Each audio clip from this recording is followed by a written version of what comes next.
They used to chase me, mask on their face trying to erase me.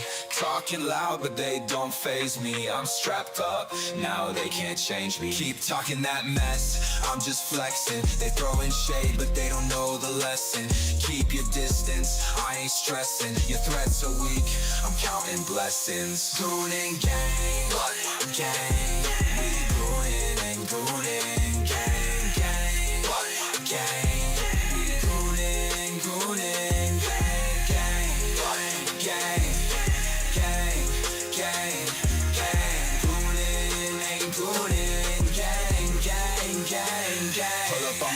Better think twice. Catch us live, streaming all night. From the PM to the AM we ignite. Watch the flex, got the wrist so bright. They hating what they see, but still they bite. I'm stacking checks while they stay behind. They wanna talk, but I'm on decline. Can't touch me, I'm one of a kind. Goon and gang, gang. We goonin' and goonin', gang, gang, gang.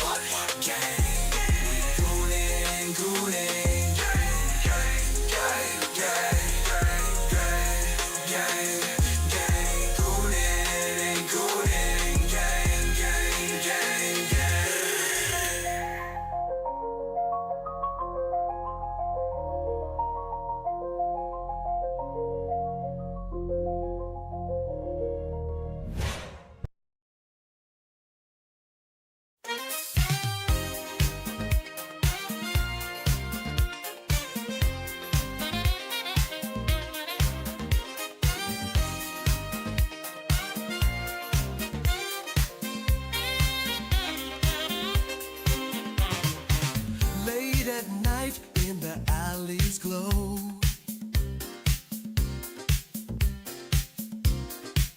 a sultry rhythm, a secret show.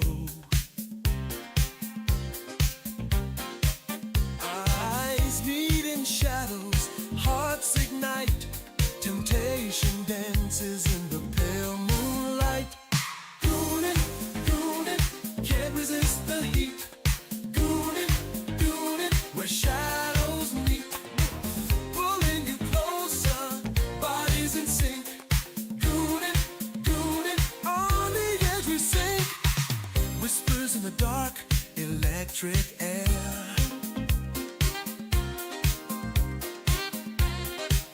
Lips brush softly, a daring affair. Behind every glance, a burning flame, gooning deeper, calling your name. Goonin', goonin', can't resist the heat. Goonin', goonin', where shadows meet, pulling you closer, bodies in sync. Goonin', goonin', on the edge we sink. Moving in rhythm, the world fades away. Goonin' with passion we sway. Fingers trace secrets, breathless cries. Goonin', we're lost in the highs.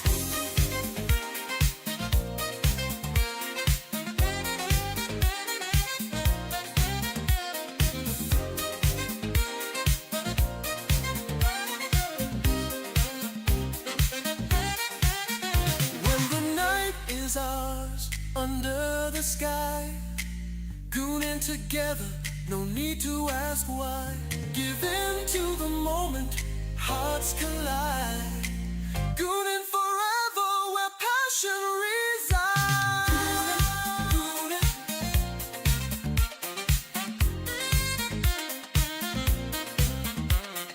goonin', goonin', where shadows meet.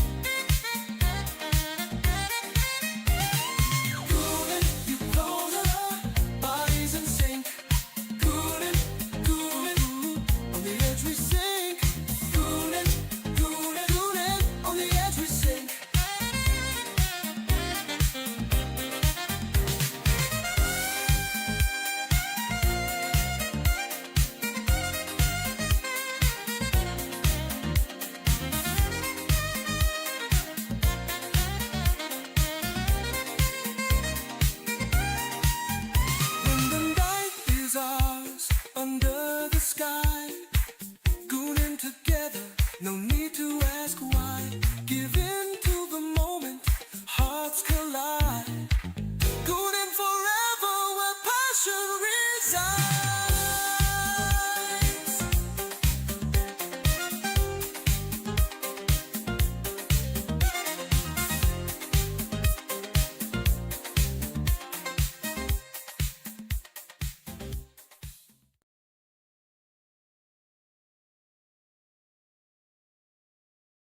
Fuck with me? Okay. Cockroaches. You wanna play games? Okay. Have a night with you. Come on.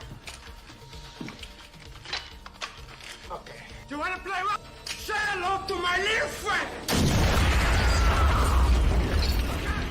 You wanna play what? Okay.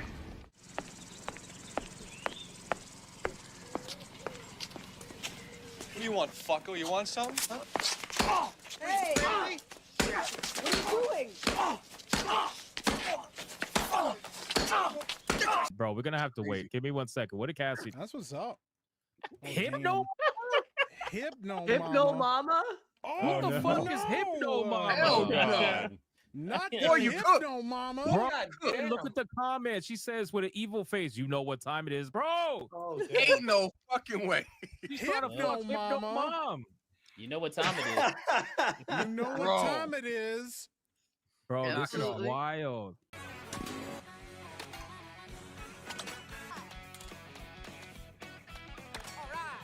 Took a hit anyway. Now I'm literally already eliminated. I have no items. There's nothing I can do. What just happened? I got hit by 2 items at once I couldn't see, and then a gold shell got stolen. What the hell is going on? As soon as I'm in good position, get hit by a big item that screws me. Of course. Look at that. Are you kidding me? I was doing fine. All of a sudden, he pushed me off. I used my bananas to get him off me. That's Mario Kart. Wow, what a great epic game of skill. Absolutely epic game.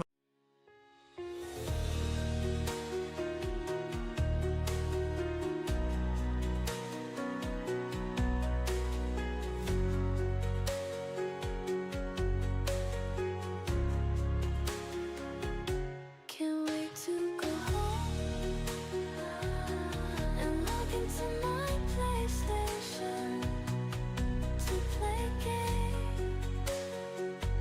but the server is offline.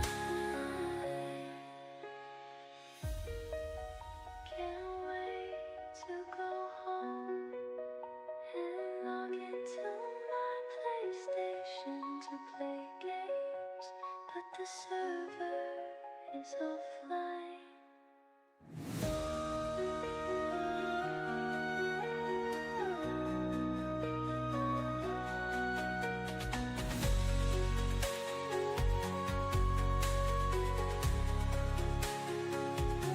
Can't wait to go home and log into my PlayStation.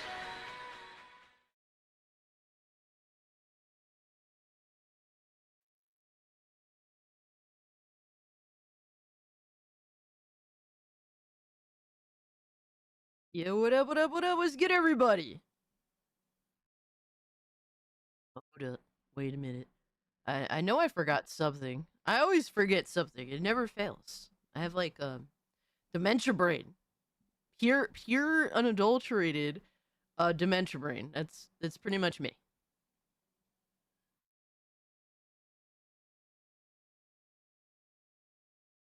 Yo, what's up, guys?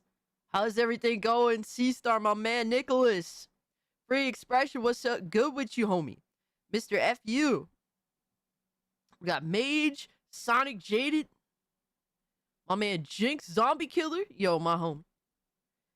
Golden Apples, I just ordered some maple brown sugar oatmeal, and it will arrive tomorrow. I hate hot cereals. Controversial take. They're all ass. I hate hot cereal. I hate soggy cereal. You're late to the gulag with you. Yeah, bro, I had to crawl out of the gulag to get here. Yo, Soccer was good.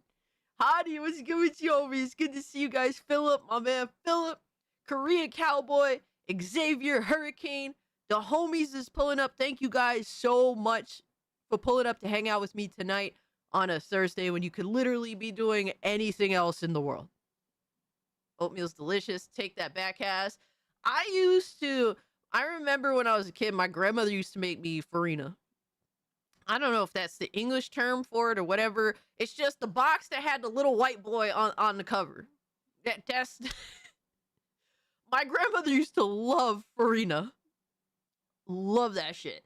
And she used to make it kind of a little on the sugary side. My grandmother didn't care. Farina. I don't know what they call it in English. No, not furry rena. Oh my god.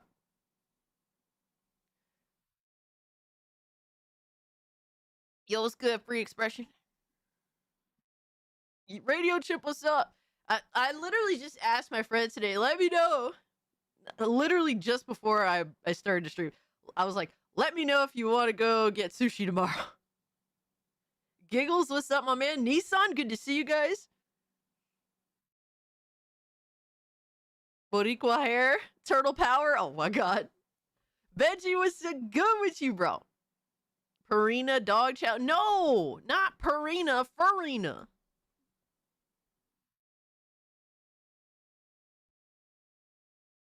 What the fuck? What had the hot cereal with the white boy on it?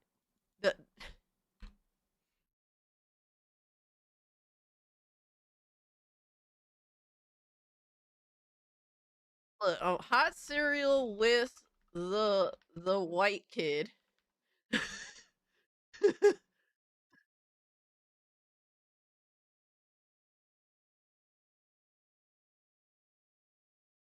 Yeah. That's what it's called. That isn't even the spic term for it. It's just called farina. Look, I'm not crazy, bro. Hold up. I have to be proving myself and shit. I'm not crazy. Y'all are crazy. This is literally what it is. Farina. I knew I wasn't crazy. I don't eat hot cereal anymore, but I remember my grandmother used to make that for me a lot as a kid. Find that white boy. Yo, it's like why does all like breakfast related things have somebody's face on the cover of it? It's either the Quaker Oats dude. It used to be this white kid. I don't know what the fuck his name is. What the fuck is this? It's not oatmeal. No, there's like multiple different hot cereals. It's like it's actually, I don't want to say it's good because I just don't like hot cereal in general. But as long as you keep Farina hot, it tastes alright. It's when that shit gets cold. It's like, nah, son. Aunt Jemima, you used to be on the cover. Yep. Aunt Jemima pancakes without the syrup is like the spring without the fall.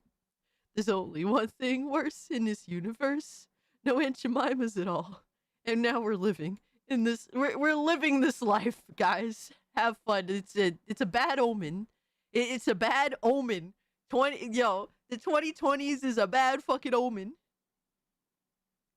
Speaking of hot, have you ever had the ice cream you eat after lighting it on fire? Lord Snuggy Christ over on Kick. Appreciate you, brother. Like what Japanese people do, where they like deep fry ice cream, whatever.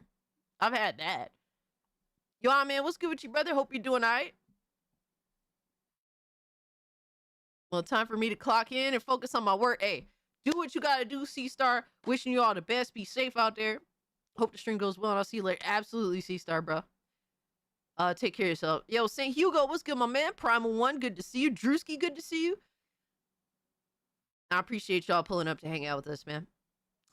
So to go through the intro, welcome in everybody. Good to see y'all. If you can, do hit the like button and share out the stream because you guys literally have all of the power here. I have none. Without you, I am literally nothing. Without my haters, I'm literally nothing. So thank you to the lovers and the haters. At least you're doing something for me. Appreciate you. And I mean that. What up, biatch? Hey, appreciate it. And I mean that in the most sincere way possible. So if you can, hit the like button, hit the dislike button, share out the stream. I don't know, whatever, bro. Haters, you do you. Y'all keeping me out there. Second off, we have tier 1 today, which is a video.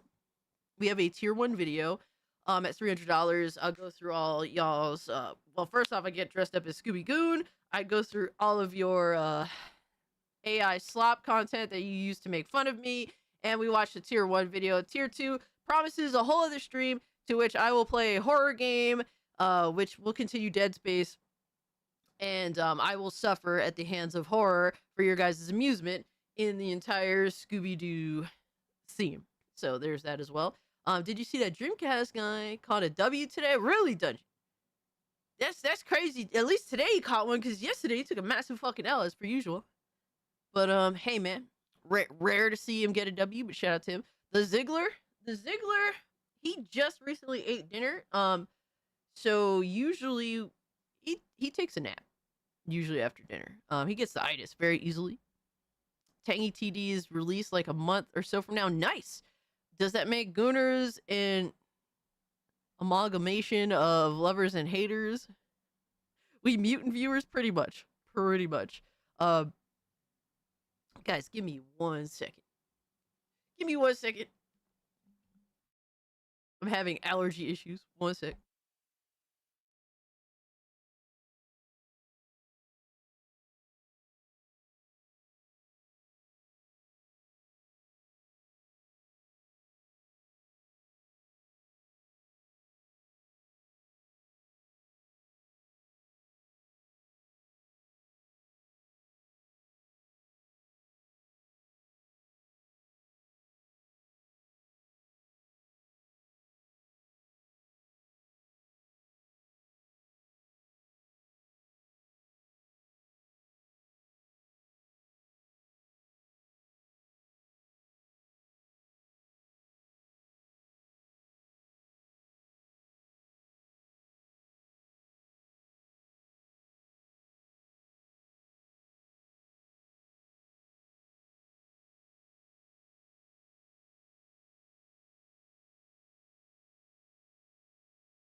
F allergies, F the hell out of them. Hold on. I think someone dropped a super chat earlier.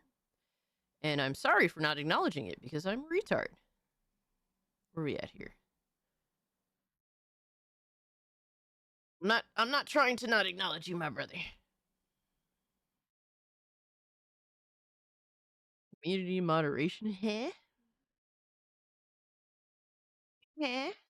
What are we doing here? What are we doing here? Top chat, fan funding. There we go. All right, shout out to Fluffy Murder Machine, who became a cult classic baby member, so it's the highest tier for the channel. I appreciate you, Fluffy. You totally didn't have to do that, my guy. And then UAF Omega, thank you so much for the 2. He says Cassie spilled her Pepsi all over her keyboard. Dude, my keyboard is my favorite thing about my PC.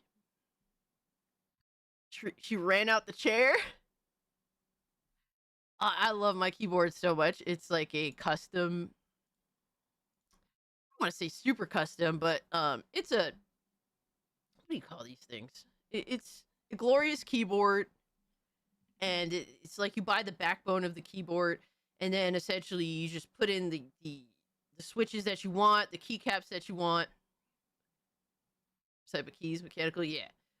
It's really awesome. Like, Glorious gives you so many cool options. That's what makes them so fucking cool. It's basically because every, how do you say, like, every keyboard always has something about it that I just don't like, and I just settle. So like, with Glorious, I got to pick exactly what I wanted, so it was awesome. Yeah, Glorious is a solid brand for the keyboard. The mouse that I bought, because normally I buy like the same brand mouse and keyboard, so I have to only deal with one specific software for lighting and stuff. And the mouse that I had only lasted like less than 2 years. It was like a little over a year, but less than 2. I just bought this new one, so hopefully this one lasts me. I bought this one like, I don't know, like a few months ago, and it has like two more buttons than my previous mouse did, and I really like the lightweight mice, the ones that usually have holes in them to keep them super lightweight. And I have to have a wireless mouse. I'm done with the whole wired shit. Yeah, I believe Micro Center carries the Glorious line. If so, I don't know. I just order them off Amazon because I'm a fucking loser like that. But but it worked out for me. I got a good deal on this mouse. I think it's like a $90 mouse. I think I got it for like 60 or something like that. So, yo, Arctic, what's good with you, my guy? RT, what's up? Primal, what's good with you? What else we got up in here? Keychain, what's up? What did Xbox do this time or didn't do this time? Bro, Xbox fucks up every time, apparently. All day, every day, just ignore that everything else is fucked up. Just, the entire industry is falling apart because of Xbox. It's all Xbox's fault. Don't you get with the program by now, guys? We know what the deal is. Everything is Xbox's fault all of the fucking time. It never fucking fails. And if you think otherwise, you know, you're just wrong. That's apparently the case. Xbox dead all day, every fucking day, on even twice on Sunday. Fuck it. Yo, Benjamin, shout out to you, brother. Thank you so much for the 9 months. Casualties, what's up? Bandcast, pretty much. Get me the fuck up out of here. Missy, what's up? I have one of their mice. Pretty cheap for what you get. I typically use my Logitech stuff daily, though. Yeah, I'm usually, like I said, I like to go same brand mouse, keyboard, and Glorious is my brand. So that's what I'm choosing. Even if I have to go through multiple mice on Glorious. Hopefully they get better. They just dropped like a new type of mouse that's like way fucking expensive. It's like over $150. I wonder how that mouse compares to like the other ones that they got. So I don't know. It might be interesting. Kiru, what's up? Xbox stepped on the new X-Rake. Yo, it's funny these days. Yeah. I mean, at this point, nobody's fucking up just Xbox. That's just how it is, guys. That's the new normal. Yo, Nacho, what's good? I used to work at GSA Micro Center. I made my paycheck with Glorious, but I use Red Dragon mouse and keyboard. Okay, I got you. Me with a really nice build, but Logitech BT keyboard and touchpad chilling on my couch. Hey, get it how you get it, my guy. That's what's great about being on the PC. You get whatever the fuck you want, make it work however the fuck you want. That's literally the point. When bro, the oldest arguments, oh, you can't have a PC set up at, in your living room on your couch. Like, yo, y'all are mentally retarded. Like, really, guys, we're over these dumbass arguments. You do what you want, how the fuck you want. All right, I have a homie that literally created, by himself, all right? He put together like essentially what is pedals for his games. So he literally has pedals that he uses to play certain games. It's crazy. Glorious mouse has holes in it. You could put your goon in there. Yo, that's crazy, bro. Yo. I love it that way. Hell yeah, PC to rule them all. Facts. In the end, that's how it'll be. That's what, only, I really feel this way. And this might be rude of me to say, but I really do feel like at some point. Did one of the Murray face gender swaps on TikTok. Woman me looks a lot like you, except she looks a lot less like Weird Al Yankovic. Really? Did one of the Murray face gender swaps on TikTok. Woman me looks a lot like you, except she looks a lot less like Weird Al Yankovic. Hey man, I appreciate that. Thank you so much for the 5 Benjamin. I mean, that's kind of interesting, low-key. So I feel like at some point down the line, really the main dividing factor between like console gremlins or just console gamers in general, really in the grand scheme of things, this is a hot take. But I really feel like the difference between PC gamers and console gamers is really just going to be like essentially, this is going to be rude. It's literally just going to be dumb people that are left on console, because console is becoming so shitty that the only people that are willing to tolerate console at this point is becoming people that are just too ignorant to go somewhere else. Like, so at this point, at one point, The home theater PC has been around for years. That is what I have hooked up to my TV. I'm watching this stream on it. Yo, let's fucking go, baby. Thank you so much for the 5 lock wire. Appreciate you, good brother. But I really feel like, yeah, at some point, the dividing factor between PC and console gamers, that people that are just too fucking ignorant, if it be they're they're stupid, unintentionally or intentionally or whatever have you. It's just gonna be stupid people that are left on consoles, sadly, and then it's gonna be people that are actually like, you know, the people that wise the fuck up in one way or another that are gonna go to PC, because the In short, differentiation. you're the fan version of me and Weird Al blended together, Cassie. How does it feel to be related in a mixed race way? I mean, this is nothing new to me, my guy. This In short, literally, it's nothing new to me, brother. This is just, it's just Thursday, brother. I can dig it though. I'm not ashamed of it. I'm not ashamed of it, bro. Probably getting the Steam Cube. Devastator, I'm likely, unless it's over $1,000 for the base model, I'm getting a Steam Cube. I'm getting a Game Cube. I will do my absolute damnedest to get it day one. I want to get it day one. What I wanted to do with buying a Switch 2 that didn't pan out, I decided fuck that. Because it just wasn't worth it given what they had to offer. Because I wanted to day one that shit and fucking, you know, just do the works. What I wanted to do with the Switch 2, I want to do now with the GameCube. That's what I want. I've been playing a little bit more. I'm talking about PC. Okay, Lord Snuggy Christ.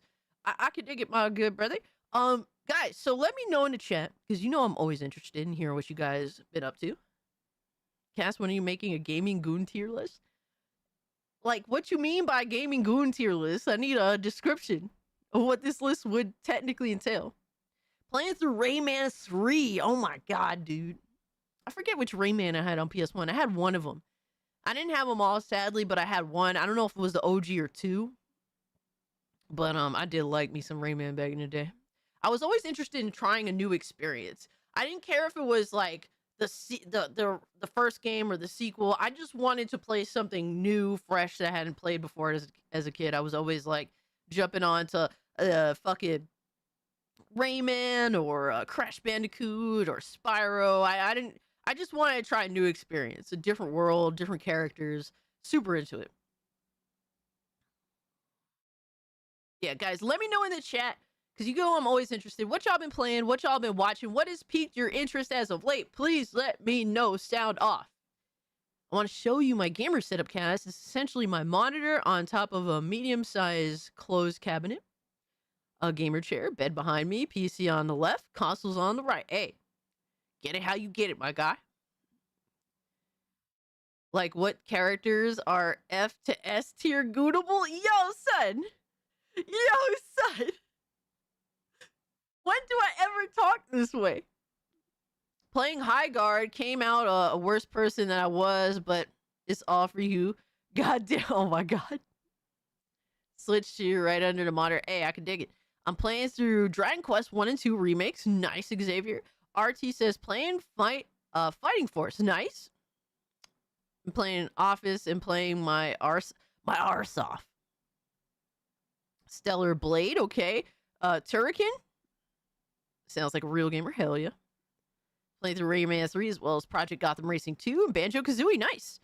Speaking of Rayman, did you know it was a spiritual successor called Rad Venture? It got a spiritual successor. Let me write that down.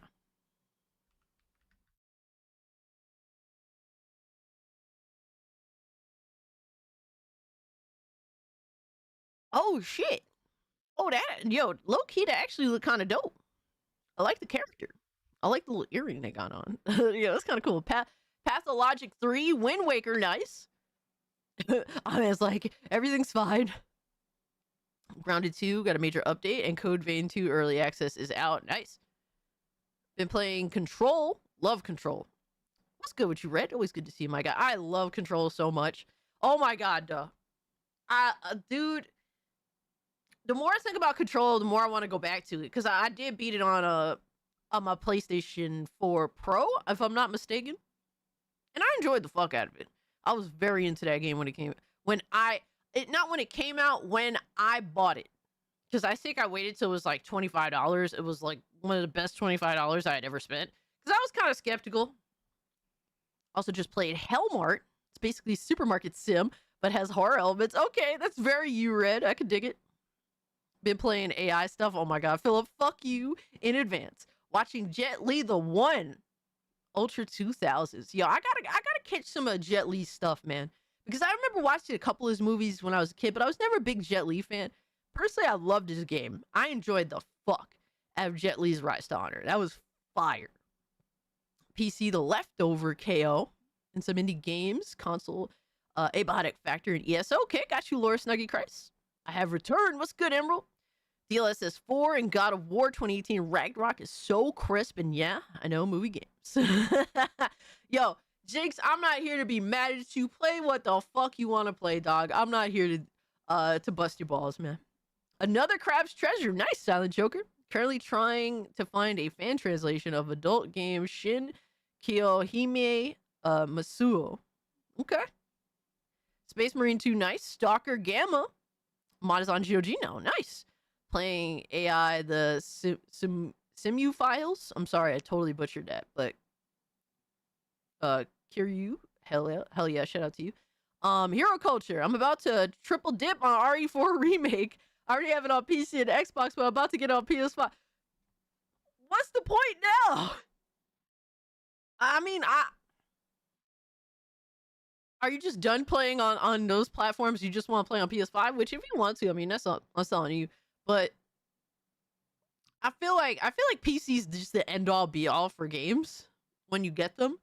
Like, I don't feel like I need to buy anything on another platform once I own the game on PC.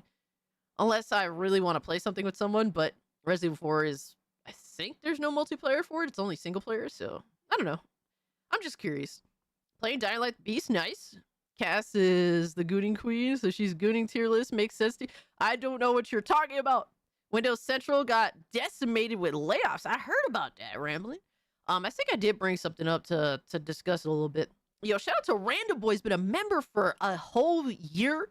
Holy shit, thank you so much, brother. Leftover KO reminds me of Punch Out. Okay. Kingdom Hearts 2.5 Dream drop distance, Final Fantasy Type 0, and installed Cyberpunk disc, beat Abzu. I told you, hell yeah. Okay, man, I see you keeping busy, good brother. Can install Hightail on my ROG Ally. Hell yeah. I'm really looking forward to Romeo's the Dead Man. I am too, Menace. I'm likely getting that day one.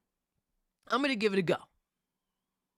And Resident Evil 9 tomorrow, Half Sword goes into early access. Okay. Okay, I see you, brother.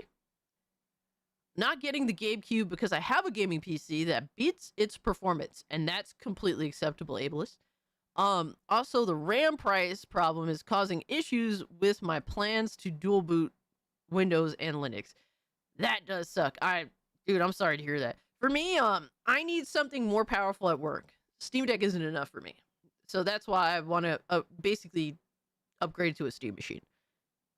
I just think that the Steam machine is good from a portability aspect as well as just the power for what you get.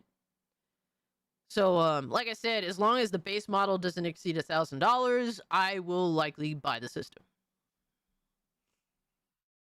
Playing some Zone of the Enders HD. It's been a minute since I heard about that game. Props to PS4 Pro for actually running Control.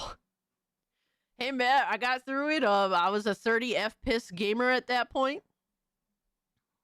But hey, what you gonna do, right? Rise to Honor, I need to get that one at some point. Usually it's pretty cheap, Random Boy. Usually it's pretty cheap. Jet Li is actually national champion 5 times in a row. Fire. Also, new DLC announced for Atomic Heart.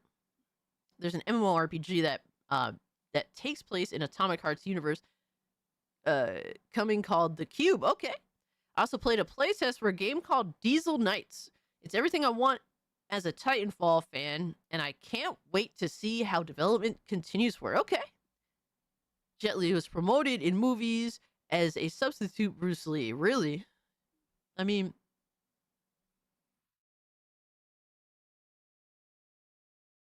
Jet Li may have had the skill. I'm not denying any of that. He was never as cute as Bruce Lee, though. I'm just gonna be honest. He was never as cute as Bruce Lee. Playing Fable Anniversary. Enjoy, Chaos. Mostly known Jet Li due to the movies he had with DMX. Yeah. Please bust my balls, cat. Oh my god. All right, bro. Sir Lurkington, what's up? No rest for the wicked. Okay.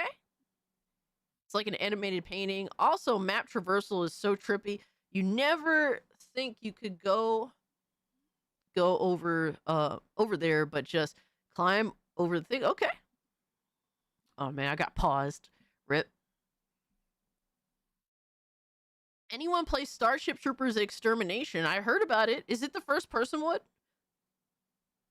Because that one actually looked kind of cool. Also tried Neo 3 demo. Pretty cool so far. We'll continue. Okay. Cass Fritz, still salty. He didn't get to play the beta for Animo. Oh man, Devil May Cry HD collection. Nice. Buy some Pepsi Man juice and say, oh my god. Yo, shout out to Jay. He's been a member for 4 months. Says, hail chat.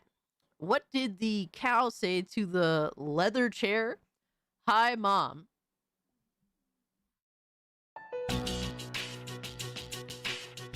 That got dark rather quickly. Did we really need to do that? Did we really need to do that? Was that necessary? Jesus Christ. Thank you so much for the 4 months. You got to play Abiotic Factory. You will enjoy it. I haven't gotten to play it. I'm just playing old, familiar multiplayer games. Okay. On PC since I'm studying and job on the side. Games like Titanfall 2, Battlefield 1, and Helldivers 2. Hell yeah. It's like comfort gaming, man. Gooning's here list makes the most sense. No, it does not. Kingdom Hearts 2, nice. Batman Arkham Origins. I need to play that one because that's the only one I didn't play. I technically tried to play it. Glitched out on me super early. Didn't feel confident that I would get through it if I restarted the game a second time, so I just never really got to it. My 9070 XT just showed up. Let's fucking go. Casualties of Gaming. Hell yes. That's what we like to hear, my guy. Hope everything goes well with that. And you enjoy your nice, fucking awesome upgrade. Hell yeah.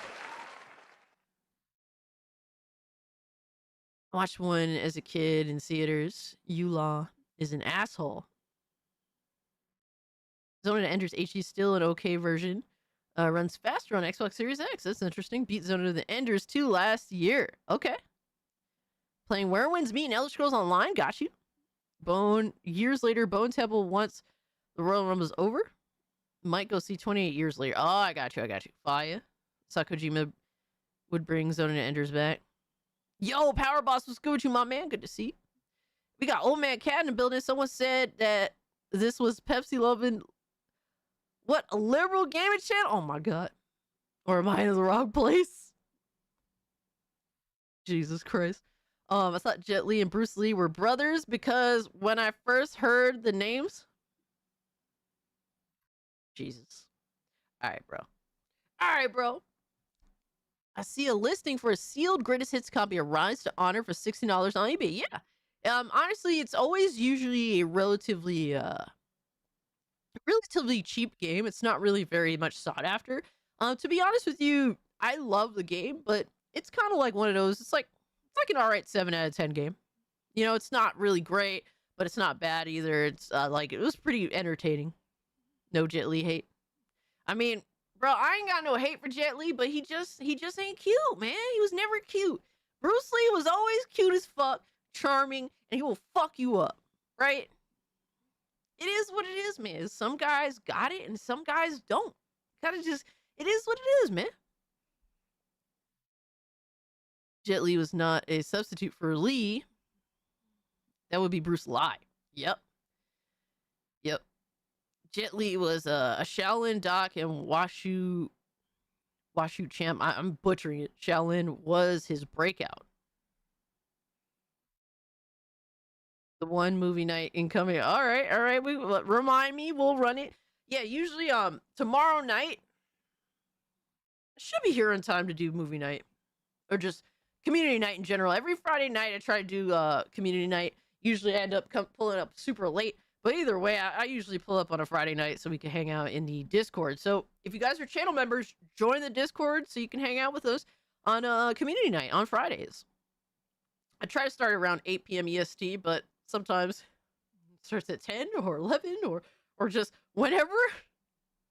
I do my absolute damnest. You guys know that I genuinely enjoy hanging out with the community. I really do. It's a lot of fun. It's a lot of silliness. And just good shit overall. Gotta love having 200 games installed all at once. Yo, I have so many games installed that I noticed that my brain can't figure out what I want to play. That's my struggle at this point. Like for me, bro, I've been uninstalling games because I'm like, realistically, am I gonna play this anytime soon? I'm like, nope, I don't install. Like I can't have too much shit, and I do have too much shit installed, by the way, and that's what's like fucking me up. Should I upgrade my Ace Rock B650M motherboard? Dude, honestly, I'm not too good when it comes to knowledge of motherboards. I don't know if somebody in the chat could give you some solid advice, but I can't sit here and be like, oh yeah, definitely. Like I'm not the most knowledgeable on motherboards. I go to the experts, and usually there's some people in chat that definitely keep up with the know-how. Yo, Deadeye over on Rumble, Dancast saying Jet Li don't got the looks. Shame on you. I'm getting Pepsi Man. How, bro? What did I do? How is that cheating on Pepsi Man? I was being real. He don't got the looks, brother. I'm guessing Hypnotic's ban is still going. Yes. So anybody who's curious on what's going on with Hypnotic's channel, because unfortunately, he can't post a community post on his channel because essentially he's been banned from YouTube for like a week. He got hit with a false copyright. No, wait, is a false strike due to community guidelines, unfortunately, and it's complete total bullshit. Basically, it's from Saturday Night Hypnosis, to which he got hit for literally no reason that's justifiable. People think he assumes that it's probably AI YouTube that struck him. So at this point, for the next 6 days, he will be exclusively streaming on, I believe, just Rumble. I could be wrong. If I'm wrong, correct me. But yeah, if you want to catch Hypnotic's live streams, because I know a lot of you do come from his channel, you'd have to go to Rumble to watch them, unfortunately, because YouTube is retarded. So that's what it is. Shout out to Hypno. And yeah, fuck you too, man. It's such bullshit. Shaolin Temple got arrested recently for stealing temple funds? The head of the Shaolin Temple? Yo, that's crazy. I mean, it doesn't surprise me, man. The greed is off the chain.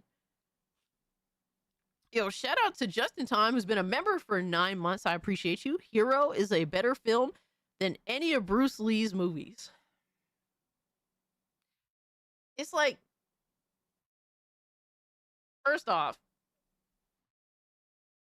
talking about Enter the Dragon here, right? Like, let's be real now. Enter the Dragon is like one of the greatest fucking action films ever made. Now, speaking of other, Bruce Lee flicks, I mean, Bruce Lee's movies never really necessarily had great story to them. They weren't intentionally supposed to have great stories to them. The story is the backdrop for the action and whatnot. A lot of Bruce Lee's movies, though, I enjoy them for what they are. It's really just a reason to watch him kick ass on a high level, especially at that time in comparison to how martial arts films were filmed back then. Before Bruce Lee, a lot of those films were filmed in a way that it's kind of like, it's not as good, like realistically speaking. So with that, for me, it's like watching a Bruce Lee movie is like watching porn. You're not there for the story, you're there for the action. That's that's always how I describe watching a Bruce Lee movie, except for Enter the Dragon, because Enter the Dragon is actually amazing on a multitude of levels. So, but yeah, I get where you're coming from. I'm not surprised if Hero is actually better than almost all of Bruce Lee's movies. It wouldn't, I mean, by modern standards, it has to be. If she doesn't ditch us for the Hershey Bears. What can I say? I can't, unfortunately, I cannot. The only days I could watch Hershey Bear games, which is obviously the AHL hockey team, the only days I could watch their games is either Fridays or Sundays. And Sundays is very difficult for me because I work on Sunday night. So, well, I work Sunday morning and I go to work Monday morning. So it's very difficult. This card is huge. I believe it. You got to have that space for that power. Did I hear another movie night? Good. You need to experience more older movies. Me? Bro, I had motherfuckers crash. All right. Shout out to that PlayStation gamer. Bro literally had a fucking crash out because I put on an old movie to watch. He's like, why are we watching this old shit? He was fucking mad as hell. It's like, I still can't get over that. I think that's going to be on my mom for the next like 10 years, bro. But I literally put on old movies and everyone hates them. So I always saw them as promoting Jet Li as a dark, edgy Jackie Chan. For me, so Jet Li is more so like his film style was more like urban involved, and I don't know, I just didn't really jive with it too much, other than obviously because Aaliyah was in Romeo Must Die, and I was an Aaliyah fan. So, but other than that, like the urban kind of thing, you know, I just like more traditional like Chinese martial arts films. That was more my bag.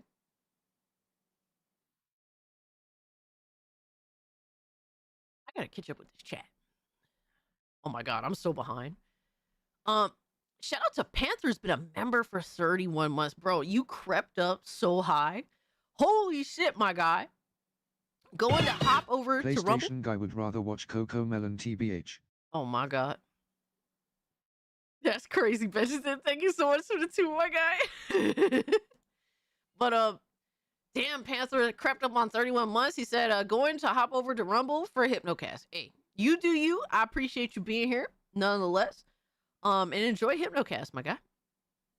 Hypno got slapped with a band, yeah, for a week. Unfortunately, green skin. But if you want afterwards, you can watch also Twilight Zone of Gaming on Rumble too. Whatever works for you, my guy. Yeah, fuck YouTube. YouTube's retarded. Sundress background when? Never. We never doing that. I should add that Bruce Lee was an innovator. Jet Li to an extent owes homage as a beneficiary of Lee's legacy. Lee was a true Renaissance man. Yeah, absolutely. The way that he innovated by the way like action was filmed, or at least fighting was filmed on camera, absolutely. Bruce was huge on innovation in a multitude of facets, from developing like homemade like training gear, for example. Like if you sign up for martial arts, whatever, and you'd use like training pads and stuff like that, that stuff didn't exist back when Bruce Lee was alive. Him and his friend would have to invent shit like that.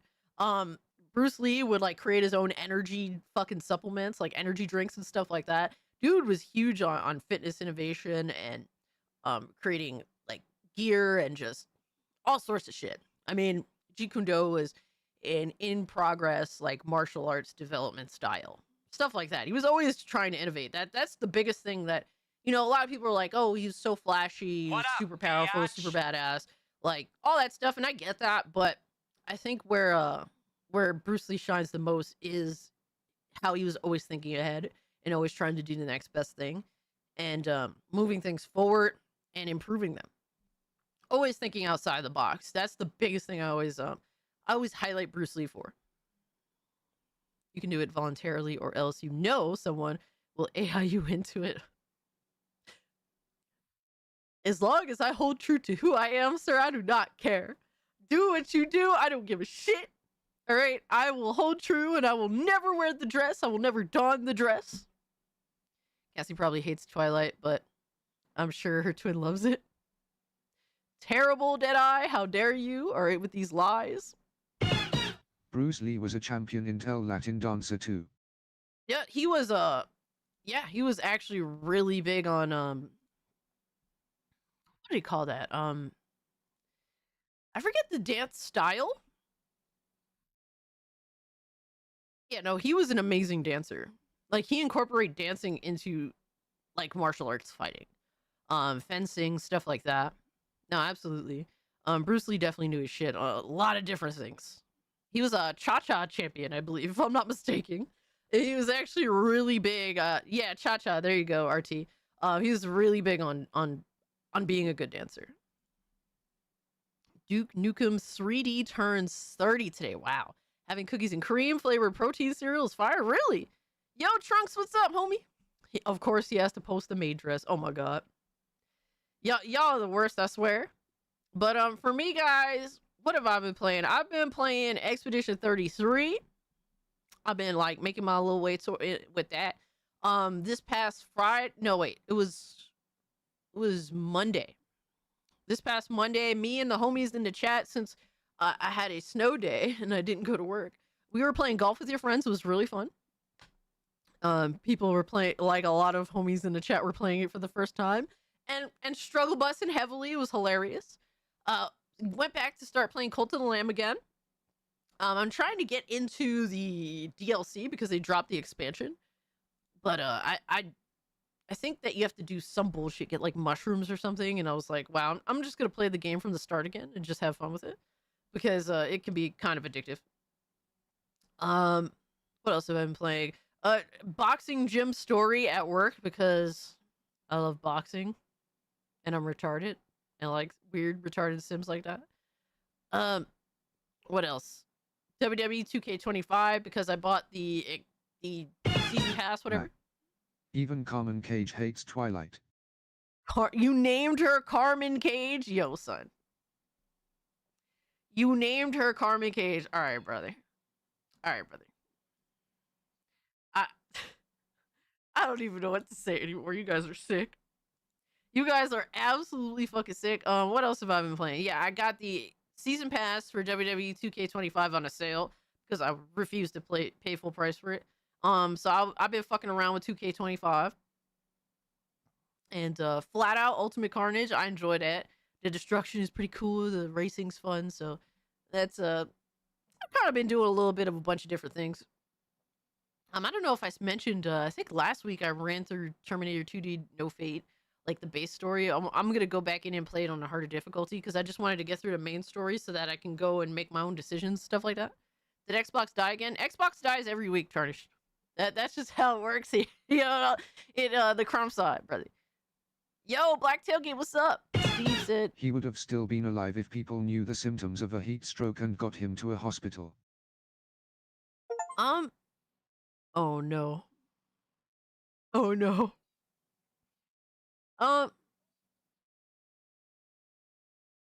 Maybe.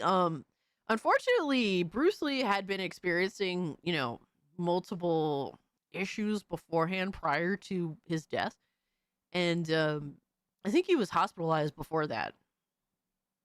Unfortunately. So cha-cha dance, amateur boxer, fencing he learned from his sister. Oh, I didn't know that. Appreciate that knowledge, RT. Terminator Resistance is one of the best Terminator games ever. Yeah, they did a solid job. It's on the shorter side. I wish it would have included T1. I think that would have been that would have extended the length a good amount more. Why are so many console peasants defending Highguard? These console peasants are consumers of slop. Yeah, they're defending it. It's really weird. Heat stroke is no joke. I almost died from that shit twice. Dude, Golden Apples is crazy. That's so crazy. Oh my god. But Partial, thank you so much for the 5. You totally didn't have to do that. And Nissan, thank you so much for the 2. Cass will be a continued victim of AI. You know what? You guys can't beat me. As much as you guys want to shame me with this AI and make my life hell, even despite all of the things you could do to me, you can't not take my pride. You cannot break my pride. You cannot break me. God damn it. Yo, sir, are you good, bro? That sound crazy. She needs more length, fellas, huh? You can't victimize the villain. Nah, fuck y'all. Fuck all y'all. I ain't fucking... Alright, I ain't vouch for this. I ain't asked for this. Y'all put me in this situation. I just gotta deal with it for what it is. That's it. God damn it. How fucking dare all you guys. But, we got a few things to go into today. Some news. I think like a new Dragon Quest 7 trailer, so I'm gonna check that out. Basically, Xbox is dead. PlayStation gamers are being retarded. And yeah, it's pretty much a lot of what's on the table for today. We're talking about crumb side drama. A little bit of all that stuff. That's what you said. No, son. That's what you said. We can't hold you down. Oh no, you got to keep on moving. All right, bro. Yo, but Chun, what's up? Xbox dead. Xbox. What do they call it? Xbox dead. Jesus Christ. But are so many console puzzles? I think I got everything. I think we're up to date. We're up to date on the nonsense. So yeah, we're gonna jump into it. Let me get this bullshit real quick. M. Oh yeah, I think we got an Xbox an update on Reforged Crying as per usual. What else is new, right? Just another day that ends in Y. Looking crazy, right? All right, so oh yeah, I've got some funny shit too. Hold up, wait a minute. So this was a cool little thing that I didn't know personally. Let me make myself scarce. Oh my god, we have. Oh no. All right, I almost forgot. We have games. I don't know why you guys are gifting me games, but apparently there are games. Let me bring that up. You guys need to be stopped. All right, put in the goon log straight up. They should change the name from Xbox to EXbox because it's dead. Damn. You said when you were talking about Terminator. No, I don't know what you're talking about. The X-Bone is dead. All right, so stuff happened. I don't know why you guys are doing this stuff, but you're doing things. Let me bring up the main screen. There we go. The Ekbok is dead. Holy shit. All right. Oh my gosh, look at the chat. Look at you guys. Let's see. I don't know what's going on. I'm scared though. There we go. All right. We got all sorts of nonsense here. We got 2 gifts. What is this? Stop it. Get some help. Agree? From Trunks says, "Can you play this game? To play the thrilling action game, you must agree to all 12 terms and conditions." Yo. What is this? Y'all be gifting me some of the goofiest, most sadly interesting shit. Thank you so much for agree. I appreciate it. And Absolem. I think I've seen this somewhere before. Fight as the outcast heroes of Talum in a fierce battle to retake magic from Sun King Azura's grasp in Absolem. An original roguelite beat 'em up. Ooh. By a .emu. Okay, that's cool. To help mitigate whatever BS chat gives you. Hopefully, LOL. Oh my gosh. I appreciate that, Spectre. You ain't have to do all that. Thank you so much. It's the roguelike beat 'em up that I mentioned. Cool. That's very nice of you. I'll definitely I'll check that out. I like beat 'em ups in general. I saw the game cast. Agreed. It's so convoluted. Yeah, it is kind of weird. I was watching Minimal Effort was showing some of his gameplay while he was streaming. Simp. Oh my god. Yo, y'all are mean. Y'all are so fucking mean. Oh my god. Y'all stay hating, bro. Of course, Spec gifted you this. Oh, good side scroller game. Hey, I like me a good side scroller, man.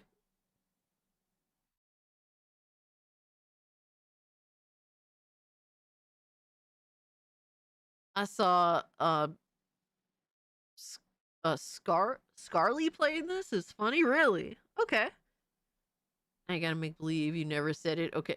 I don't know what you're talking about. Benjamin, why are you calling me mom? What the fuck is this?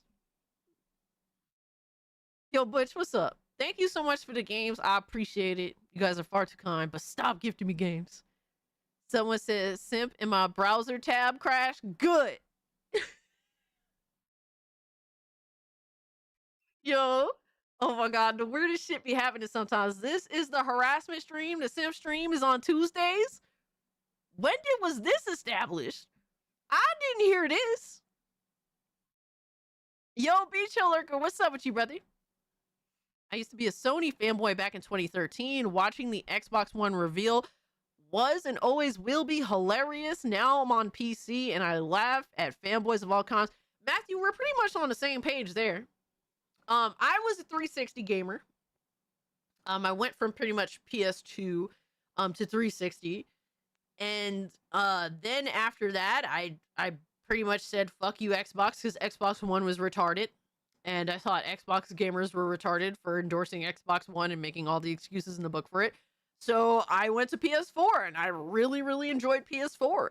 And every generation I really try to like see the good in everything, I guess, sort of deal. I usually buy everything every generation. That's not happening anymore. I'm done with that whole bullshit. It's just a huge waste. So PS4 was my bag. I even bought the PS4 Pro. Like, I was definitely super excited for PS5. So excited that I pre-ordered 2 of them.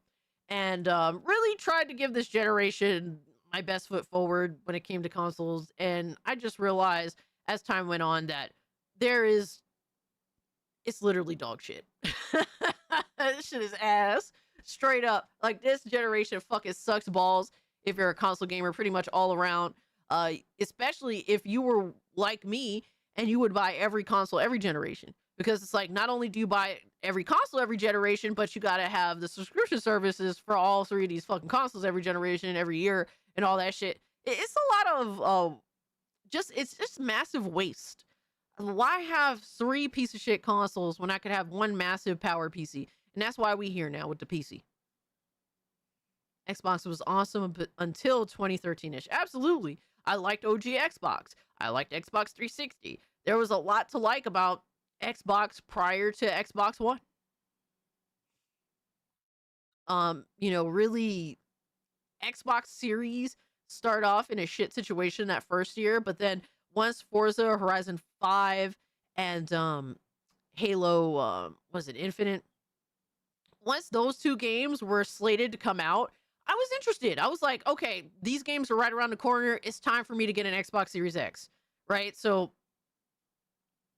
after having bought 2 PS5s, I went to go wait online to get a Series X. Thankfully, everyone wanted a PS5 except me and like a handful of other people. So I managed to get my Xbox Series X rather easily, despite having to wait in the rain for like 4 or 5 hours or something like that. So, once I saw the games that I was interested in with Xbox Series, that's what made me justify buying an Xbox Series console, to which I really just don't enjoy the Xbox Series console very much. And I don't enjoy my PS5 very much. That's why I've left them the fuck behind. Yo, what's up, Jed? Good to see you, my guy. Cassie Lore, pre-PC Master Race. Absolutely. I used to be... Bro, really, honestly, I was very much like a PlayStation 4 like console gremlin. Like, really, I would argue on Twitter in favor of PS4 very often. A lot of the people that hate me now used to fuck with me heavy last generation. Fuck with me heavy. They'll never admit to it. I got the receipts. I could go to my old Twitter account. There's a lot of fucking receipts for the motherfuckers that hate me now but used to fuck with me heavy.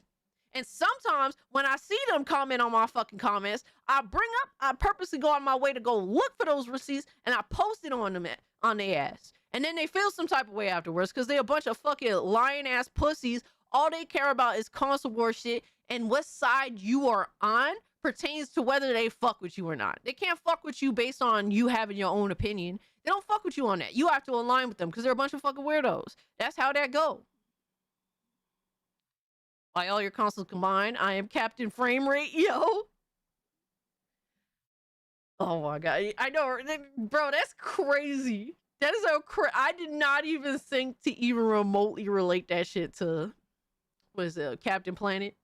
Jesus Christ, Captain F Piss. That's really what it is.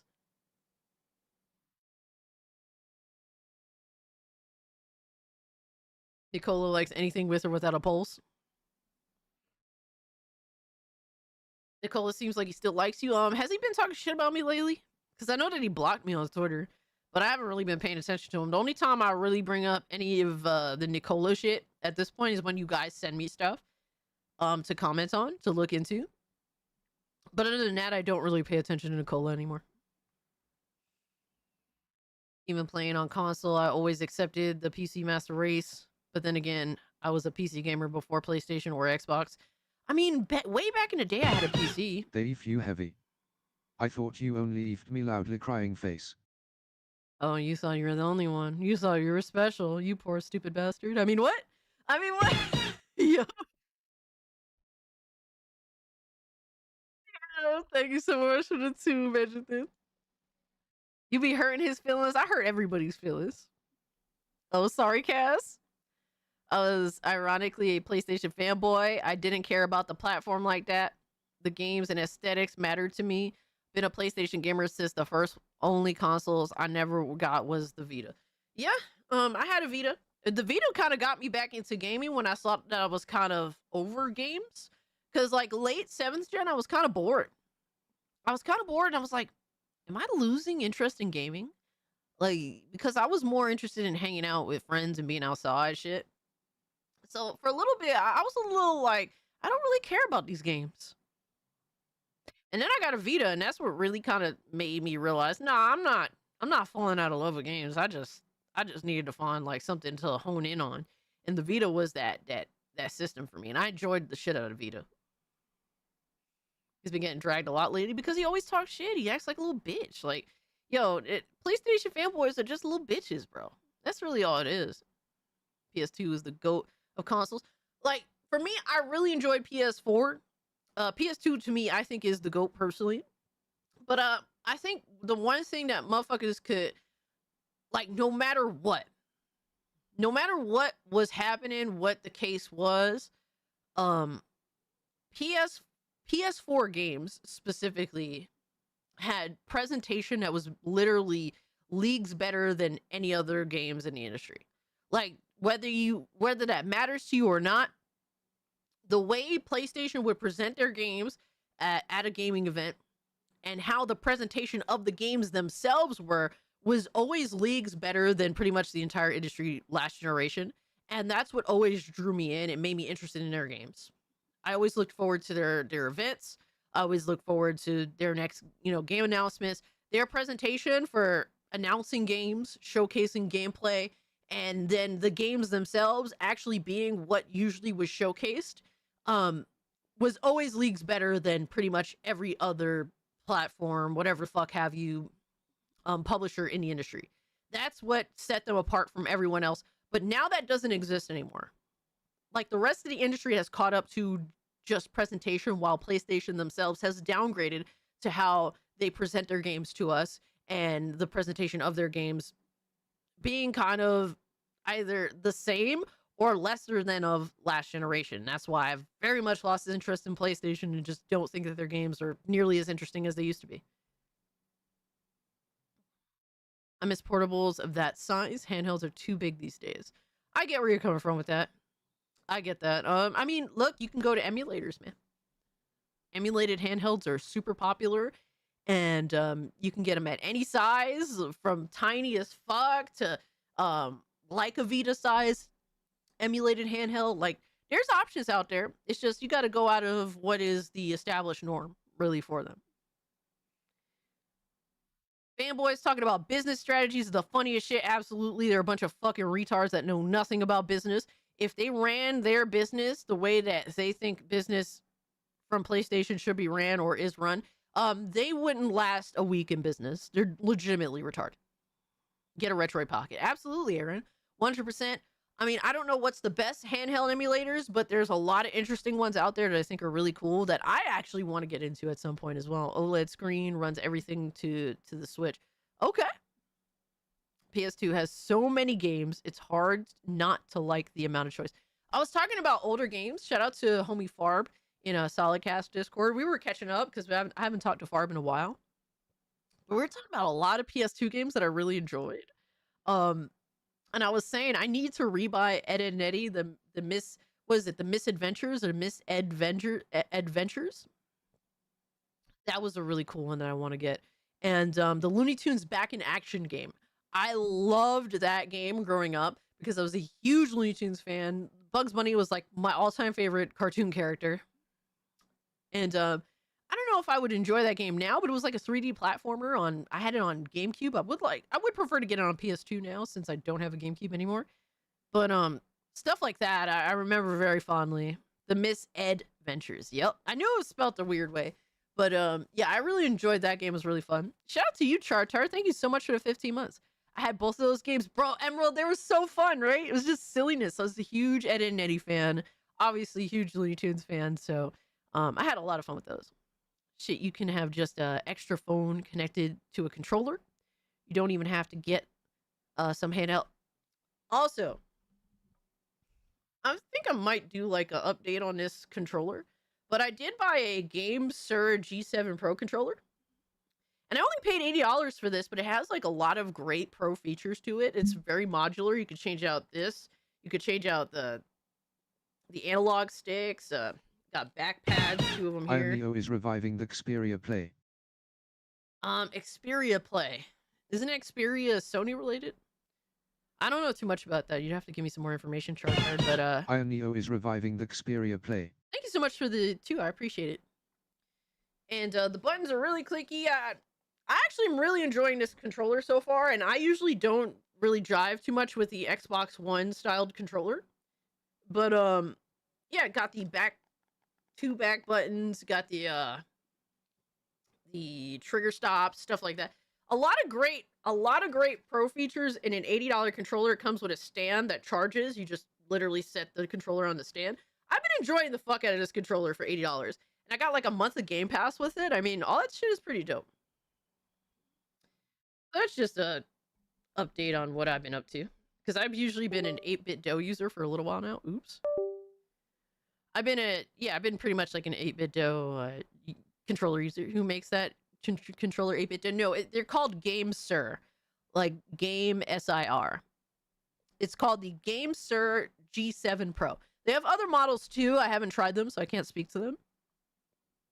Your Game Sir, good sir.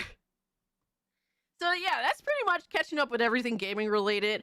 Normally, the one really big positive about that controller specifically is it doesn't have Hall effect control analog sticks. It has something supposedly better. Let me see.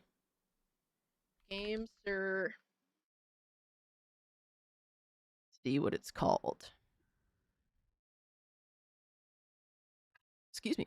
It has TMR sticks. Delivers the smooth linear precision of, I don't know, something meter sticks with the unmatched durability of the Hall effect control technology. So supposedly they're better than Hall effect sticks. I don't know the validity to that. I don't get into the technicalities of gaming. I just keep my ear to the ground and hear about what's good and what's not. It's the cult classic hatless. What? Yes, usually Thursdays I don't wear hats because I just washed my hair and I don't want it to flatten. And I try not to wash my hair during the weekend because I don't want to dry out like, you know, your scalp and shit like that. So I don't want my hair to flatten when I go out tomorrow. Chinese controllers are not to be slept on. Yeah. I remember the days where controllers, like if you got a third-party controller, it usually had massive fucking input lag. It was fucking awful. They were unplayable. You would settle for them because you couldn't get anything else, or you'd have that your parents would buy you a controller and they didn't know what was like the legit shit to buy, so you settled for the fucking bullshit third-party controller. I remember my dad bought an extra controller when he bought my brother a PS3 for his birthday. And it was like this was like early PS3 gen. It was actually an interesting concept. Like it would blow cool air through the controller handle so it'd keep your hands from getting clammy or whatever, or sweaty.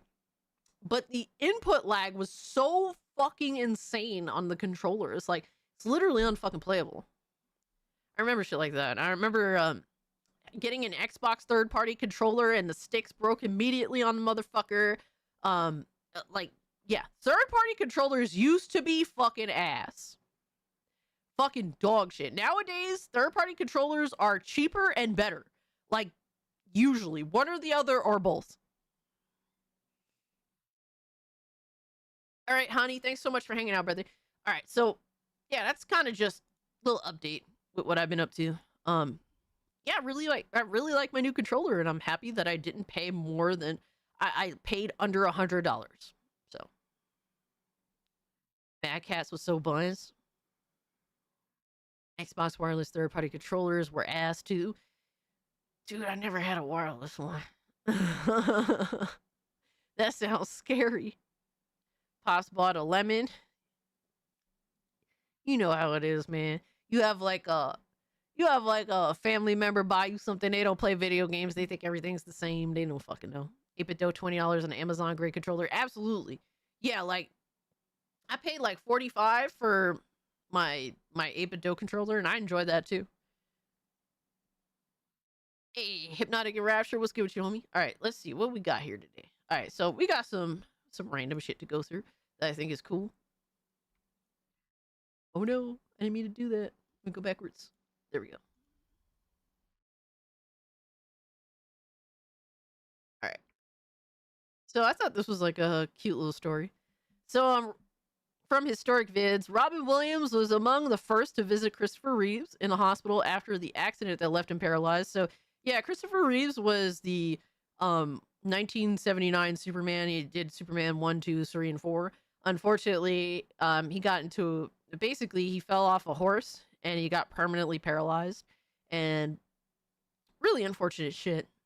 But so Robin Williams was disguised as a doctor with a heavy accent. He joked that he was there to perform a rectal exam, prompting Reeves' first laugh since the injury. I thought that was funny. I wanted to share it with you guys. Yeah, I really love Christopher Reeves as Superman. The original Superman film is still, in my opinion, the best Superman film.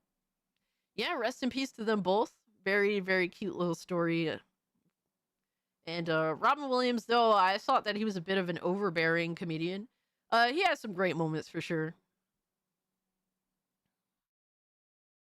Go straight up Patch Adams Superman. Damn. I bought one, worked in GameStop back then, and talked some people out of wasting their money on third-party controllers. Yeah, back in the day, the only thing to go for was actual like licensed controllers, licensed branded controllers from the companies themselves. You would be foolish to take a chance in buying a third-party controller back in the day. Adjustable tension joysticks are the bomb. Interesting. I seriously hate that I had to fall back on third-party controllers just so I don't have to worry about getting a stick drift for months after getting it for Christmas. Oh man, 4 months after getting it for Christmas. That is wild. We didn't deserve Robin Williams. He was horribly depressed all of his life and spent his life making others laugh. Yeah, no, you're not wrong there. And he was a pretty fucking chill dude, man.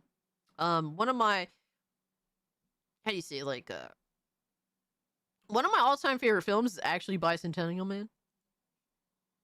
I think that's a phenomenal film. I thought that he was amazing in it. And like I said, I'm not like a massive Robin Williams fan.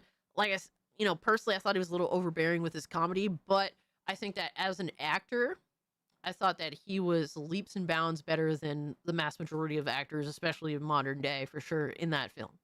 He was not just a comedian, but also a great actor in his own right. Yeah, Bicentennial Man is fire. Superman's greatest weakness, kryptonite, and stairs. And I'm off to the gulag. All right, bro. And he demanded every production he worked on hired a number of LA homeless to help elevate them out of poverty. Yes, I did hear that too, which is also pretty awesome. The original Jumanji, forever goated. I liked Bicentennial Man. Dead Poet Society was my favorite Robin Williams film. The Superman curse. Every 1900 Superman actor ended up paralyzed.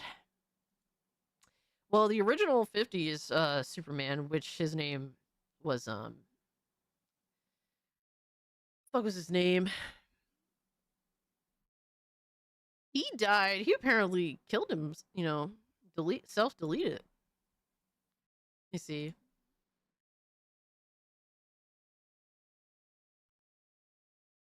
What was his name? The Adventures of Superman TV show. I used to watch that as a kid because my dad really liked it, so he'd put it on. George Reeves. Funny enough, right? We have Christopher Reeves that unfortunately died. Well, Christopher Reeve that died, and then George Reeves that also died in both terrible ways. Great recovery cast. My favorite Robin Williams film is Good Will Hunting. I do notice this, which I think is really cool.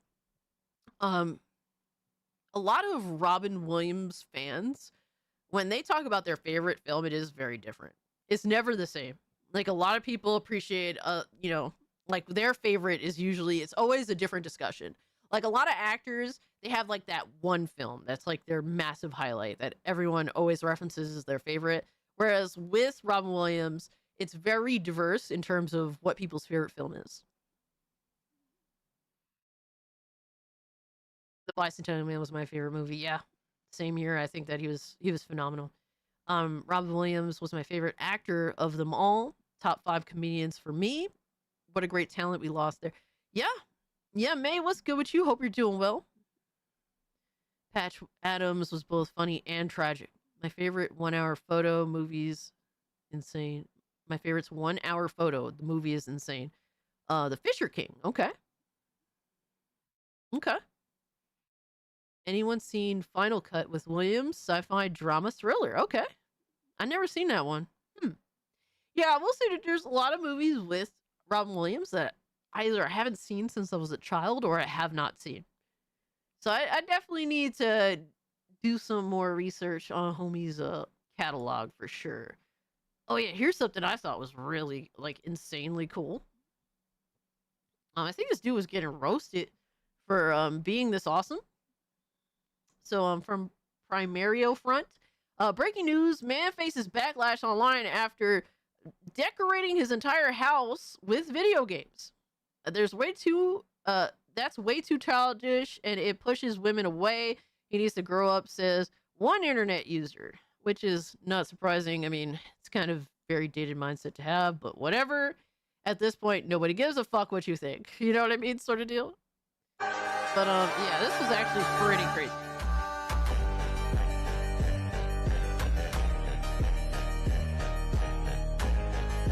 Yo, that shit is heat.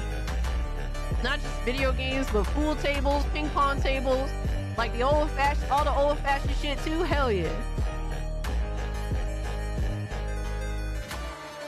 The swords, yo. The bar table. Yo, son.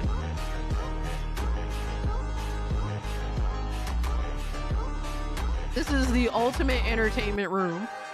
Like, bro, who the fuck wouldn't want to have an entertainment room like that? Forget the video games and stuff. Like, dog, you could sit there and play cards. Y'all could fucking play on a ping pong tables, pool, like the whole fucking, bro. The only thing I did see in there was an air hockey table, unless I'm incorrect. Let me come correct. All right, bro. Let me see. Yeah, that's the only thing he's missing, really, is a fucking air hockey table, which is, like, personally a main thing that I would have because I enjoy air hockey. But he got everything else. He got the pool table. Shout out to him. Bro, this is like... Bro, this is the ultimate entertaining room. Got the bar. Bro, son. You saw the air hockey table? No, it was like another... I think it wasn't an air hockey table. It was like... This is a ping pong table here. I could be wrong. I didn't see it. Yo, the air hockey table's my joint. Like, that's my shit. Yeah, that's like a ping pong table right there. This is obviously the pool table.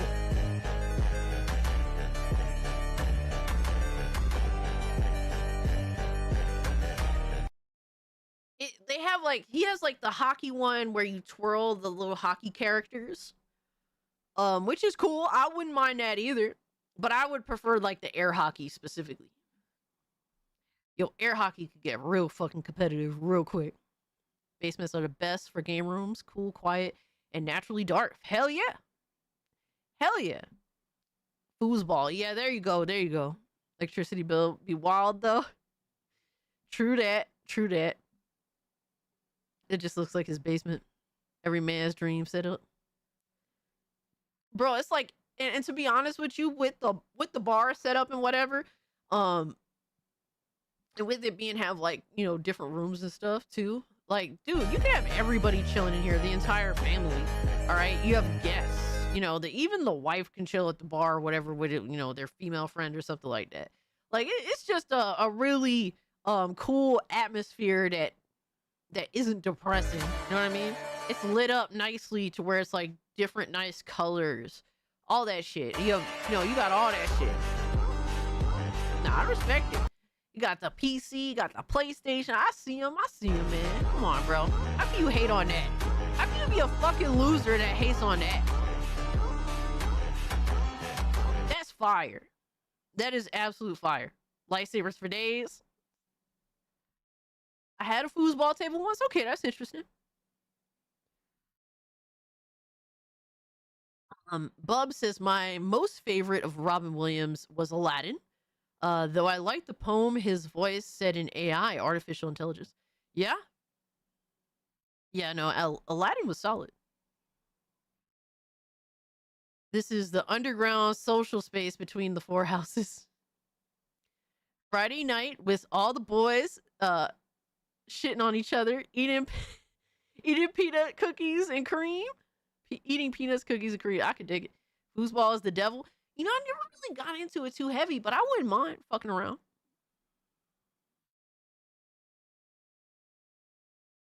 Yeah, Genie was his magnum opus. Yeah, I know he was very passionate about playing Genie.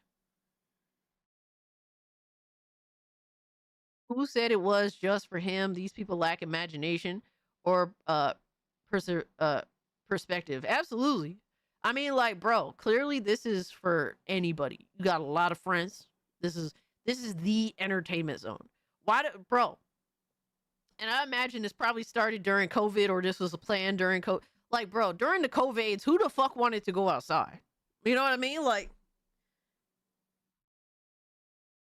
absolutely, Random Boy. It is the perfect room for a party.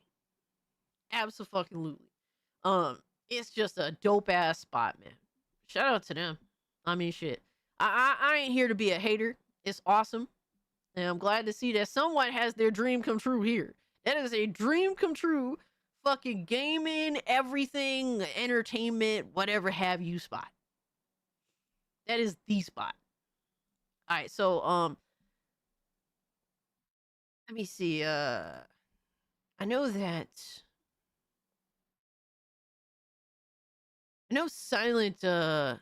Silent Night sent me this. I'm jealous as fuck.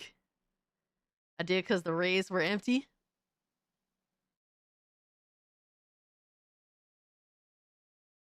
Be perfect room for a party. Fucking hell. Absolutely. That room is perfect for social distancing. Yeah, from the world, right? You guys know he was the merchant at the beginning of Aladdin, right? Damn, it's been a minute since I've actually seen Aladdin. I'm a little ignorant, brother. So I was sent this. I'm interested to check it out. This guy left with pure joy. All right, let's see. What's up, dog? How you been? Shoot, I got these PS3 games, but I've been looking to get a console for them. I ain't got no console, bro. I just got the only PS3 I got right now. It got traded in 5 minutes ago. Oh shit! Swear to God, I even got controller and the cables with it. Hey, let's go. Everything ready for it. Everything ready to go. Let's I think go. it was meant for like you. The newer version where you gotta slide it open. You could just Touch buttons right there. Because the slide top, they got problems. For real. I can get this mode right now. Yeah. Right? I got the slide top. What is it? The super slim? I didn't know that one had problems. I mean, I just got what I could get. Bromance low key sweet. After it just came in. After you came in, I know that's right. You know I tested it, cleaned it a bit, made sure everything was working. Oh yeah. I get you 10% off everything today too. 10%? Absolutely. Look at God. Oh yeah. Oh yes. Down to 122.23. Let's get it. Hook me Run up. it. I'll slap this in the bag for you too. Yeah. Like kitty kitty store now.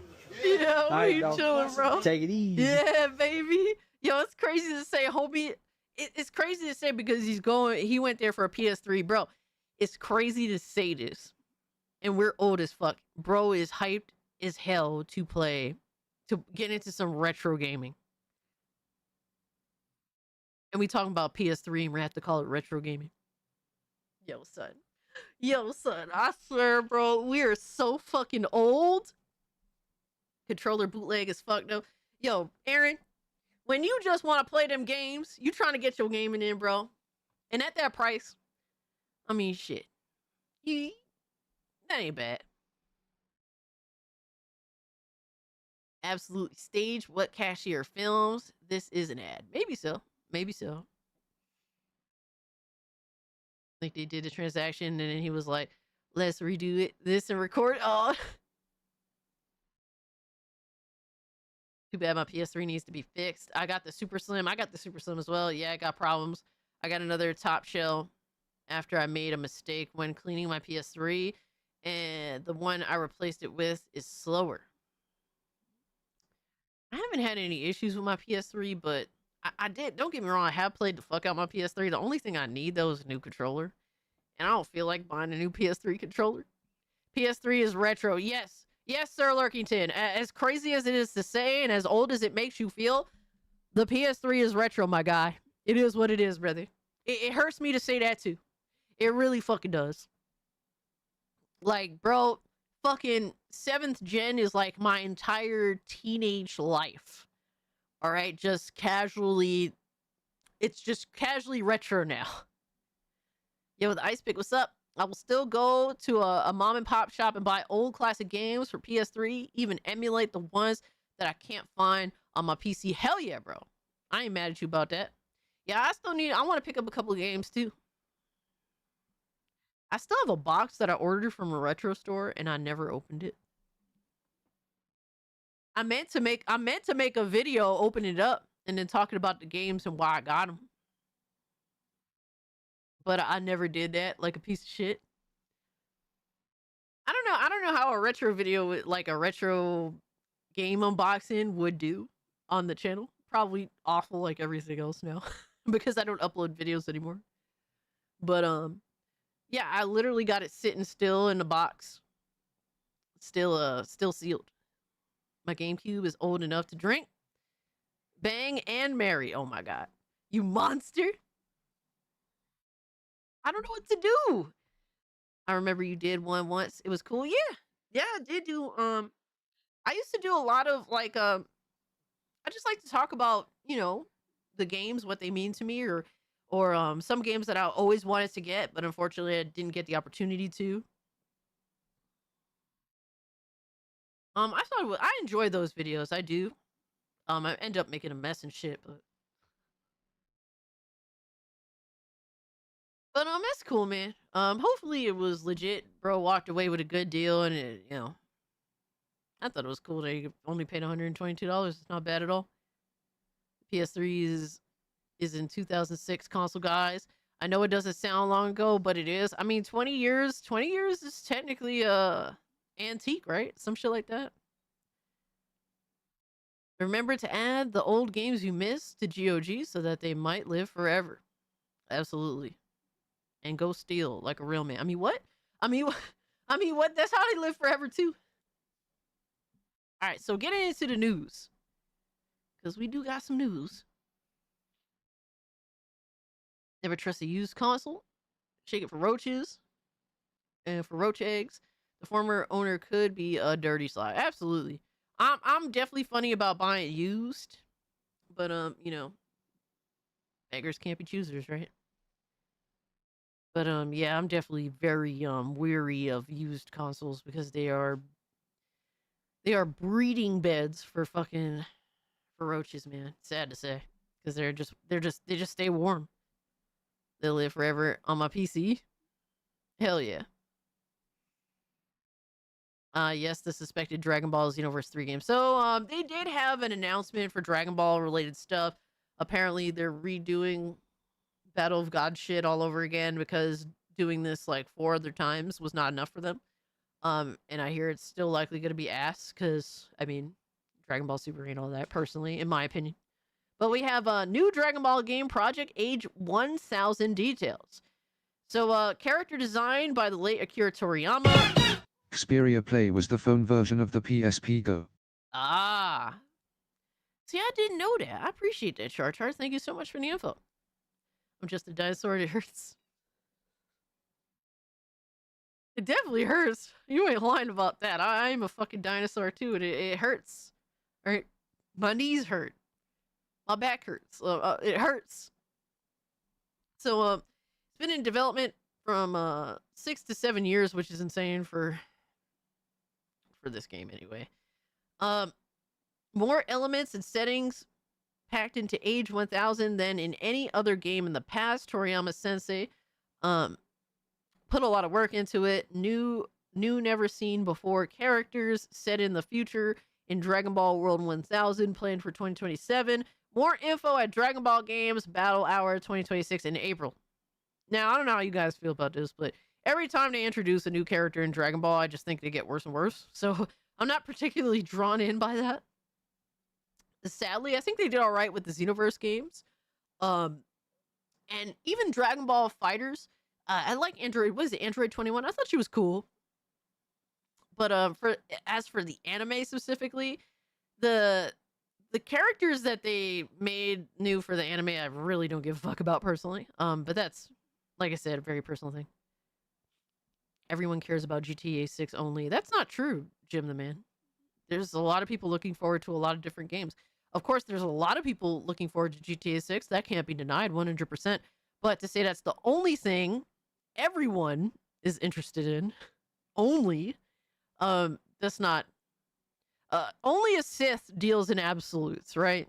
And that's an absolute that is simply just not true. I don't trust used storage drives. I remember one story from Alpha Omega Sin. Oh man, I can't think of the story. I love Alpha Omega Sin. Oh my god. Sometimes I do go rewatch a lot of his old videos for funsies.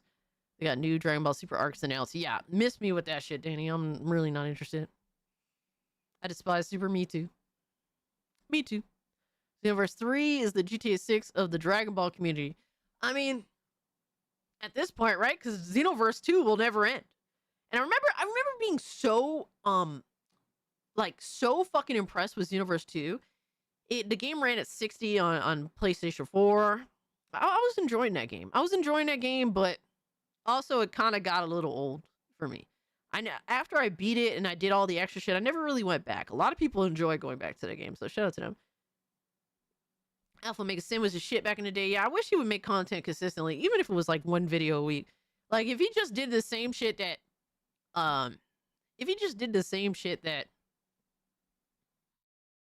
Happy Console Gamer would do, I'd be very happy with that, because usually Happy Console Gamer just uploads like every Sunday. And then sometimes he'll drop a new video, an extra video a week or something like that. But he just promises the Sunday video, and then everything else is kind of just whatever else comes out that's extra is kind of like the icing. I always like Alpha Mega Sin's rants. Bro got seriously into it. Absolutely. I mean, like, he's a huge inspiration for the channel for sure. What's a Dragon Ball? Is that a bad dragon? Oh, fuck! I don't know why I read some of the comments you guys make. I don't realize how bad they are, so I'm already more than halfway in. I'm excited for Mouse PI for Hire. Yes, that is easily a day one for you Golden Apples. I don't know how I feel about this art style. It looks very fucking bland to me. I'm very bored looking at it. This dude just looks like an even more bitch-made Gohan, if I'm completely honest. And I don't know how you make Gohan more bitch-made, but somehow they managed to. So shout out to them for that. But it would be interesting to see a Xenoverse 3. Now, whether I like it or not, I can't really say. I'm a little bit over Dragon Ball at this point. Sad to say. Dragon Ball has been my most favorited thing ever since I was 5 years old, up until literally my early 20s. I was so obsessed. So for me to kind of feel like I'm over it is sad to say, but it's me just being honest. Yo, Oz, what's up? I hope everybody's staying warm out there. Absolutely. Sparking Zero was meant to be part of the Budokai games, but it didn't reach the Budokai level. Yeah, so it's been a while since I played Budokai Tenkaichi 1, 2, or 3. It's been a while. But the controls are not the same in Sparking Zero, even though they said they were going to be the same and you could pick the traditional control options. They're not the same because I would have picked up the game immediately and felt right at home. And nope, it's not the same. It's different. I would have to go boot up my PS2 and play, preferably probably Budokai Tenkaichi 3 to really get the differences between the two. But yeah, they're not the same, and I don't like Sparking Zero's controls very much. Looks like a twink Bulma. That's insane, but you're not wrong. It's Timu Toriyama style, art style, and I don't want to sit here and be like Toriyama didn't have it, but towards that later part of the second attempt at Dragon Ball post the live action movie, I'm not feeling it at all. I don't give a fuck about Super. I think Super's awful. The movies are mid as fuck. And they're all canon now and shit. And it's like, bro, the non-canon ones were more entertaining. I'm sorry to say, I think that they looked better.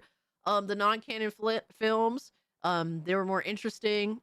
I was more enthralled by them, even if you could tell that they don't fit into the main story or canon. Whatever, man.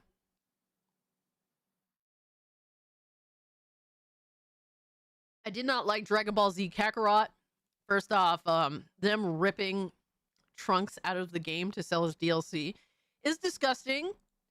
I literally crashed the fuck out when they skipped over the battle where Trunks fights Perfect Cell as Ascended Trunks, Ascended Saiyan. I fucking hated that shit. I was so upset. And I did not bother playing DLC when they didn't have... Who's Trunks' voice actor? When they had fucking Kid Trunks' voice for Future Trunks as a teenager, I was mentally checked out already with Kakarot. I was so... When they showed that as DLC, I'm like, yeah, this is fucking bullshit. Sparking Zero doesn't let you turn into the Great Ape form. That is pretty cool. Oh, Sparking Zero does let you turn into the Great Ape form, and that is pretty cool. Did you see Tommaso Ciampa is in AEW? Yes. And what I need AEW real quick to confirm, for me, they need to confirm to me that Tommaso Ciampa and the Blade are not the same person. If they could do that real quick, just so I could verify, that would be cool, because I've been convinced for a while Tommaso and the Blade were the same guy. You didn't enjoy your guy Fu because he sounded like a little girl. Yeah. So in the original film, the History of Trunks, they had featured teenage Trunks being voiced by Eric Vale, and which was fine. I like that.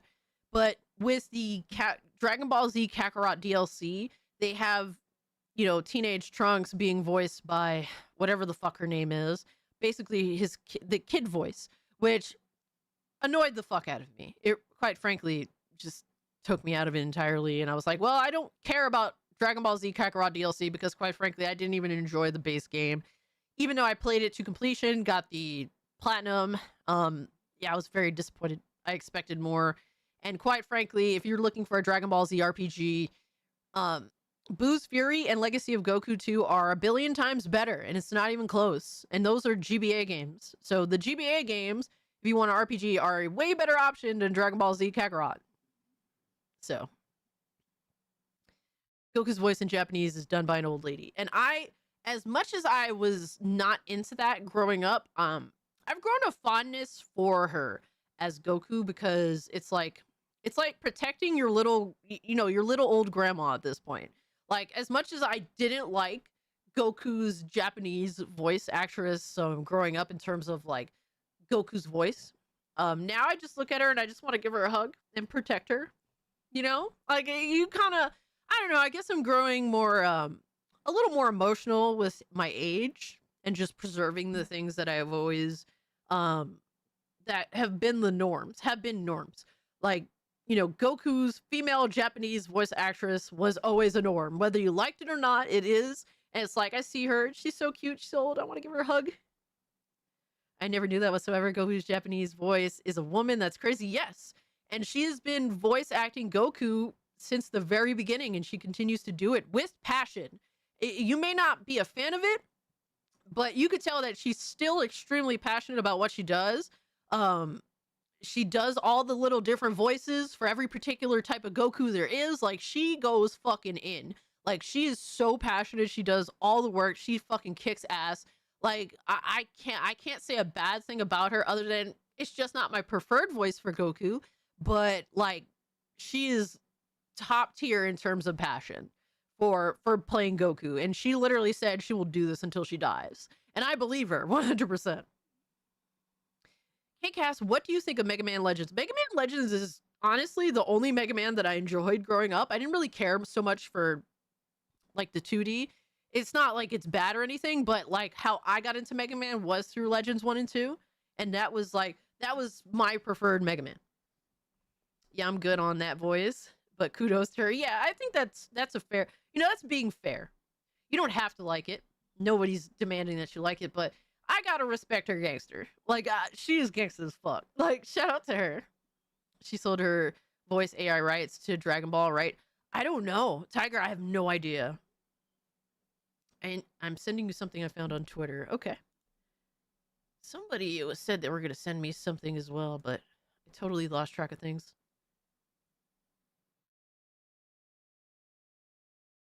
Just talking about all sorts of awesome shit. Like, oh my god.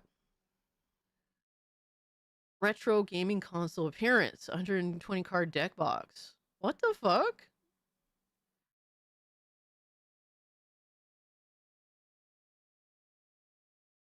The IGN deals? What the fuck? What is this? I'm so confused. Oh no, hold on. I didn't know it was Amazon. Oops. Oops. I'll have to check that out later. My bad. Alright, what else we got next? Alright, so I don't know how I feel about this. As a longtime Dragon Ball fan that would pretty much get every Dragon Ball Z game, I am on the fence, personally. Personally, I am. Alright, let me see what you got, Dungeon.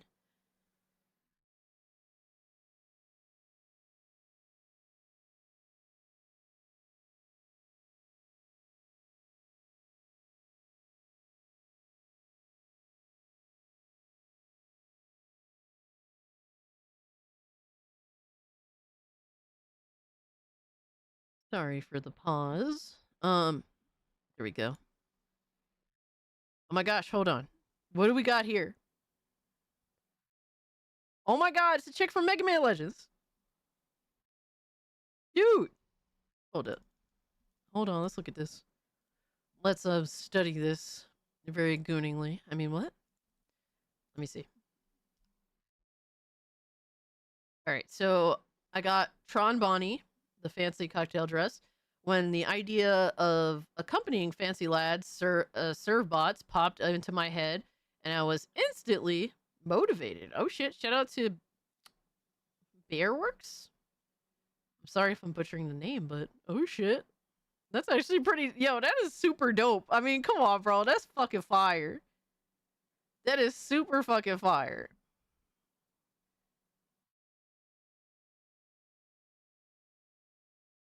$2027, I might not make it that long. Oh man. I do prefer Sean Schimmel's voice, even though he's a dick. My favorite preferred Goku is Ian James Cornette, and I don't care what anybody has to say about it, because I could actually take him seriously when it was time to be serious. And I think he was still also good at being goofy Goku, so. Sean Schimmel I just can't take seriously at all, at any point, so. I like the style. Yeah, that's actually really cool. But, Homegirl definitely cooked. Shout out to her. Alright, what else we got on the menu? What else we got? Let me get rid of the nonsense. Let me get rid of this nonsense. Get the fuck out of here. Alright, so Dragon Quest VII Reimagined Official Adventure Log Part 2 trailer. Alright, let's see what we got here. I haven't watched the trailer. I'm kind of I don't want to say I'm on the fence with Dragon Quest VII. It's one of those where it's like, I'll probably pick it up on a sale. Because I feel like $60 is just a bit too much for a $40 game. A decent $40 game from what I played, but I just found it on my feed. Yeah, it's pretty cool. Has anyone ever watched Dragon Ball with the original voice actors or just dubbed? I've watched a little bit with the Japanese voice actors, but not very much. It was very difficult to me to distinguish the difference between like Chi-Chi, Bulma, Krillin, and Gohan's voices.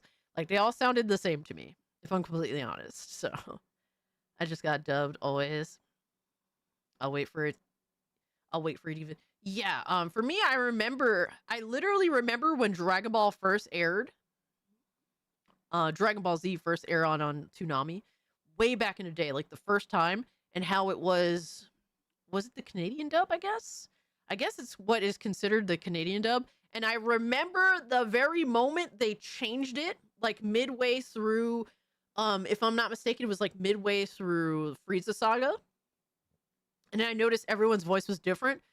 But they were continuing the series. So it was like at the same same spot in the show, but just entirely different voices. And I'm like, what the fuck happened? So like then they changed it to, the Funimation dub with the, actors that they had. It was really weird. It threw me the fuck off. Like it was crazy. I remember literally when it happened and it was fucking weird. And at first I was not feeling it because it was just different, even though like the Canadian dub was kind of retarded. So it was really interesting. Yo, Eagle Lord, what's up? Frieza sounds like a grumpy granny on dub. I just call him Tranny Frieza. I'm not gonna lie to you. I think it's hilarious. All right. So literally Frieza's voice actress is also Genkai from Yu Yu Hakusho. And it's amazing because literally Frieza sounds like an evil bitch. And I was confused as to Frieza's gender, but it didn't matter because Frieza was just evil. And if the more feminine that Frieza sounded, the more accurate to what evil is, it would be, pretty much. Yeah, I remember when the Ocean dub was still a thing. Yeah. All right, so Dragon Quest VII Reimagined official adventure log trailer, part 2 trailer. Let's see what's up. Hello again and welcome back to the Dragon Quest Adventure Log. It's part 2. This time, we're saying a big how do you do to your loyal companions from the main cast. Welcome aboard. And introducing a supporting ensemble that will be serving a plate full of panache to fatten up your quest. This is Dragon Quest VII Reimagined. Let us depart forthwith. The major players. Now meet, well, you, actually, the protagonist. It looks like Kid Gohan. We have Kid Gohan, the protagonist. You are a fisherman's son from Pilchard Bay, with a penchant for exploring and an adventurous curiosity beyond the island of Astard. You clearly know one end of a sword from the other. And here's Kiefer, a proper... Why is his name Kiefer? Is it like, was he supposed to be Kiefer Sutherland? They're doing everything except Dragon Quest Builders and Dragon Quest 12. Yeah, literally the shit they're supposed to be doing. I'm convinced Dragon Quest 12 is in development hell. I don't know what's up Dragon Quest 3. Dragon Quest Builders 3. Personally, I didn't play 2 yet. So I'm not really like fiending for 3 or anything. I need to play 2. But Dragon Quest 12 is like the one. That's like the one that I will stop everything for. And unfortunately, we haven't heard about anything Dragon Quest 12 in literal fucking years. Don't insult Kid Gohan like that. Oh my god. Royal fella, a prince no less. Here I go! He's it's a king Cassie bee, with this blonde one, hair. Yo, fuck you, bro. He often wonders about destiny, and if there's something Dragon Quest that only he 24 alone... thinking face. Dragon Quest 24. Bro, we can't even get a Dragon Quest 12. How are we going to times that by 2, Benjamin? How we going to do that, brother? That's not how that works. Can do. And to Cult be classic honest, Dragon he does Warrior, get yep. things done. I've got this. That is the cult classic Talking of name. royalty, well, meet Maribel. She's not quite as regal as Kiefer, but she's almost local royalty. Her father being the mayor of Pilchard Bay and all that. So there. A forceful young lady, somewhat brazen, but underneath that tough exterior, there's a considerate and virtuous heart. And she's a dab hand at magic. Prince Charming from Shrek and Dragon Quest. Interesting, you're not lying. Kiefer Sutherland is in the game, you fuck. I don't like any of the side characters. Just throw them all in the trash. I'm okay with the protagonist. I mean, even though he literally looks like Kid Gohan. Which is nice. All right, let's go. Then there's Ruff. Cheerful chappy, but a bit youthful. Oh my god, doggy. Very loyal and devoted to his family, and in turn, you and your party. He's pretty handy too with his snappy animal instincts. Not surprising, really. Oh my god, it's like having Kid Yajirobe on a fucking wolf. What are we doing? Bro, what are we doing? I've never played Dragon Quest VII, so like, I don't know the details as to all this. All I'm getting from this protagonist, Kid Gohan, your friend is fucking Kid Yajirobe. Really, considering he was brought up by a wolf. What can I say about Aisha? He's missing a tooth Great like Yamcha dancer, was in Dragon and Ball. Even better with a sword. She's one of the roamers, and has her own personal quest to find the player of the Turbine of Truth. Is it true? I like her character. She actually looks dope as fuck. She's not Jade from Dragon Quest XI, but she's still pretty cool. It's going to be weird seeing new Dragon Quest numbered games without Yoshi Siguya and Akira Toriyama. I feel your pain, brother. I feel your pain. Get in this game, or should I on PC or PS5? I don't know. I mean, honestly, Giggles, I don't like to be a biased person, even though I prefer PC, obviously. But I would say just get the game on the platform you're most dedicated to playing, and you're gonna have the most time for, because you're gonna need a lot of time to run through this game. So whatever you're gonna be on more, preferably, even if it's PS5, go for it, my guy. I actually have been watching OG Dragon Ball. Got to meet General Tao. Nice. Oh, it's been a while since I watched OG Dragon Ball, but oh my god, it's so awesome. After they censored Akira Toriyama's art on the year of his death, I'm over Dragon Quest, thank you. I get you on that, and for me, if the game has censored art, does that disqualify me from buying it? Personally, no, but I refuse to pay full price for it because I'm not getting like the original interpretation of the game. I usually wait for a sale, preferably a deep sale. But yeah, it does tarnish the value of the game in my eyes, 100%. Like, I will not buy if I know the game is definitely censored and it's problematic as shit to me. Yeah, I'll just wait for a deep sale. Fuck you. Sir Mervyn, bit of a hero this one, and a member of the Holy Order of the Almighty. Prepare to be bedazzled. He has a strong sense of duty which prevents him from walking away when someone else is in need. Okay, so the warrior chick and the old man fucking warrior man. I'm digging them. Lady. And my goodness, you'll need him with his superior combat skills and experience. Hell yeah. He once fought the Demon King, don't you know? A splendid display. Fuck the Demon King, the supporting cast. What a lineup! But that's not all. What? You'll We meet mod plenty of them friends hell along yeah. the way. Dancers, royals. Was that some kind of joke? Scientists and soldiers. Splendid. The music is pretty on point. I do like the music. To a high priestess. Old recognize old, hell yeah. All sorts of helpful allies and mysterious personages with many a yarn to spin. I can't wait to tell you all about my adventures.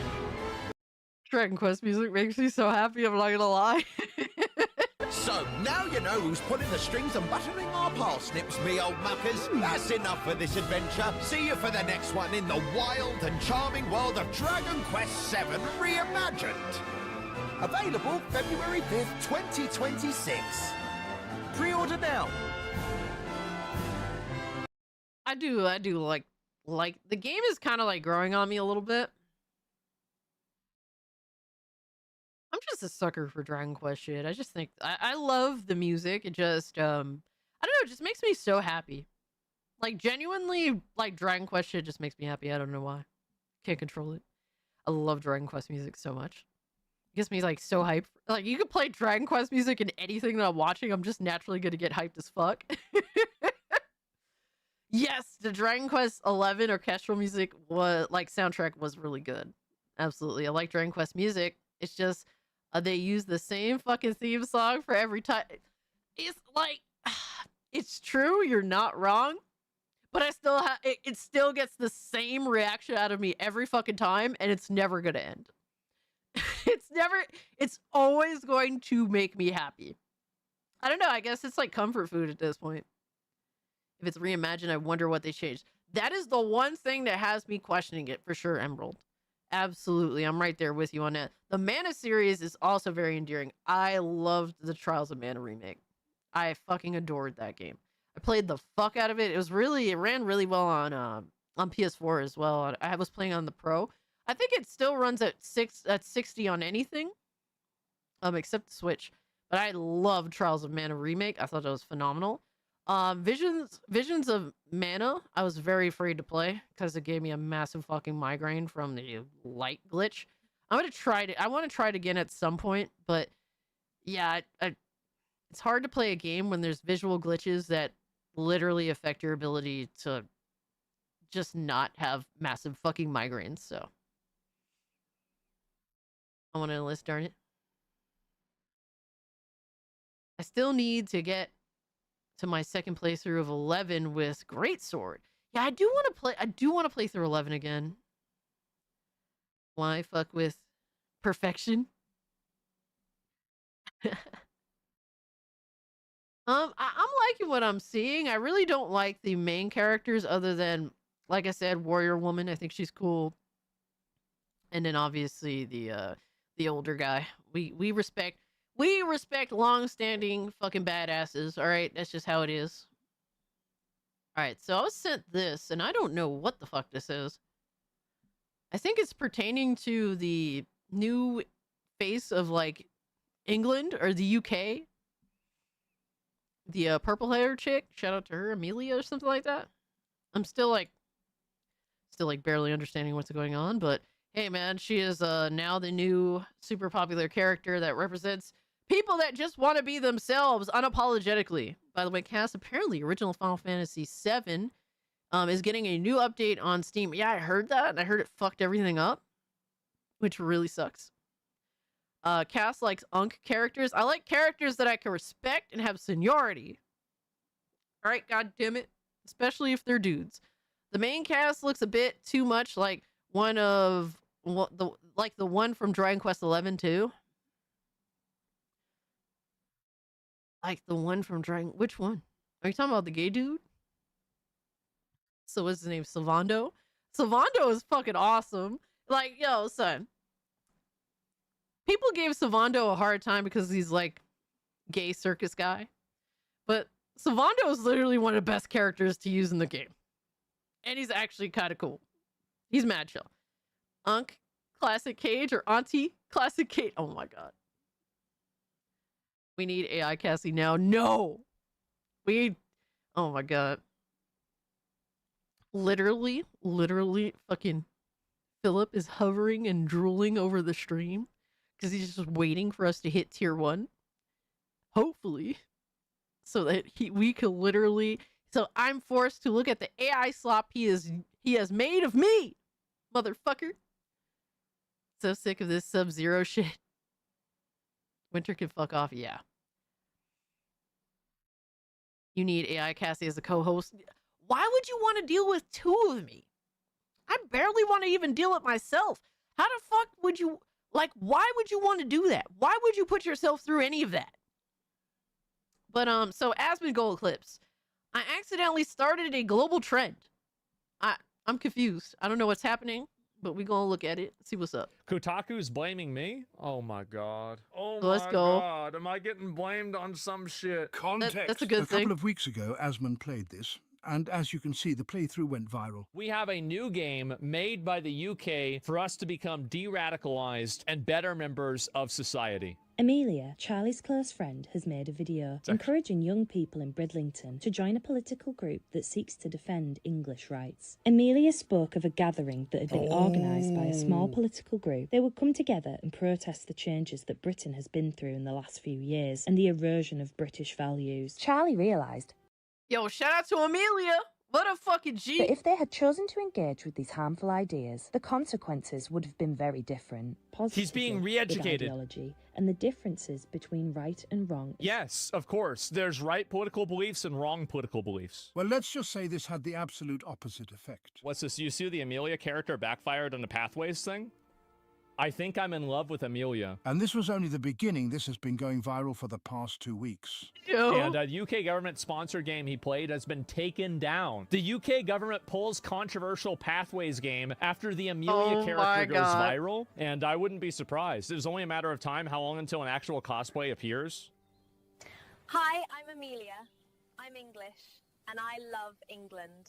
Oh my god. Our government won't even protect our schoolgirls from grooming gangs. What is this? Yo, it's AI has taken like rejection of what government tells you to do to a whole new fucking level. Like AI is taking everything to a whole new level. Like literally they're telling you should be ashamed of yourself for being like your nationality. Like you should be ashamed, particularly because you're white. That's really what they want to express more than anything else. The UK is literally a fucking tyrannical fucking government at this point. But it is funny that they made a propaganda video game and a person took the what was deemed the bad person in the propaganda video game and turned her into a fucking beacon of like fucking fuck you to the government. No parliament, our cucks, chuds are based. At least we'll have both versions. AI says you shouldn't be ashamed of your race. UK is also suing Steam. Yeah. Unfortunately, so, you know, I don't like to get inherently political here, but unfortunately, and I'm honestly surprised this hasn't happened sooner, or maybe it did and we just didn't catch it. But the past few years, government has been funding in, you know, fucking video games that are indoctrination related, like to literally get you to think a certain way. So that's becoming the norm. It's become gaming has become a propaganda piece, and probably what will be the most popular propaganda entertainment medium in the near future, in the very near future, unfortunately, because, well, they want to go after children. And what are children into more than anything else these days? Video games. That's where they're going to try and get to your children, unfortunately, right? So, like I said, I don't like to be inherently political, but unfortunately, the reality is that they're using the most popular entertainment medium to push political narratives, to push indoctrination narratives, and whatever have you. Private company based in the US, by the way. Amazing, right? No, UK's allowing a case from the same whore that lost her case in the US. Yeah, like literally it's the UK allowing that to proceed, even though it's the most ridiculous lawsuit, like pretense I've fucking seen in a while. Unfortunately, a targeted demographic. Absolutely, yeah. Steam could just stop working in the UK, then all the gamers will uprise against them. That hurts everybody involved. Like, obviously, as we say, you know, video games are entertainment. They're not a necessity. 100%. We can all establish that. But it does hurt everybody involved when Steam is unwilling to fight for their user base, really. And they just pull out and just leave y'all stranded or hanging. Like, that's, you know, that sucks. Fuck politics. Yeah. Literally, the goal at the end of the day, Golden Apples, and what I try to express here is that I don't want to have to talk about politics in video games. And I absolutely do my damnedest to not talk about politics in video games. I try every fucking week to steer clear of that shit. And if I do have to address something, we handle that topic and we address it swiftly, to the point, and we move on, right? But my goal is to not have to talk about, you know, political shit in any depthful way, revolving around propaganda or any fuck shit that unfortunately I have had to talk about in the past. Steam leaving the UK would be Death Stranding. Damn, it is a necessity. Gaming is like drinking for me sometimes, escapism. And I understand, and it could definitely improve your mental health. But what everyone would mean by necessities is like food, water, shelter. Gaming does not fall under any necessity related thing. It's an entertainment medium that definitely provides you the mental stability that you're looking for at the time, which is completely fine.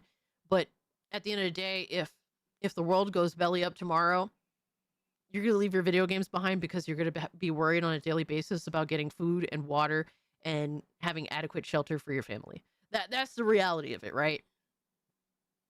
Goon, water, shelter. All right, bro. Yo.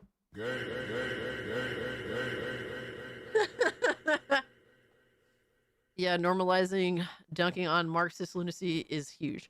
Yeah, and I do like, and you know, I think at the end of the day, a lot of this shit is just silly. But I do like how they literally hijacked the character and turned it into the opposite of what the propagandists were implying or wanted to begin with. So shout out to people that literally just say go fuck yourself and do the opposite of what propagandists want you to do.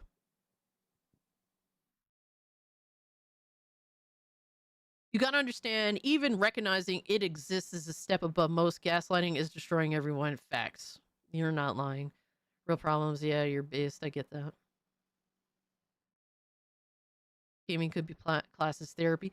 It can be, Sage, but like I said, it's still not a necessity. It can absolutely improve your life in a multitude of ways. That's personal, and how a piece of entertainment affects you versus me versus other people.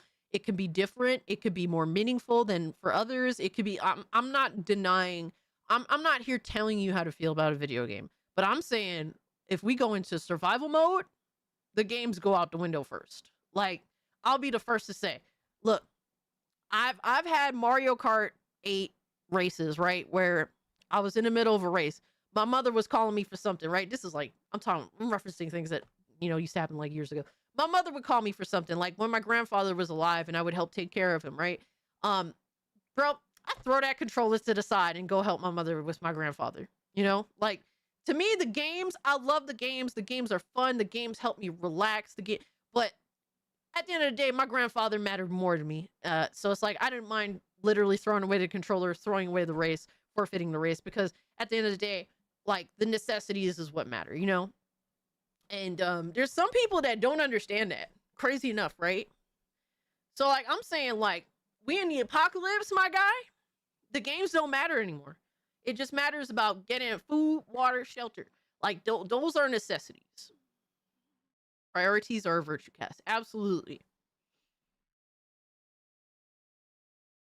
It's important to talk about some things that are needed, but that shouldn't bleed into the entertainment. Absolutely. I agree with that. I want to keep the political shit out of gaming. That's literally something we've been asking for years, and people have spitefully pissed all over our entertainment and have said, go fuck yourself. We'll do what we want. And that's why a lot people like me exist. That's why people like Hypnotic exist, and so on and so forth. Like how apparently Gen Alpha can't read and shit. I mean, I'm a millennial and I can't read. Zombies happy and the games go. It is what it is, my guy. It is what it is. Priorities. Materialism is the devil. It can be. It can be if you let it consume you. Like, for me, I'm materialistic in nature. Like, I just like to collect shit. But at the end of the day, it doesn't bleed into my ability to survive. It's just, I like this, but I don't let it consume me. Right? And that's something that people need to understand, for sure. Like, there is a difference in, you know, what is priority versus what is a cool little thing. Like, I remember, for example,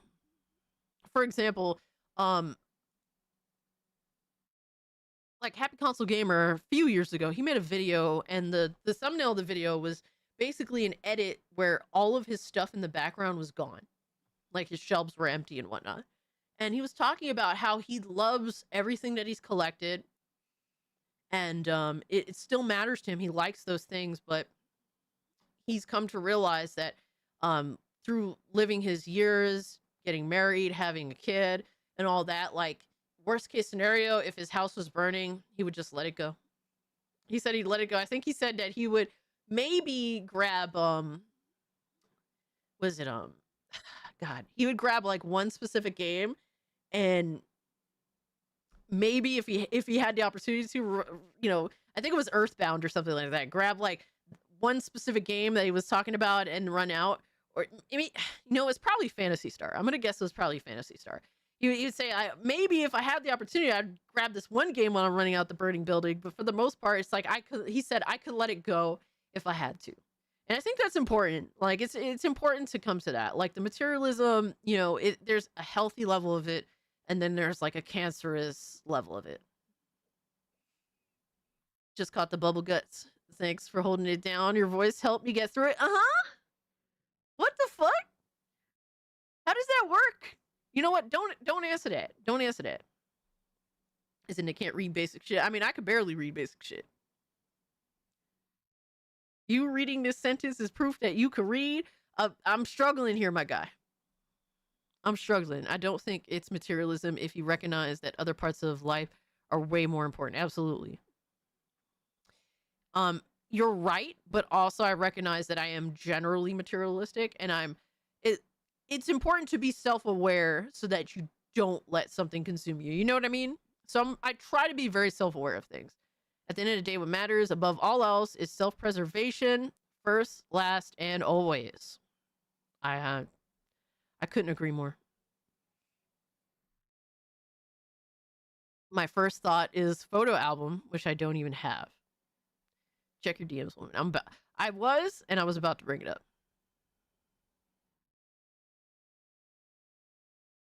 This is me. This is definitely me.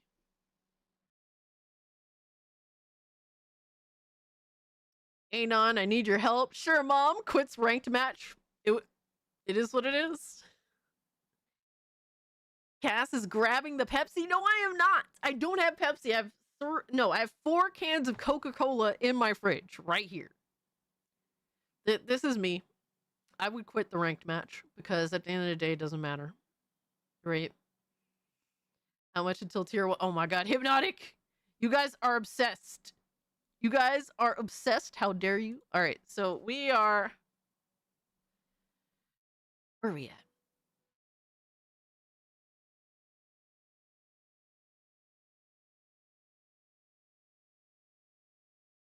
We have, we're $47 in. $300 is tier 1, so we're, almost, what, 253? 253 to go.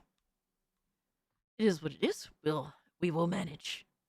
If you can spell the word exit, you can read better than Gen Alpha can. I mean, how old is Gen Alpha, realistically?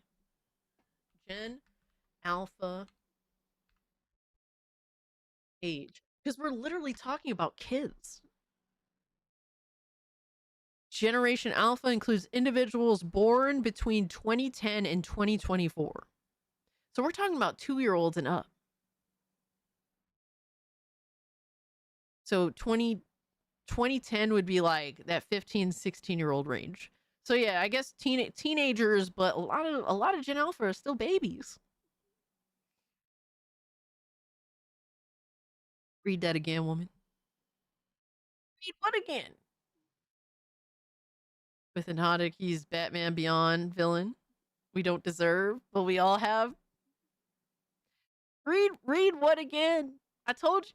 16-year-olds cannot read.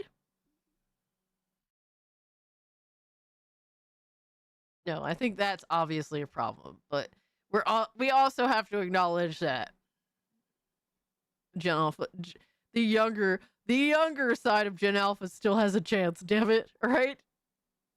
They still have a chance. There's still, some of them are 2. They're teenagers. I think the oldest is 15 now. Yeah, around that 15, 16-year-old range. But yeah, that's me. I'll quit the ranked match because you know, family comes first. You know, friends come first or whatever. Like for me, it's like, you know, spending time with my best friend is more important than a video game, right? Spending time with family is more important than a video game. At times, you know, selfishly, we want to retreat to our video games, and sometimes I end up being selfish, right?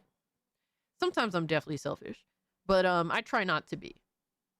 And then when you're an adult, you have to learn how to be rationally selfish, I guess I should say, because we're all selfish, right? To sit here and be like, I'm not selfish is it's a lie. It's a lie, and I think we'd all be lying if we tried to say that. But it's important to be cognizant of your selfishness, but also to be reasonably selfish. Hopefully the betas will read better than alphas. That would be very depressing if oh man. Goddamn. Alright, so we got that done.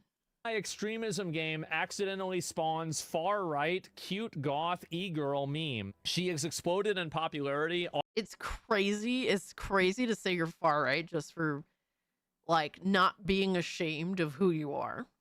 Like, if you're not ashamed of who you are, you're far-right. It's crazy. Absolutely fucking insane.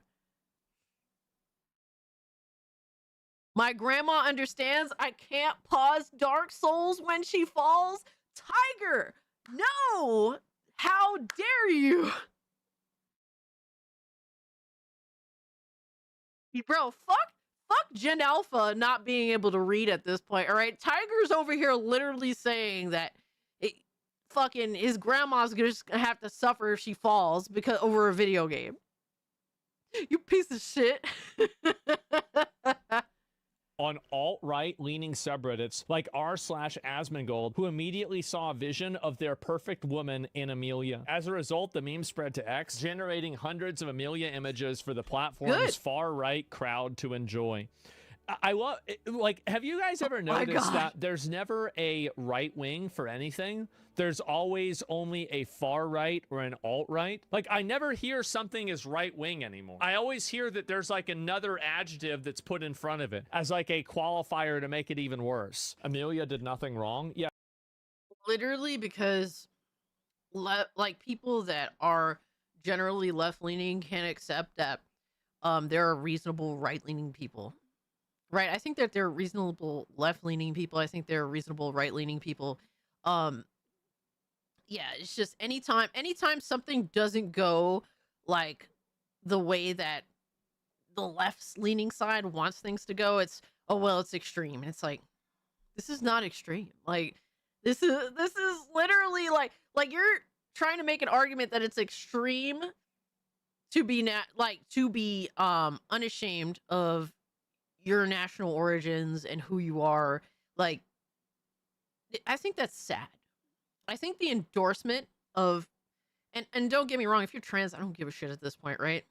Like, I don't really have time to give a fuck. But like, it's crazy to endorse people being ashamed, so much so as to change their entire life in a, at times, like in unhealthy manner.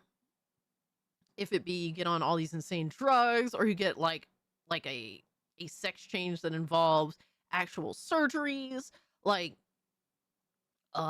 this way of just what I think is just an immature reaction to somebody being different, really, because to tell somebody it's okay to literally choose not to accept who you are and change yourself, I think that's a level of childishness that it keeps people from becoming an adult. Like, part of becoming an adult is accepting that you're not great at everything. That, matter of fact, you're kind of shit at some things. That, you know, part of becoming an adult is that, yeah, I got a big fucking nose and it is what it is. Like, you know, like part of becoming an adult is recognizing that I am imperfect in some ways, and some things I'm actually good at, and just understanding your strengths and weaknesses and coming to terms with who you are as a person, because nobody's perfect. Nobody's going to be exactly what they want to be. You try to strive to do that, but like, I don't think someone could actually become an adult until they accept who they are, faults and all. That's like literally what you have to do. You know, like, for me, mentally, to actually become an adult. My 14-year-old daughter is Gen Alpha, very tech-oriented, but kind of on the wokey side by default. Yeah.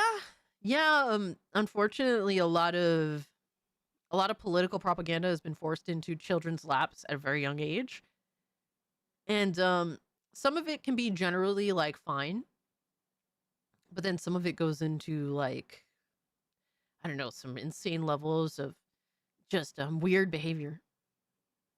I heard Xbox died again. Me too, Killison. We're going to talk about it. Growing up is realizing, hey, you got to stop being a fucking dinosaur and get a job. Oh my God. Right? So like it's perfectly acceptable by like the society that's trying to dictate your lifestyle, your morality and all that. It's literally unacceptable and evil to be, you know, prideful of who you are, where you come from, your country, faults and all. It's unacceptable and evil to think this way, but it's completely acceptable and you should be supported and you know, even like funded, whatever have you, to be ashamed of who you are and to not accept who you are and try and change who you are. Like stuff like this mindset is fucking insane to me. I agree, they merge into lanes. They should merge back. No sit down, no shit down their lane, but take an exit ramp. I totally didn't understand that at all. I'm not gonna lie. Yeah, so they're even talking about me. So it's my subreddit's fault that people like this character. I mean, I guess that's probably kind of true. I mean, I did play the game, and you know, I'm sure that probably got a lot of people talking about it. You're right about that. The only reason people should be upset with ICE is because they're not doing enough. Oh my God. They need to. Yo, that's crazy, yo. Oh my God. Giggle said, I was extremely insecure in the fact that I physically can't grow a beard. But over time, I learned to accept that it's something out of my hands. So instead, I now style the facial hair that I do have. And I have a girlfriend now. Dude, like, when you come to terms with who you are, like, it especially as a man, right? You're more confident. Like, that's more attractive to a female in general. So shout out to you. You got a girlfriend now. Just accepting that, hey man, you are who you are, and it's not gonna change, right? And just make the best of it, because that's what you have to do as a person, having this one life that you have. You have to grow to realize that you can't. There's certain things that you can't change, and you got to make the best of what you got, because you should be grateful for what you do have. You know what I mean? Like, life is not perfect, but I will say I could be. Like, my life is not perfect, but I could be way the fuck worse off than I am.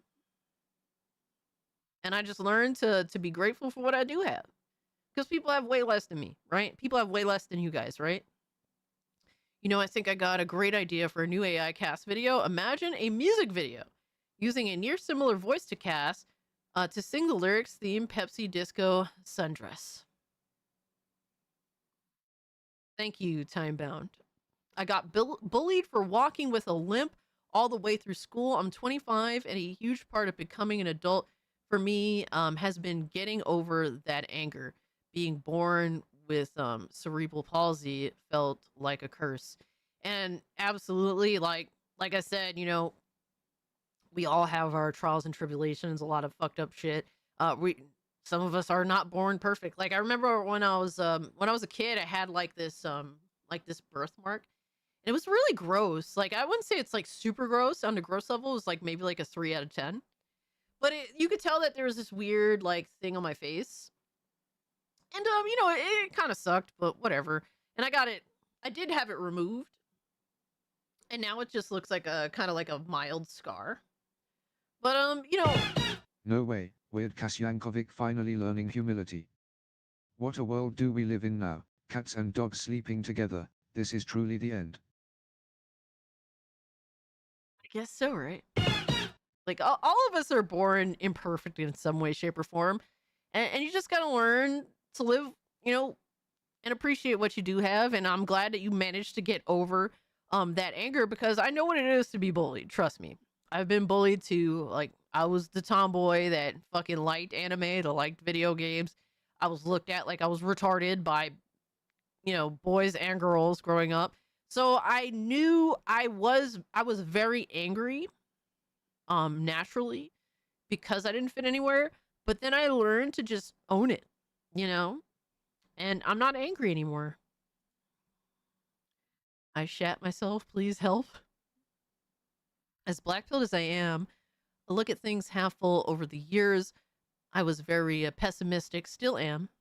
But I look at things as opportunities for me and lessons. You have to.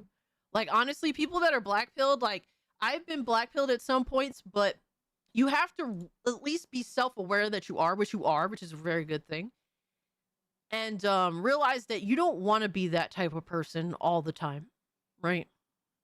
I'm glad you got it removed and you feel better about it. Yeah, I mean, you know, there's certain things you could change. And thankfully, it wasn't like a big change. It wasn't like a major anything, thankfully. But, you know, like, you get made fun of for shit. It happens. I feel black-pilled about love and relationships. Mental health is getting gray-pilled, at least. So there's hope. Yeah, I mean, you know, you're going to feel times where you're, like, in shit situations. Because, like, dude, sometimes you get, like, reality checked hard. And been there, done that. And it sucks, and you're going through it, and you gotta get out of it on your own terms, not because people tell you to, but you have to dig your way out of your own ditch. But when you do, you'll feel better for it because it's not manufactured, it's genuine, and you become stronger in the end. Yo, aloha. Just us, Cartoon Man. How's everyone doing? We're having some real talk right now. That's too real. It is what it is, you know? I'm 5'6", and I was supposed to be 5'10", but puberty hit early. I just came to terms that I'm not as tall as I could have been due to factors that were out of my control. Exactly. Like, bro, I think we all have a story. Like, we all have some shit that happened to us. We all have some things that we don't like about us, but we learn to live with it, right? And we make the best out of it. Because, like, dude, you know, like, all this shit that we've been through, hazing or just, you know, having a health situation that makes you stand out in a way that isn't favorable among other people. Like, we learn to embrace it over time. The skeleton in those closets, don't look at it. We learn to live with our situation over time. And it's not an overnight thing. And we could continue to be angry about these things or a situation or life or the world currently as it stands. But we'll never be happy if we choose to be angry all the time. You know? It's like going through phases of it. You're angry at first, you don't understand, but then you realize you learn to let go. I used to cook for myself occasionally. I haven't seen the knives for more than a year now. I think now I can see them without seeing darkness. I hope so, Benjamin. I'm wishing you the best, my guy.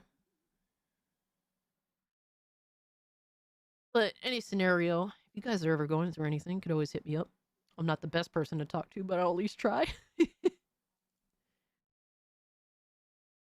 kind of a little retarded. You have to bear with me. All right, so here was an interesting bit of news. Apparently, WWE 2K26 will not be releasing on last-gen consoles. I wonder how this factor could play into basically the difference between 2K25 and 26. I'm interested. It's finally moving on to the modern era, according to the game's ratings page and ESRB website. WWE 2K26 will no longer release on last-gen consoles. What that means, those only playing the PS4 and Xbox One are seemingly out of luck. Yeah, basically, finally some things are dropping last gen. I feel like it's not really going to make much of a difference. Like, consoles have been maxed out since the very beginning when they come out. Cass, you're a great person. I am not. I'm simply a person. I don't think I'm great. I don't think I'm bad. I'm somewhere in the middle. 6 years later. I know, right? I just don't think this is going to make much of a difference. I would like to see. I'm playing 2K25, and I will probably get 2K26 day one. I'm planning to be retarded. So I'm interested to see the difference. Does the PC version have the island? I don't think so. I really don't care about 2K26. Mostly 2K series for WWE suck anyway. I don't know. I've been enjoying playing 2K25. I mean, is it great? No. Is it bad? No. Getting old is realizing, man, a hot bath sounds really fucking good. If so, maybe so, maybe so. I'm more of a shower gal, personally. Insider Gaming has also reported that in the past, the island mode was set to come to PC this year. With it only being on current gen systems and PC, it now makes sense as to why. What the fuck is the island? The island return in WWE 2K26 with a new story. Oh, their version of NBA 2K fucking bullshit. Island is coming back for another year in WWE 2K26. Sources close to the game have told Insider Gaming that the mode, which made its debut in 2K25, is coming back with a new story that piggybacks off the end of last year's. An island in chaos in WWE 2K26. The story in 2K26 will see a power struggle among 3 factions on the island of relevancy. Oh my god. This sounds so fucking gay. Oh my god. Bullshit that I will avidly try my best to avoid. 2K Sports is yet to officially confirm this, so it could be a case of just missing these systems. But that said, with it so close to the game's March 13th release, I didn't even realize it's coming out in March. I thought that WWE 2K games come out like later in the year. It's been a while since I bought a 2K WWE 2K game day one. It's been a very long time actually. I think the last one I bought day one was with Seth Rollins on the cover. So yeah, it's been a minute.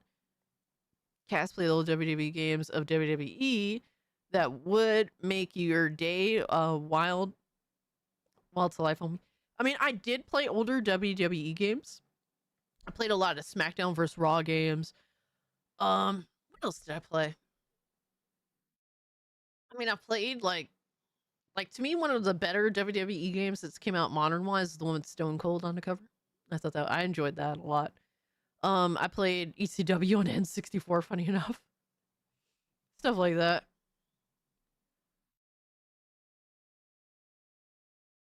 $2K26 is expected to have a number of improvement features, even some new and returning match types this year. One of the game's main modes, Showcase Mode, will also feature current World Heavyweight Champion CM Punk, which I'm actually kind of interested in. Other features include the Draft in Universe mode, a revamped reversal system, intergender matches in My Faction, and more. My problem with these games is that they always end up changing every fucking thing, like how the wrestling happens. They'll change up like how submissions are, and it's fucking annoying to relearn. Like the revamped reversal system that sounds like fucking torture to me. I'm not gonna lie, because I'm gonna have to learn a new fucking system. It's kind of more annoying than anything else. Chat, don't forget to update your drivers on PC. I couldn't play Titanfall 2 on my new PC until I did that. Was almost in shambles. No, do not update your drivers unless you absolutely have to, because Nvidia will fuck you sideways for funsies and spit in your mouth afterwards. All right? That's literally what Nvidia does. All right? And matter of fact, Windows and Nvidia are now working together to do the same fucking thing. I don't know any wrestlers anymore. They're fun-ass games, though. See, I like a few. But I could play the game now. That's good. What about SmackDown vs. Raw 6? SmackDown Shut Your Mouth. The SmackDown Here Comes the Pain. I don't think I ever played Shut Your Mouth or Here Comes the Pain. Sadly. Let me see which one 06 was to verify. Because I had a few SmackDown vs. Raw games. I had the ones that had the bra and panty matches, funny enough.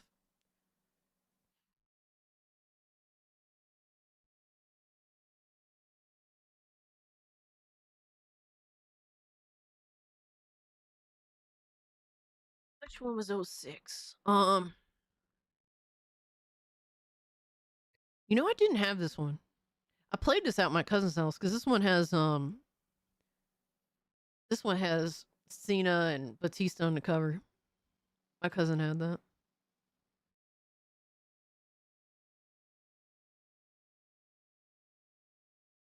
The 07 is... Alright, I had 07. I had Triple H on the main cover, then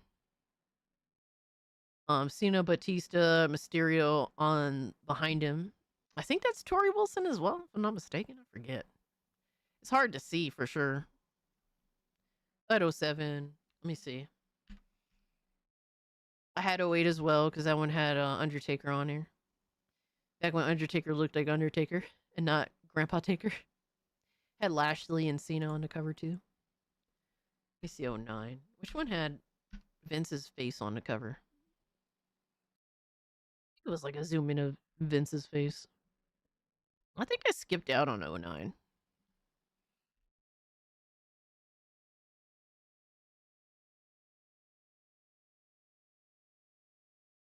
NWO vs. WCW Revenge.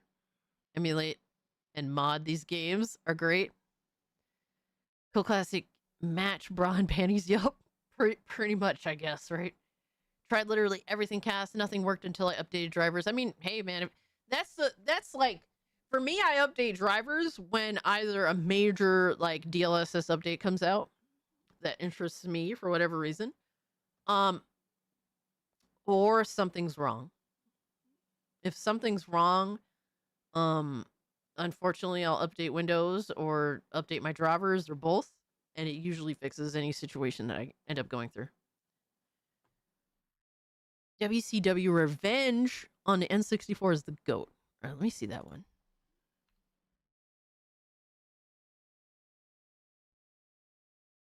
I remember having the fucking ECW games on the N64. My favorite people to play as was Tajiri and Rob Van Dam. And I know it was an awful game, but literally, I was obsessed with playing barbed wire matches where essentially the ring ropes were barbed wire instead, because I was a very violent child. I was addicted to blood and violence. I was a terrible person. I'm still addicted to blood and violence in video games. WCW NWO Revenge. See, I didn't get to play this one. I had the ECW one because I thought ECW was cool. That was like the first fucking so literally I got a N64 for my birthday, and I got the gold one from fucking what was it? From Toys R Us, because it was a Toys R Us exclusive, the gold N64. I came home with Smash Bros. And the ECW game, the black cartridge. And everyone tells me that that game is ass, but I had the most fun ever in that fucking game. RVD Rolling Thunder, fuck yeah. Cassie's a vampire confirmed. I mean, at work nights. Maybe I am a vampire. Maybe I am. We're still addicted to blood and violence. Absolutely. Thankfully, I'm not the only one. I love blood and I love violence. That's why I watch hockey now. Want the violence. Like, literally, you're allowed to cheer for violence at a hockey game. When you're outside of a hockey game and you're not playing a video game, you have to pretend to hate violence. And it sucks. It sucks to have to pretend to not like it. I liked RVD's controls from 09 and later. Oh, SmackDown vs. Raw controls from 09 and later. Not a huge fan of the earlier games. I wish they remade the older games with the newer game controls. Road to WrestleMania was my favorite. I miss Toys R Us too. Did you see my comment? Let me see, Sakura, if I could find it. Oh man, that's gay move Nintendo made. Yeah, what move? What'd they do? They always doing something stupid. Oh, you're talking about the dispatch thing. Yeah. Yeah, this is an awful fucking situation. Very dumb on Nintendo's part. So, to get into this, because we didn't get into the news here yet. At LOL at a hockey game, it's okay though. I love it. Don't you dare laugh at hockey, damn it. Let me have this. Hockey is violence with a sports skin. Facts. Absolutely. All right, so dispatch. Be aware that if you are a Nintendo guy, you got a Switch 2, and you're interested in playing Dispatch on your Switch 2, avoid it if at all possible. Apparently, because Dispatch has been censored by default on the Nintendo Switch, which includes curse words bleeped out, nudity covered with black bars, oh my god, I don't know, is this a person in the game? Invisual's dream was muted, has muted sound effects. I don't even know what that is. No option to opt out of the censorship. Because modern gaming can't treat you like an adult anymore. Many fans said they wouldn't have pre-ordered it had they known about the censorship. Sadly, when you pre-order, you take a chance. And that's the chance that you take, and now you're fucking cooked. This is another reason why consoles are fucking ass. The return policy for console gaming is fucking awful. PlayStation, I'm assuming Nintendo as well. I'm not even familiar with the concept of returning anything with Nintendo. Trunk said you can like it anywhere. Fuck what others think. Hell yeah. I like that energy, brother. Just when Nintendo Switch 2 couldn't get any worse, right?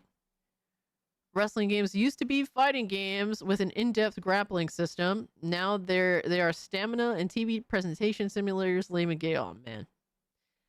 To be honest with you, I always wanted a lot of sports games. Speaking of blood, gore, and violence, check DM. I got you, Black Cobra. Thank you so much for the 2. I liked when games kind of simulated the respective.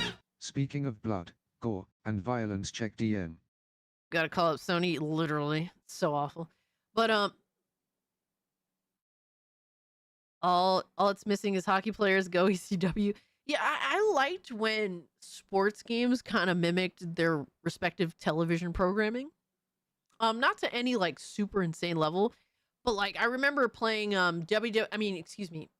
remember playing was it NFL 2K5 and them having the Sports Center like halftime program or like the intro. Like I used to watch that shit religiously. Like I remember playing franchise mode and I always looked forward to like the Sports Center analysis.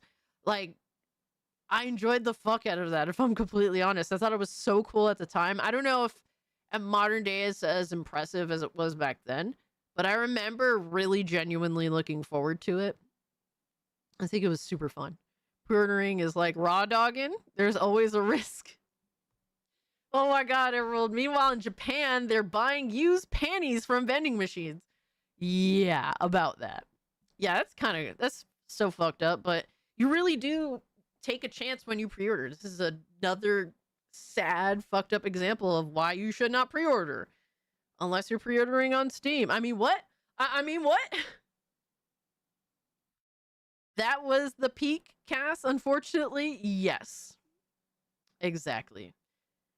I feel like there's room for the whole simulation style thing, but too much can be a thing as well. Midnight release for video games was great times. Yeah. I remember going to the midnight release of Skyrim and being so disappointed once I got home and played it. All right, so going into this whole, I guess, censorship thing. Excuse me. So here's an opinion piece from the Video Game Chronicles. Developers, please give me the option to remove swear words from your games. In the era of excellent accessibility options, parents should be able to play certain games in front of their children without reaching for the volume. All right. Said last year I reviewed South of Midnight for Video Game Chronicles, and while I found its combat repetitive, I thought it was a beautiful adventure that featured a setting, characters, and subject matter that aren't frequently explored in this medium. Not only does it look and sound superb, but it also has a strong female protagonist and has someone with a young daughter. I figured it would be a great game to play while she was around. I'm not gonna lie, it's so fucking corny. Absolutely so fucking corny. For context, my daughter was about to turn 7 years old when South of Midnight was released, and yes, the game's age rating suggested that it wasn't suitable for her. But the aim wasn't to have her play it. I just wanted to make sure it was safe for me to play in the background while she was in the room. And having played it an hour or so, the game for a preview, I had a pretty good feel for what it was offering. Everyone knows that their child can handle what their child can handle, and my child is usually fine with fantasy combat, especially given the enemy design of South of Midnight are weird, but not exactly terrifying. I was ready to skip some cutscenes if needed, but by and large, she's been fine playing with her toys and doing some coloring while I played through the game for review. And if a woman kicking arse in the background somehow rubbed off on her, all the better. Huh? What does that mean? Do you want your child to be a fucking bully, to beat people up? Like, how does that... What does that mean? Like, motherfucker, stop being a cheap fuck and put your kid in martial arts, in a martial arts program. Like, this all just comes off lame as fuck to me. Like, if you want your kid to be able to kick ass and to do that responsibly, stop being cheap and put them in Taekwondo, motherfucker. Like, what the fuck is this person? Yeah, this is like one of those moments where it's like, did this really even happen? Stupid parents for 300, yeah. Oh, he just retarded, got it. Oh shit, hold on, Black Cobra, I got you. I got you with DMs, hold on. Within 5 minutes of the game starting, protagonist Hazel is asked to go to her neighbor's house and check on them for an enormous storm, as an enormous storm is approaching. Then she knocked on the door. Out comes, I don't know what the fuck, Bordeaux? BX? I don't know fucking know. Oh, Hazel, he laughs. Come in and grab some punch. It is fucked up out here, or whatever the fuck. Look down at the kid who was sitting on the floor playing with her Disney figures. If she heard that, she wasn't showing it. We don't swear in the house around her, so she's generally oblivious to bad language, unless her fellow 7-year-olds at school already have mouths like Popeye. They do. I'd like to keep it that way for as long as possible. I played on. As the storm got worse, Hazel tried to get back to her home, but ended up falling into the water. Oh, what the fuck? Holy shit. What just happened? How did I get back to the shore? Oh, no. No. It doesn't sound good. Shit. It took me out the bridge. Bro, why did you play a piece of shit game to begin with? I'm just gonna be real with you. This fucking game is retarded. Some people like it. Shout out to y'all. Stop playing bad games. Or play games that are age appropriate for your child instead of literally just ignoring the age rating. Like, what are we doing? Censorship will forever be cancerous to gaming for any media, to be honest. Yeah. I'm gonna sing the swear word song. I'm back to cast reading hentai. Yo, son. I did not do any of that, sir. All right, so off went South of Midnight for 10 minutes. I obviously still had a review to write, so I spent the next week playing it in the evening after the kid had gone to bed. I mean, you could literally just put on headphones and, like, not have it playing through the TV. The annoying thing is that this was the second time this had happened in many months when I was reviewing Avowed. Again, another game with strong female characters and fantasy violence that I would have been fine with playing with my kid in the room. There was a lot of swearing in that too.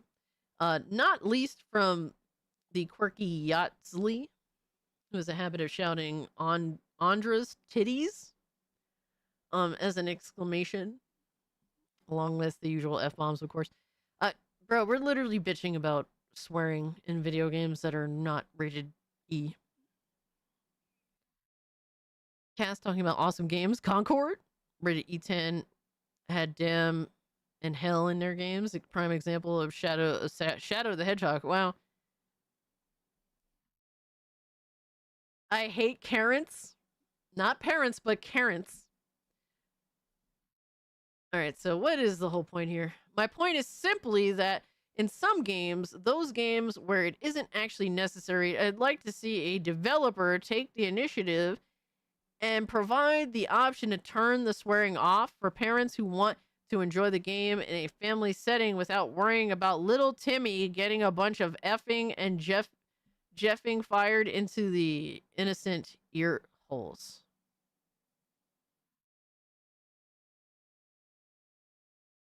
There's literally so many ways to navigate this issue. It just sounds very Karen-esque to bitch and whine like this. Now, while I think it is fair to offer options to the user, it isn't a requirement for the developer to change their vision to suit your needs because you want to have your kid in the room and you refuse to wear headphones in order to play the game at your leisure. That's not the developer's fault. They don't have to accommodate you for that. If they choose to, that's fine. Modern audience games with no writing, just F-bombs. Yeah, in my opinion, in my at least from the games that I played over the years, a lot of games include swearing to like in this very it's just lame. Like writers now are just awful at writing and they just throw in like swear words, but none of it means anything. It's just there to sort of be like to show very basic levels of I don't know, that they're normal people, when it really feels like you're making them curse to make them come off as normal, but it doesn't feel genuine, if that makes any sense. Like, you want to make them feel as though they're down to earth, they're working class, or you know, stuff like that, but it feels like it's always planted and that it isn't written genuinely. Like, a lot of games back in the day didn't have cursing. Sometimes they would, but it would be for very specific moments. You can choose other content. Exactly. Like, respect the rating system, the ESRB. I think that the ESRB is problematic in that of itself, but modern audience games. Let me see. Shadow the Hedgehog was originally rated T before E10. Huh. Dragon Age Veilguard is a prime example, or the Saints Row reboot. Yeah. Yeah. Don't get me started on Saints Row reboot. I had some hit videos shitting on that. Kids hear worse language at school. Absolutely. Like, if you're thinking that your kids' friends don't curse, like, you're insane. If you think that's the case, you're legitimately insane. Or they'll be around older kids that curse. Like, it's going to happen. It's literally unavoidable. But I just think this is silly. Now, if the developer chooses to provide some sort of accessibility option to turn off cursing, I mean, like I said, that's up to them. I'm not here to tell developers what they should and shouldn't do on that front. But if they include that option, I want an accessibility option that includes more cursing. That's what I want. Because sometimes y'all don't do it enough, or sometimes I want, like, I don't take it seriously, so I just want, like, the story or the, you know, the talking to be over the top and extra shit. So if you're gonna offer an option that, you know, basically stops cursing altogether, I want an option that includes more cursing. Or called bleep sound effects for Conker's Bad Fur Day.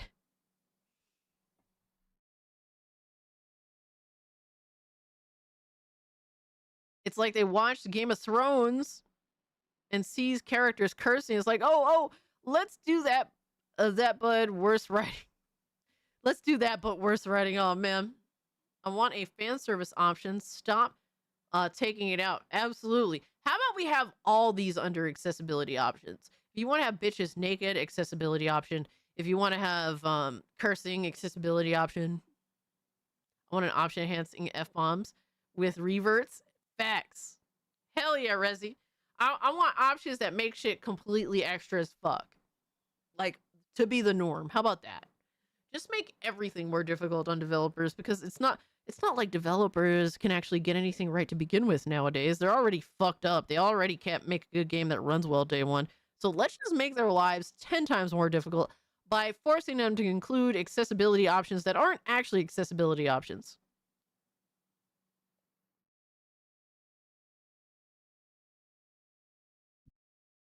Makes total sense. I think that this is a very fucking silly opinion. Literally, you have so many avenues for your child to not hear the curse words in video games. You could wear a headset. You could, like you're doing, play the game when the child is asleep. Or just, stop being ignorant to the reality that your child has probably already heard worse things, and you don't even know it. Welcome back, old man cat. Hope you're doing well. Woe-based. In what way? Or in my case, for my game, I don't have any accessibility options. Fight me. I mean, you're just one guy, bro. They have entire departments dedicated to accessibility options. You're just one man. One man on a mission. If I want to write swears, I would make the character feel like they have a heart attack when low on health. I had to go do my mod job. No worries, my guy. I feel like more often than not, cursing shouldn't be written in a script. It should be something that, if it was me, right? I personally don't think, as much as I love to curse, like I genuinely love cursing. Like one of the highlights of doing YouTube is my ability to curse. But I don't think that cursing should be written in a script, because if you're cursing, it has to be genuine. It's not something that you could just write in casually. I feel like if an actor is playing a role and it's not written for you to curse, but like naturally it just works with the emotion that you're trying to exhume, I feel like it should just be an impromptu thing if you're going to curse. And if it comes out like right and it feels genuine, leave it. But I don't think that cursing should be written in a script unless it's a very specific segment or thing. I think it's funnier to not curse. It can be, absolutely. It's more so how you say something versus what you're saying. And I think that cursing written into a script is not going to come off genuine. And like how you say it could be really like, it can come off really weird if it's manufactured. Like manufactured cursing is not, it's going to always come off very weird. These options have been a thing for a long time. A lot of PS2 games had toggles for blood and sexual themes. And for cursing, just turn off the voice audio and use subtitles. Absolutely. Yeah, I just don't see the issue with this other than you just want every game to conform to your very particular situation. Which you won't be for long because your daughter is literally, like, what, 7? They're about to be double digits in age, and they're going to learn a lot of shit very quickly if they haven't already. So, I agree. It feels like they're using it lately like a filler word, like oh or Yeah. With manufactured cursing, you sound like Reforge. Frick. What the frick? But yeah, I just think this is very silly. The person that wrote this is kind of a retard. I don't know who Chris Scullion is, but you're a retard. Sorry, not sorry. With manufactured cursing, you sound like Reforge. It reminds me of terrible Resident Evil, Welcome to Raccoon City, where 95% of the script was actors saying fuck in some sentences. Oh my god. Frick is a stupid word, absolutely, because you're literally self-censoring, and I think that's bitch-ass behavior. Just funny because so many good gaming headphones and earbuds, and dude chose to bitch about accessibility for an M-rated game. Yeah, personally, I didn't even know South of Midnight was an M-rated game, but yeah, if you know, like, if the game properly discloses an ESRB, like, what do you expect? Cass, you use the hard R? What are you talking about, brother?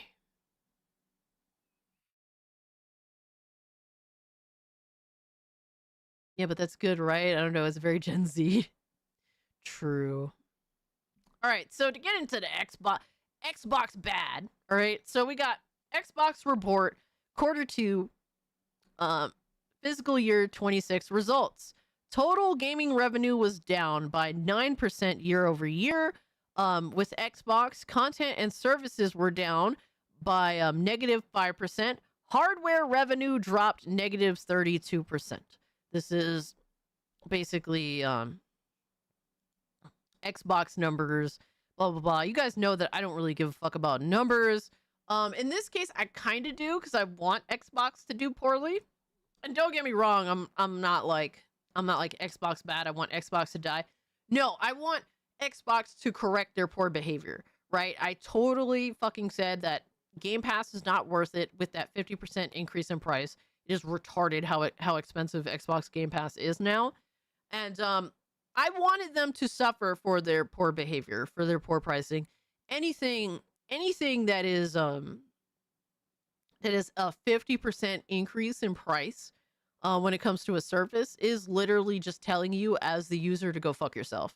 We know we're going to bet that no matter what happens, it doesn't matter if you unsubscribe. We don't give a fuck if we have less subscribers. We're still going to make insane revenue even despite this 50% increase in our service. So with that, I wanted Xbox to suffer. I'm not here to fucking pretend or lie or whatever the fuck have you. They deserve to suffer.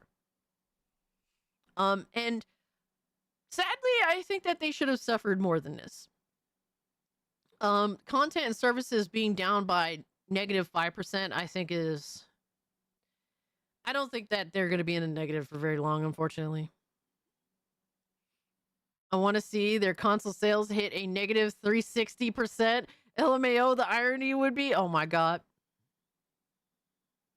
Consoles not selling, make it more expensive. I mean, look, at this point, people understand what it is. Xbox is overpriced as fuck, and they don't deserve to actually sell anything. So yeah, with the console sales, dude, what is it? The 1 terabyte, the 1 terabyte Series X is what, like $600 and something dollars? Like, yeah, you don't deserve to sell your console. A 2 terabyte model is like $800. Fucking retarded. Absolutely insane. Yeah, I hope that your consoles don't sell, which they are selling very poorly with the hardware revenue dropping by 32%. I wish they suffered more with content and services being down. I think that a lot of the situation with Game Pass being raised by 50%, I think a lot of that is because they just want to make the excuse to give you less in the end. I think that their whole goal is to eventually turn Game Pass into really what would be a streaming service. I think that's their end goal. So we're in a global recession, lots of layoffs, and depreciating currencies. We hope revenues are down. Yeah, fuck you. Like, at the end of the day, right? What a shocker. What a shocker. They raised the price of Game Pass. They raised the price of hardware. Their games are extremely fucking expensive. They tried to raise the price of their games to $80. Yeah, y'all don't deserve to succeed, suffer losing money. Nobody fucking cares. Nobody is rightfully going to defend you because you don't deserve to succeed in the current state that you're choosing to sell your products in, your services, etc., etc. Fuck you. Like, nobody's going to defend any of this shit. Right? You're not entitled to succeed just because you're fucking Microsoft. I do not give a shit. I don't care. Microsoft is still crazy to me. Yes. Microsoft got a Microsoft penis right now with their fucking sales, and they deserve it. Well, they turned Master Chief into rainbows, and that, crazy enough, that isn't even the issue here. Right? And I agree, they definitely made their mascots retarded over time. I'm not denying you that. I agree. Microsoft, yeah. The problem is that their games are too fucking expensive. The fact that they tried to sell you Outer Worlds 2 for $80 and then was like, well, we'll walk it back and $70 is way better. And it's like, what? Like, your game is not worth $70, my guy. Like, it just isn't. It wasn't worth that to begin with. It should be a $50 game. If Oblivion Remaster is a $50 game, if Expedition 33 is a $50 game, then Outer Worlds 2 should be a $50 game. I don't care if the first one was $60. Back then, people really wanted that. Now, given how Outer Worlds 2 is, people don't care about that so much, especially with the competition. The competition is very, very stacked right now, and the competition is particularly stacked at the mid-level of most games. Y'all need to start considering undercutting your games in terms of pricing. It's not worth my time. You're not lying about that. So yeah, I'm glad that they're seeing negative numbers here. They deserve it. They've earned this. And I don't think they're going to change in the way that you think or the way that you expect. Unfortunately, modern corporate bullshit is just like, if something is like, how do you say, if something isn't doing well, they won't actually cut the price down, right? Say if bag of chips isn't selling too well. Instead of lowering the price, they'll keep it the same price. They'll just offer you less chips in a bag. You know, shit like that. When companies struggle, customers will benefit. I mean, I hope so. But they always find some disgusting slick shit to do. You know what I mean, Nissan? So I don't put anything past any company. I definitely don't put anything past Microsoft in this situation either. I don't think that they're gonna actually change their ways or lower their prices. They're not gonna do any of that. They're just gonna find some slick shit. Yo, we got a Hypno raid. Yo, what's good, Panthera? What's up, Tasman? We got a Hypno raid coming to Rumble. Welcome in, guys. Thank you all so much for pulling up. Thank you so much, Hypno, for the raid. I hope you did have a good stream. Yo, Francisco, what's good, my man? Yo, shout out to Fluffy Murder Machine. Appreciate the 9 months. Says, Bigot Army raid, also 9 months. Dude, 9 months is no small feat. I thank you so much. Yo, Beautiful Zexel, what's up, homie? Customers is always right. Companies never learn. If the companies don't adapt, then they die. So just take longer than others to expire. Yeah. Their way of adapting is always some slimy shit, though. Like, I do it. Don't get me wrong. I do expect them to do more layoffs. I expect them to do more slick shit. They try to do things very underhandedly. Very underhandedly. Oh my God, Microsoft will just raise the price of Office 365, Jesus. And sadly, you're correct. They'll like, what made it very clear to me is that Microsoft has hit this point, at least with Game Pass specifically, I can't speak for everything else, where they're completely fine and actually looking forward to less people being subscribed to their service because they felt in their mind they would be just fine making the same amount or more with that 50% increase.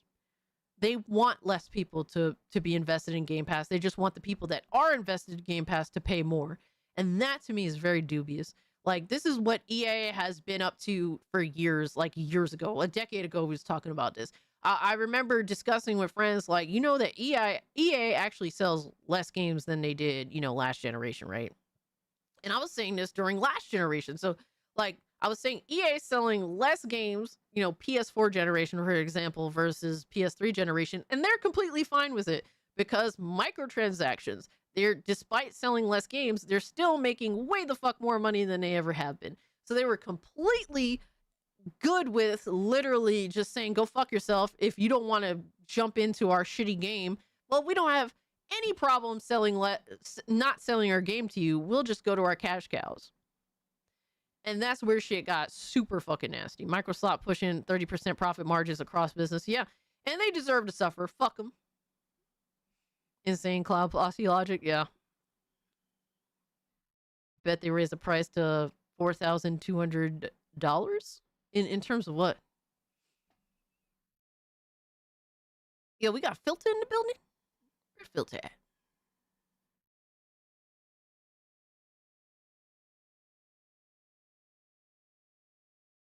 But Hypno, I'm glad you had a great stream, my guy. Hypno holding it down over on Rumble, man. Stay strong, my guy. You got what, 5 more days? You back on YouTube to wreak havoc. It is total bullshit that you got fucking cooked by YouTube for no reason, but we support you, my guy. Hey, Kiryu, thank you so much for the 1 month. I appreciate it, homie. Microsoft is all in the cloud. Yes. At some point, To be honest with you, I wish they suffered more in terms of content and services, because a lot of people, fake rate. I appreciate it nonetheless. He still made tier 2. Hell yeah, I'm happy to hear it. So I'm kind of sad that they actually didn't lose less money on their services shit, because I want them to bring down that price of Game Pass, because I think Game Pass can certainly be a wonderful thing at the right price, right? At the current price standpoint, it's awful. So what I think is going to happen is they're just going to eventually come to the point, and I think that within the next year, they're going to offer you some less options with Game Pass. And eventually, in the next few years or so, maybe 3-4 years, something like that, Game Pass is just going to be a cloud service. I'm convinced at this point. What are we talking about today? We're talking about Xbox taking a massive fucking L. Deservingly so. I'm actually happy to see them take an L. They deserve it. They've done everything to say, please do not give us your money. Cassie's hate speech based. Hypnotic, we have a hot AI Cassie segment. We do it every stream. Oh my god, they're talking about tier 1 Hypno. Basically at this point, when we hit tier 1, I am then forced to look at their AI slop that they've made to make fun of me. And it's not fun. It's fun for them, but not for me. Where are we at in terms of tier 1? Hold on. We're at $55. So what is it, like? We need $245 to hit tier 1 goal. So yeah. John is like, hee hee hee. How dare you? The pain. You have no idea, my guy. But Cass, I wear Xbox socks right now. I mean, you could wear your Xbox socks, my guy. I'm not telling you what to do. I just want there to be better options across the board for everybody, because I think Game Pass is a good option. Not at this current price point. It's not a good option. The money is fun. Is the fun part for her? I mean, it's cool. At least it makes it worth suffering. Yeah, $245 until we hit tier 1. Let me see. No, any whales online? Yo, son, that's crazy. No. Jesus. All right, so yeah, fuck Xbox. All right, Xbox, whatever, fuck you. You deserve to suffer like this. I'm happy to see y'all suffer like this. But I do not think Xbox is going to make any changes, because they're Xbox and they're fucking retarded. And they don't actually listen to proper feedback. They listen to retards, or I don't even know anymore. But fuck them. I think that next fiscal year, whatever the fuck, I think they're going to make a lot of money on Forza Horizon 6. Because that's going to come to PlayStation. They seem to be in love with Forza Horizon 5. And 6 looks like it's going to be pretty fire. So there's going to be that. I think that there's going to be more purchase-worthy games this next fiscal year as opposed to the previous fiscal year. But that's just my guess. So I think that gaming revenue might go up from this. Because I don't feel like there was anything too much worth buying this fiscal year for Xbox. I don't know, like what came out that's like a must buy. Like I just don't feel like the games were hitting quite as well. I think that the next upcoming games, I think they're going to be more purchase worthy, I guess you could say. I think Fable saved itself with the last trailer. I think in one way it did, and I think in another way there's new information with Fable. I actually forgot to bring this up, but I might as well bring it up. Powerboss says, if you look up my post I made, these numbers aren't the whole story, lol. Plus, it's still ranking in billions. Oh yeah, let's not beat around the bush. They're still making an insane amount of fucking money. They just happen to be making less than previous. Forza Horizon 6 Premium is 160 Canadian dollars before tax. And you know what? What's crazy about that, Wolf at Midnight? I did see that, and I thought it was excessive as fuck. I think it's like $10 less in the US. Hold on. I really do want that edition because I. Forza Horizon 6 Premium is 160 Canadian dollars before tax. It is very excessive in price. Let me see. Forza. I recognize that the Forza Horizon, all right, Premium Edition is retardedly priced, and we looked at this last stream, but to kind of just discuss it a little more in depth. Here are the 3 editions for Forza Horizon 6. And let me see. Let me get the pricing correct. Let me come correct, as they say these days, right? So, okay. So for you guys, yeah. For you guys in Canada, it is insane, the pricing. 160 is insane. So the base price for Forza Horizon 6 is $70. The deluxe edition price is $100. The premium edition is $120. So that's American price point. I just don't like the standard one is cool. I think the deluxe edition is a fucking scam. Yeah, like at this point, you might as well just pay the extra $20 for the premium or just get the base model, the base game. If you're interested in it, obviously, right? I'm talking to people that actually want to buy the game. I'm not trying to influence you one way or another. But I just feel like, yeah, like why the fuck wouldn't you just pay the $20 more for the premium version versus the deluxe version?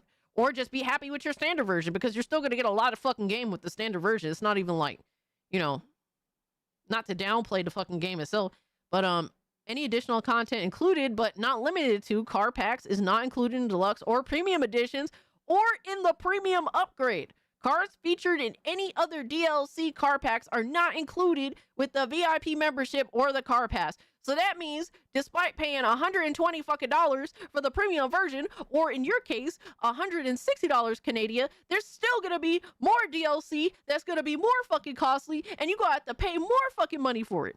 Because apparently $120 for one video game is still not fucking enough somehow. Modern gaming, guys, ladies and gentlemen, modern fucking gaming, and I'm not here calling out Microsoft specifically for this shit, because they all do this fucking shit. It's so annoying. So fucking annoying. $120 is no longer enough. And that is one of many reasons. Black Cobra, I totally forgot. I'm so sorry I forgot again. I will do that right now. But, literally, $120 just simply fucking isn't enough, apparently. Premiums?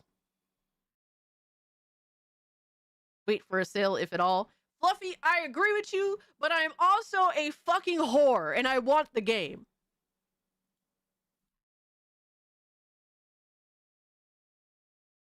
I will buy it. It's not really a big deal. But we acknowledge that this kind of sucks. Like, like, there's no way. You know, it is what it is. It's shitty.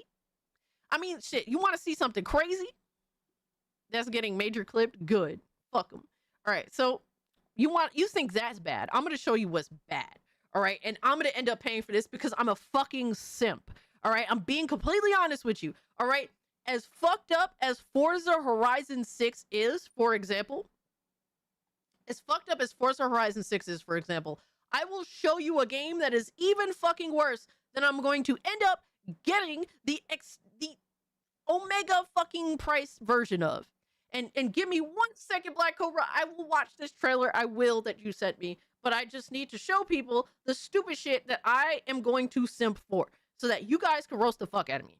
There's always $30 Game Pass Ultimate and a $60 upgrade. Yes, because I totally just want to throw my money away on dog shit that's not worth the price of entry. So I'm going to show you absolute fucking retardation here.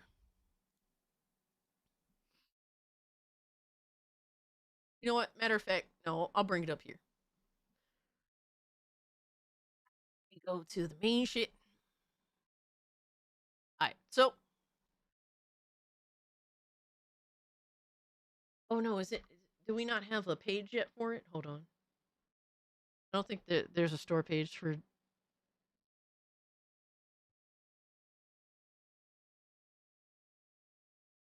Oh my god, they have a punk pack. Jeez. All right, so no, I actually have to go online and look this up. All right, fuck it. WWE 2K26 editions. Let me see if I can find it.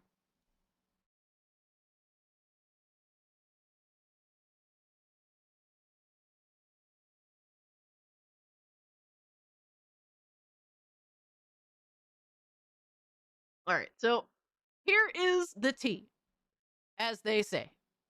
Here is the tea. We are on Insider Gaming. WWE 2K26 pricing revealed for all editions. And like I said, I'm gonna end up fucking myself over because I want it. For whatever reason, it's not justifiable, it's stupid, but admittedly so. I am a flawed human being. The lost respect is fine. We'll always have Carmen Cage. She will never fail us. So, the prices of all 4 editions of WWE 2K26 have leaked ahead of the official start of pre-orders on January 30th. 2K26 will be released in 4 versions, and according to a new report from Bill Kun, which is, dude is fucking on point, all right? Bro shoots dead on accurate, of Deal Labs, the prices of the upcoming games have been released. The standard edition, which includes only the base game, will be priced at $70. The King of Kings edition, the second tier deluxe edition, will be priced at $100. Then the Attitude Era edition, the premium edition of the game, will release for $130. And then finally, the Monday Night War edition will provide access to the most content throughout the game's life cycle and will be priced at $150 fucking dollars. $150 motherfucking $50 for one video game to guarantee you get the entire game. So video games are no longer $70. They're no longer $60, no longer $50. When I was a kid, they were $50. We've made it to $70. If you want to guarantee a complete edition of a video game, it's $150 fucking dollars. I don't know how much that is in Canada, but I imagine it fucking sucks balls somehow even more for y'all in Canada. So have fun with that. I'm struggling there with you, my guy. And yes, exactly, Filter. And we have to wait months for DLC. But yes, if you want to make sure that you have all access to all content, you gotta spend $150 to get a whole game versus the $50 I used to have to pay for a standard day one PS1 game back in my time. Fluffy said, I've spent over $300 on Crusader Kings 3 base game and DLC. I have no right to criticize. And you should criticize me. I mean, fairly. Or at least, and while admitting that you've also simped as well. I can acknowledge when I am simping and when I'm doing something that I shouldn't do. But I know that I'm going to do because I'm realistic and I'm a simp and I'm a fucking retard. So we all have our moments of pure retardation. Just for WWE 2K27 to come out a year later, to which they will charge the same bullshit or more. I'm so excited. Can't wait. I think, or I hope, that I will get my fill of WWE 2K games after this official release. If it's a good one. But who knows? They'll fuck up something. Yeah, not only do you have to pay all this money, there's no guarantee the game will even work, despite it being almost the same as the previous version that released. So, Cassie is worse than Microsoft. This is definitely worse than Microsoft. As fucked up as Microsoft is, as much shit as I give Microsoft, this fucking is worse. But to be fair, we also did recognize that you pay $120 for Forza Horizon 6, but that doesn't guarantee you all of the content of Forza Horizon 6. So who knows? To complete Forza Horizon 6, maybe you might end up paying $200 or $150 like this game, or $500. Who the fuck knows, right? Who the fuck knows? And that's the tea, ladies and gentlemen. This is Modern Gaming. Welcome. Get fucked, bend over, spread cheeks, legs and cheeks, all right? And try to lube up. Oh, wait, no, it's already in. It's over. No lube. Have fun. Yo, what's up, GDA Cobra? All right, so Cobra, I've been retarded and been ignoring your DM because I'm a piece of shit. I'm sorry. We will watch your video now. All right, so from IGN, Hunt Down Overtime. I know the game Hunt Down. So this is a sequel, official reveal trailer. Hunt Down, I remember, is actually a pretty interesting game. Over the top pixel art, roguelike, prequel to Hunt Down. Oh, so this is a prequel to the indie game Hunt Down. It's one set in New Detroit in the year 2084. You play as a cybernetic rogue cop. Okay, so basically it's RoboCop. So Hunt Down definitely took its liberties of representing like 80s nostalgia stuff, which is really cool. So Hunt Down Overtime official reveal trailer. Let's see what's up. Oh wait, hold on. Let me fix this real quick. My bad. Almost fucked it up. There we go. By the 21st century, crime rates went hellbound. RoboCop. Corruption, violence, fear.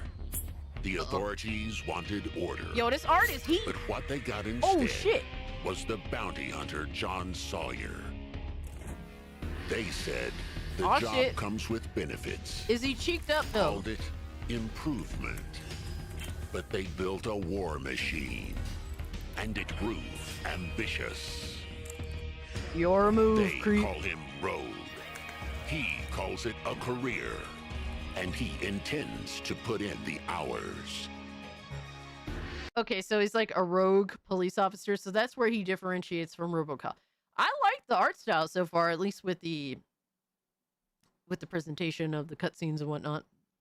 Jay Sawyer. Cassie is spicy today, you think? Welcome to New Detroit, Mr. Sawyer. Oh shit. Initiated. When Sawyer clocks in, Death punches the time card.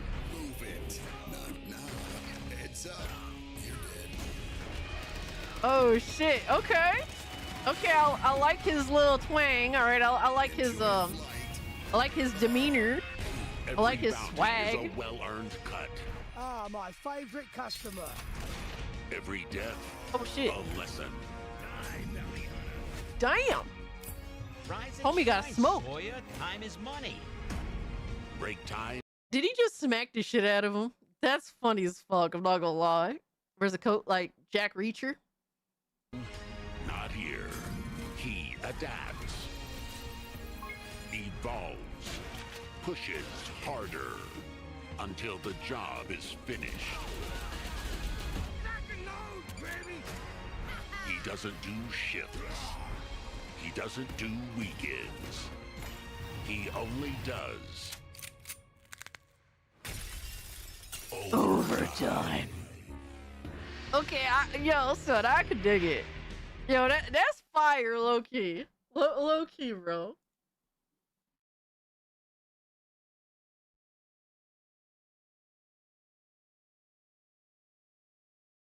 I liked it.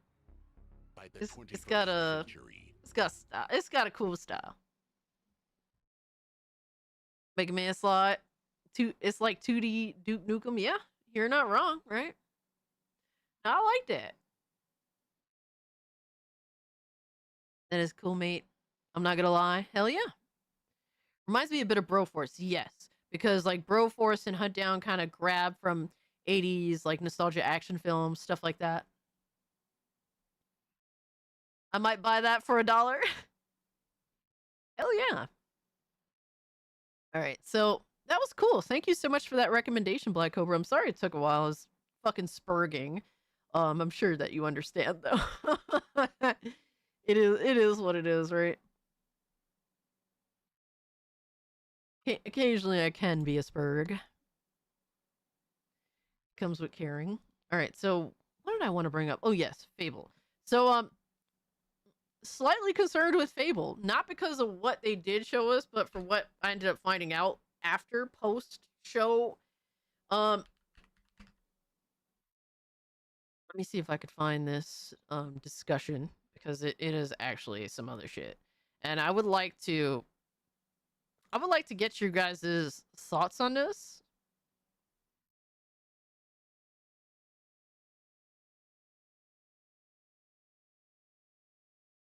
Because when I was told that this was a thing, I was like, no, son. Like, you're fucking joking. Like, this isn't real. Like, nah. And apparently it is real. So, I want to hear your thoughts. I want to hear your thoughts because when I saw this, I was like, wow, I think that pretty much fucking kills it. But I will be the first to say I'm not a Fable girl.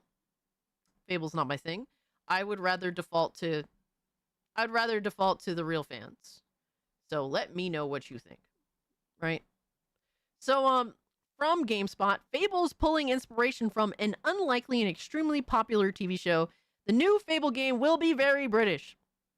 The new Fable game that Microsoft showed off during the TV Developer Direct takes inspiration from an unlikely source, the popular TV show The Office.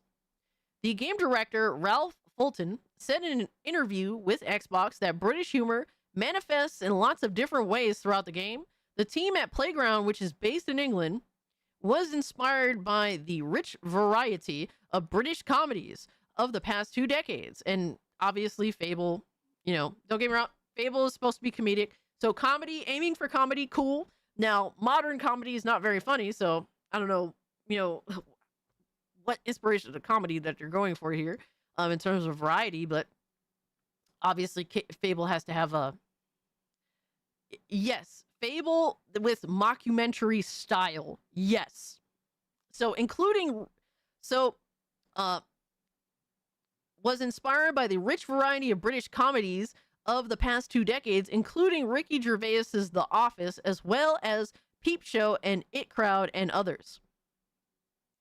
Starting with The Office, which again started out as a quintessentially British, but also travels really, really well. He said, no doubt, referencing the American version that elevated the series to new heights, not just the IP, but a lot of the techniques and devices in its popular that it's popularized, and it's really grounded, awkward style of humor, which really appeals to us.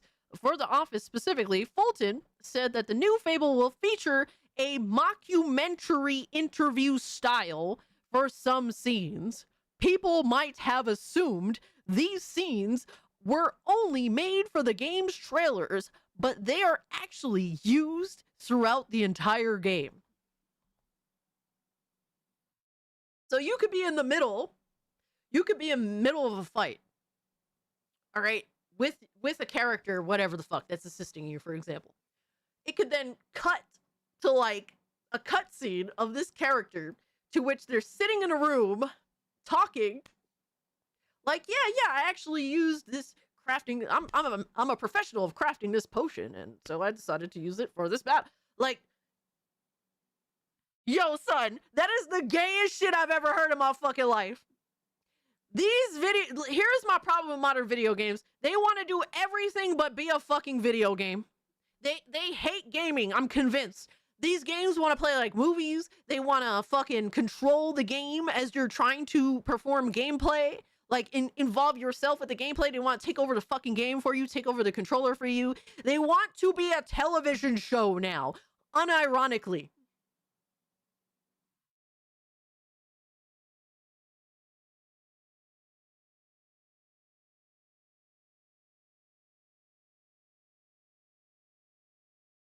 So I'm interested to hear y'all's thoughts on the mockumentary interview style.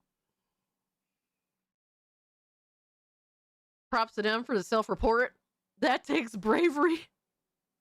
John said, oh, hell no.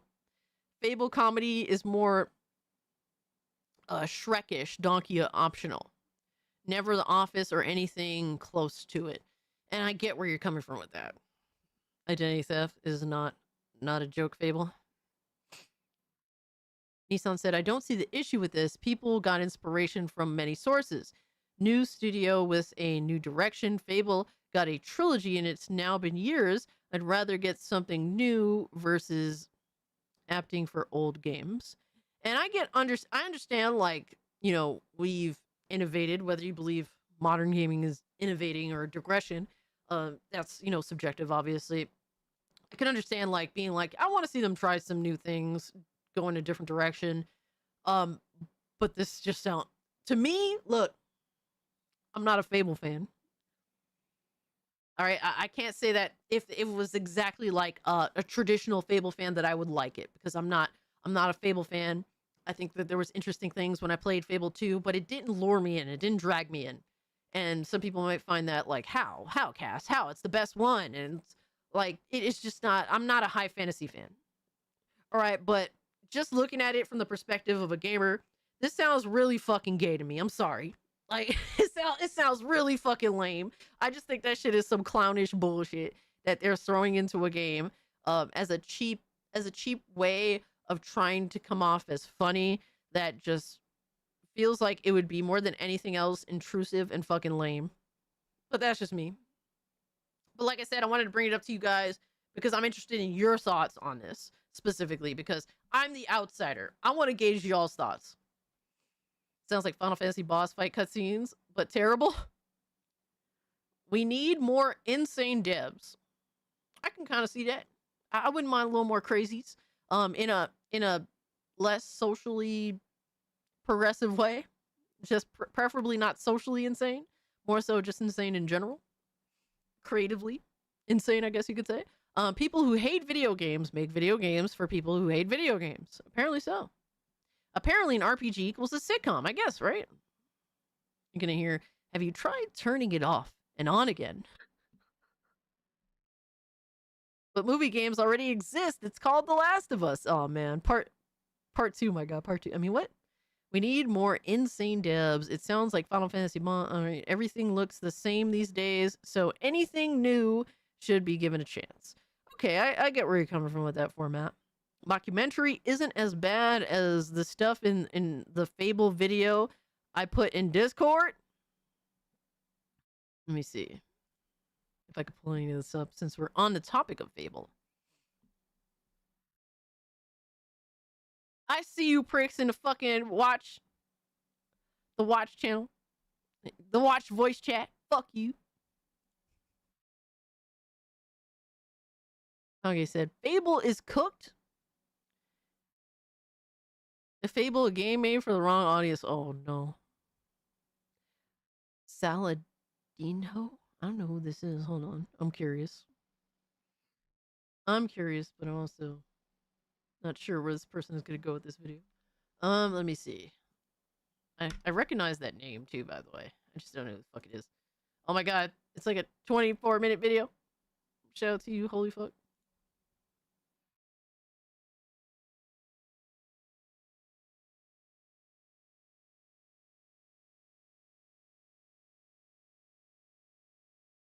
Alright, level designer.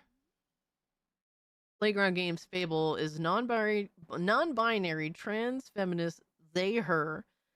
Secretly a deer, mom, opinions are my own. Willow Morris, apparently.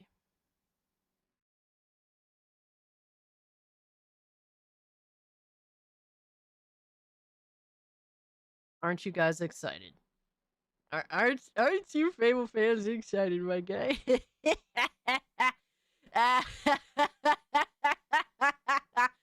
Oh man. Yo. Yo, fucking resumes are self-reports these days. Holy shit, my guy. Yo. So that just happened. Yeah. Wonderful. Wonderful. Can they level design without including their they them and trans, non-binary, or deers fucking in it, or? Oh my god, Mez said, dudes in the Discord said you dissing us. Is this true? Motherfucker, if you was pulling up, supporting, and hanging out in the fucking stream, you would know for sure. So I'm gonna have you figure it out for yourself, Meds. Fucking bastard. I see how it is, dog. No love, man. No love. I see how it is. Holy shit, brother. They should develop some common sense instead of games. Holy shit. You're not kidding. Lois, what's up, my guy? Yo, son. Alright, so let me see what else y'all posted up in here. So I have that video. I'm not watching a 24 fucking minute video though, personally. Shout out to Casualties that got this graphics card, 9070 XT, baby. But yeah, I just saw that little picture, that little snippet of fuckery. Yeah, have fun with that, my guy. Fable is definitely a wait and see, in my opinion. I don't tell people what to do with their money, but I would advise it perhaps be a good idea to just wait and see where the chips fall with this game before you jump into it in a day one. Or if you're feeling froggy, if you're feeling like throwing away $30, maybe Game Pass it. I don't know. So it is what it is, right? Cass brings her own diss track. Song mock Microsoft. I mock. Here's the thing. Here's the difference between like PlayStation console gremlins, like Dreamcast guy that shit on Microsoft versus like me, for example. I shit on Microsoft when they fuck up, but when they do right, I praise them because we want them to do more good, right? If you're just gonna shit on them no matter what and turn anything they do into a negative when it's not a negative, then like there's no hope for a company that just is being never acknowledged for doing anything right ever, right? If Xbox... I love my 7900 XT AMD, let's go. Fuck yeah, Golden Apple. Shout out to you, my guy. I'm happy for you, brother. Thank you so much for this too. If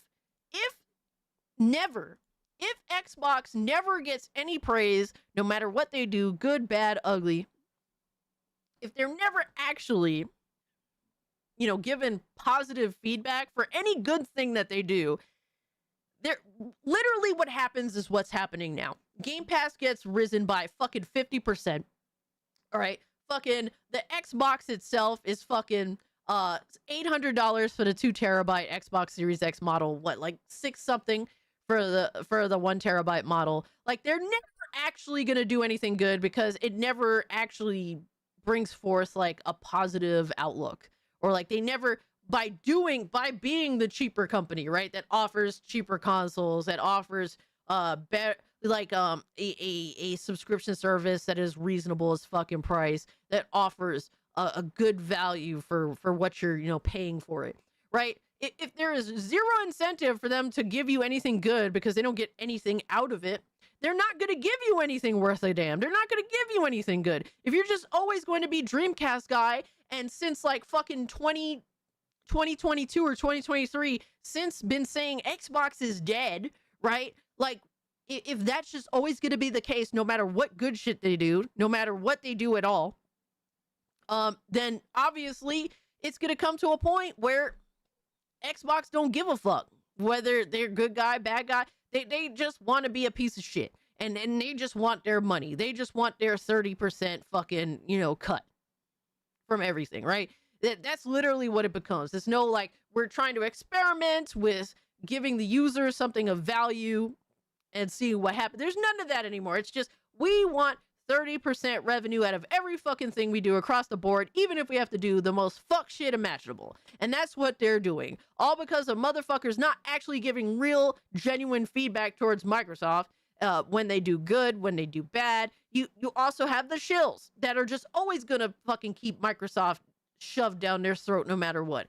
Or literally try to reverse a negative. Like, no, bro, when they do good, I praise them for doing good shit. When they do bad, they get the fucking smoke. That's just what it is. I'm not here to fucking... And I'm here to make fun of the dishonest people that do nothing but offer bad fucking feedback.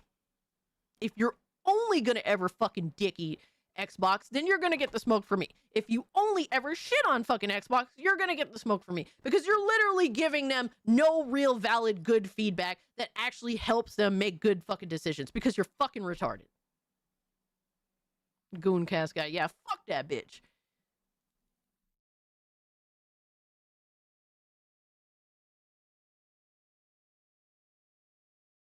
You gotta call out the good, bad, and everything. Exactly, yeah. You gotta give out the smoke when it's needed. Yeah, and that's what we do here. Cage dissed me, so I'm out. I had to diss you to get you to pull up in here. What you talking about, brother? What you talking about, brother? That's how that work. But yeah, that's we in full crash out mode, I guess. That's been like the past fucking 20-30 minutes. Holy fuck. I'm gonna try and woosah and tone the fuck down because fucking man, just fucked it. Mockumentary style bullshit for Fable. I was thinking like, oh, you know, maybe on a sale I'll pick it up because I'm interested, I'm curious, right? Like Fable piqued my curiosity. This mockumentary style bullshit, I'm good on that. I'll pass. Anything that they're trying to push that is not gaming.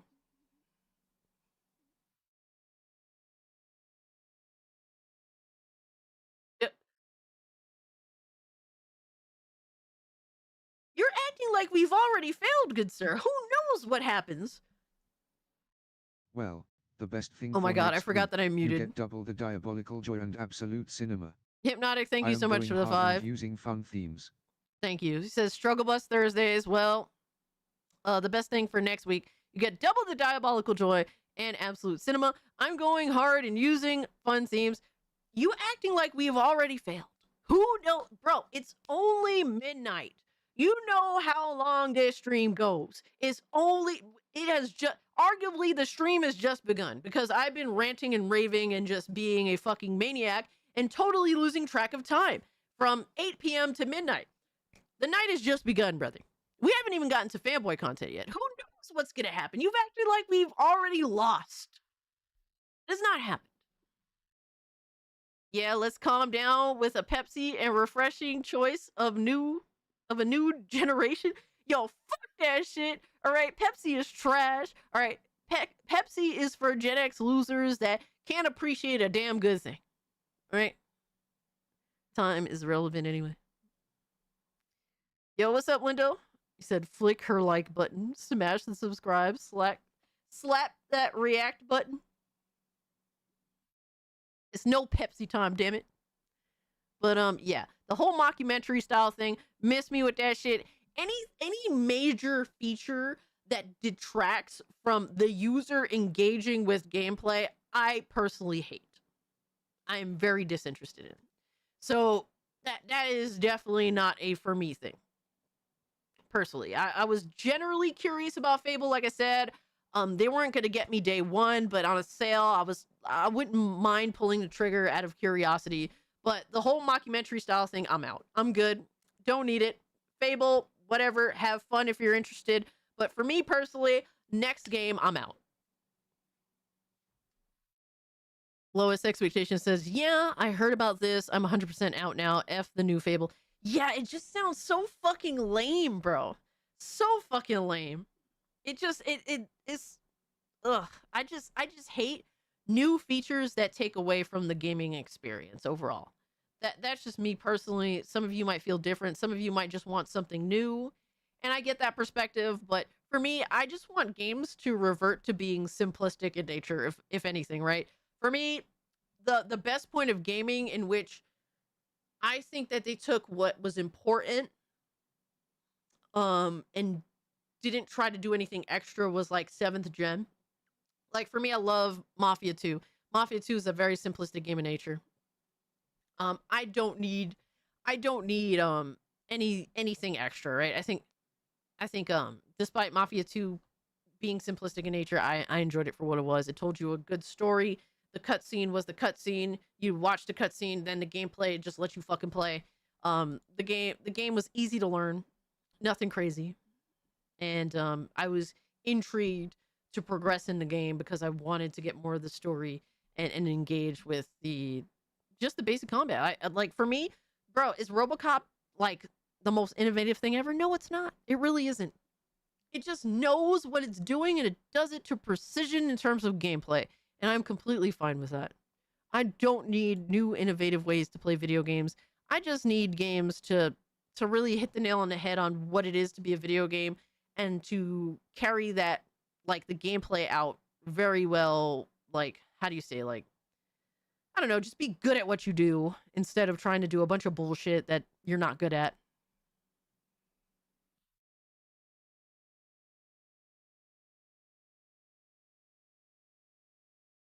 New Fable sounds really lame. I'm not gonna get it. Powerball said, I didn't like The Office, so I get it. It depends on how much investment I have in the story of it.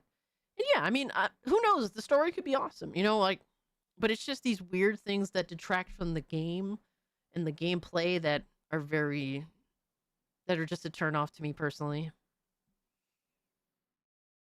I'm gonna wait and see. but this one was always on my radar of weird. Yeah, Danny, like that's why I think, at least personally, if you're interested in it, unlike me, I think it is a wait and see because it is too weird. It is way too weird. Fluffy says I might try it if I hear it's minimal and the game is otherwise great, but I doubt it. I get that. UK Office is great, but not for a game. Yeah, that makes sense, B-Ma'am.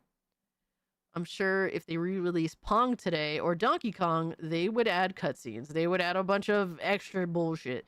Matter of fact, they would make half the game fucking play for you. To be fair, we could be talking for about 5 to 10 minutes in a 50+ hour game. It's always smart to wait and see. Facts. No, if it is absolutely minimal, even if it's like fucking lame or corny, you know, it still could be minimal. It's definitely a wait and see for y'all, if you're interested in the game. I agree with that. Pac-Man Champion Edition kind of does that.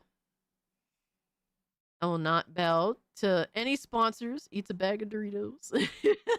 Cyborg. What about RoboCop meets The Office? I don't want to see RoboCop sitting in a fucking closet, in an office closet, and talk about how he takes out criminals and whatnot. Like, bro, just fucking interact with people and stop taking me away from the actual scene or whatever the fuck. You know what I mean? B-Man's art is great, but not for hentai.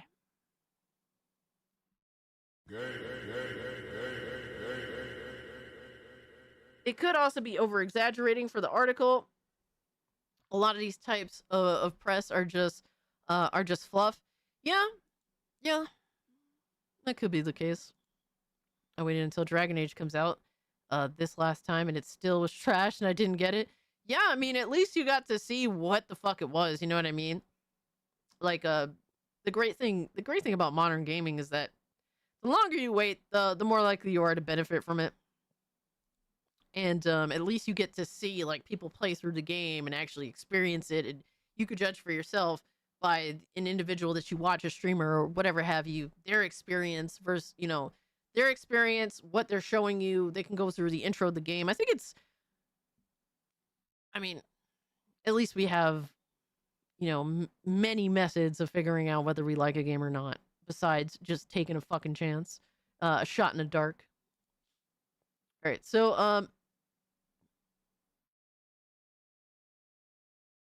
oh my god. So Paris had tweeted out, if you love video games, always root for a game to succeed. The ripple effect of a failed game on the industry impacts the people who make the games and us, the people who enjoy playing them for many years afterwards.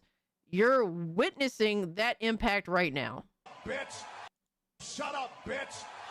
Shut up, bitch! I'm sorry, bro. If a game is dog shit, if a game is some politically driven nonsense that's literally created by that's funded by a government to indoctrinate people, be on some weird shit. If a game is literally made to be dog shit, if Code Vein developers want to be deceptive as fuck, and lie to you in order to get you to support their game, if you do any weird shit, I want your game to fail. I want to see you fail, and I will dance on your fucking grave of your company, your game, whatever have you. I do not give a fuck.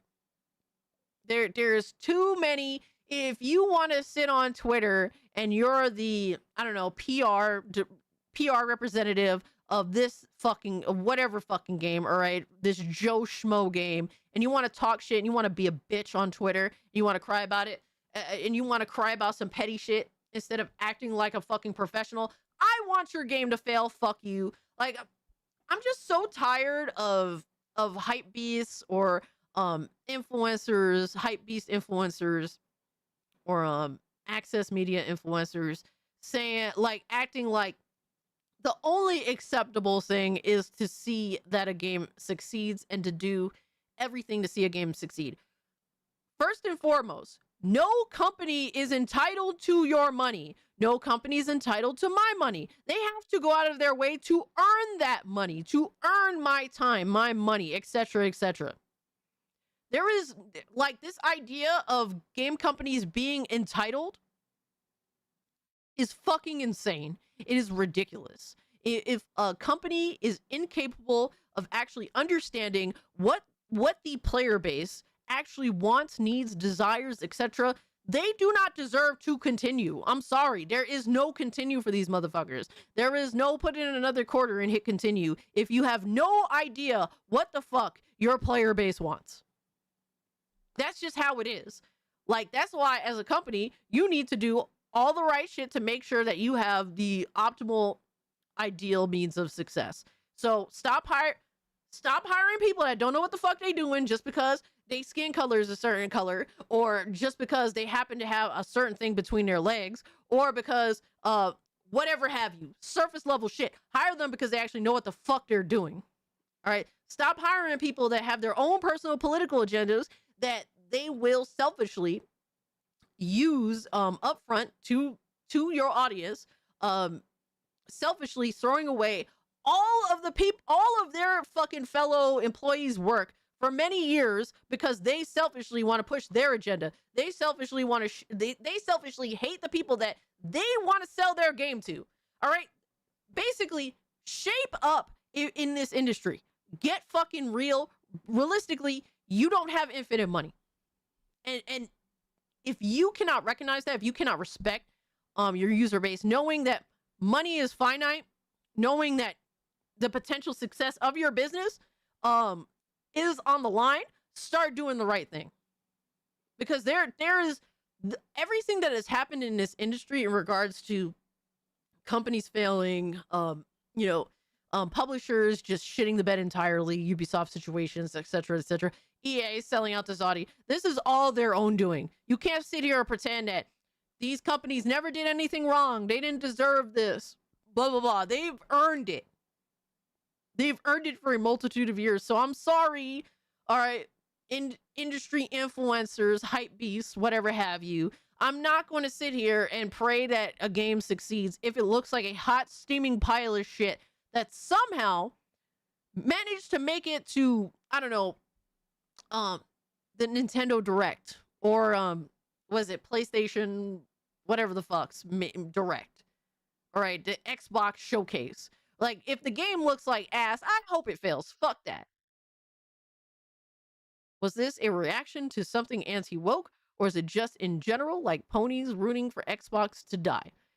There is no telling what exactly triggered this, but Paris, for a very long time, has been like he's had a long-standing history of being a toxic positivity influencer. Toxic positivity influencer.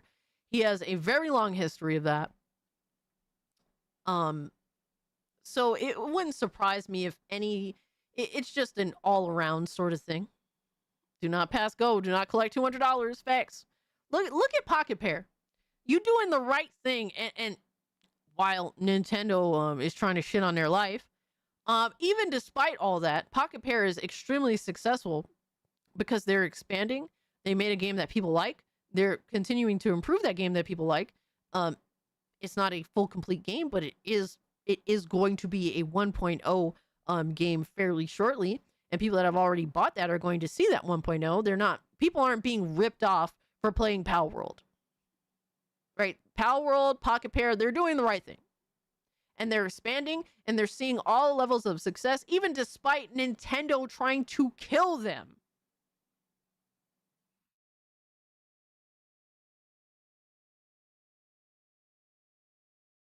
Jed said, Pocket Bear is starting to do good things, and people need to call them out for doing good things. Pocket Pair has been doing good shit for a while, in my personal opinion. They've been expanding. They've been doing the things that you want to see a company seeing major success like them do. Matter of fact, they're making, in my opinion, Pocket Pair is making the most out of their success.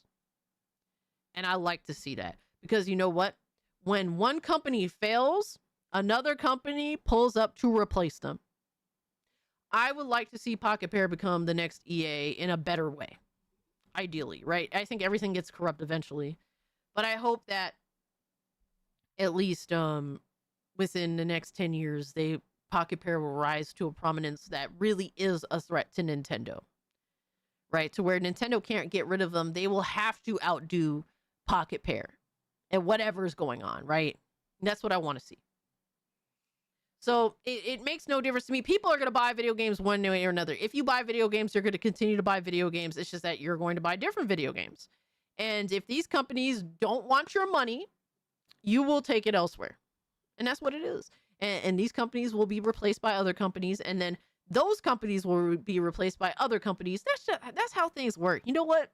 I think that a lot of this change, a lot of this pivoting, whatever have you, companies rising, falling, and all that, as shitty as it is, because people don't want to let go, there's still a lot of interesting things to look forward to. Tuning makes me feel good.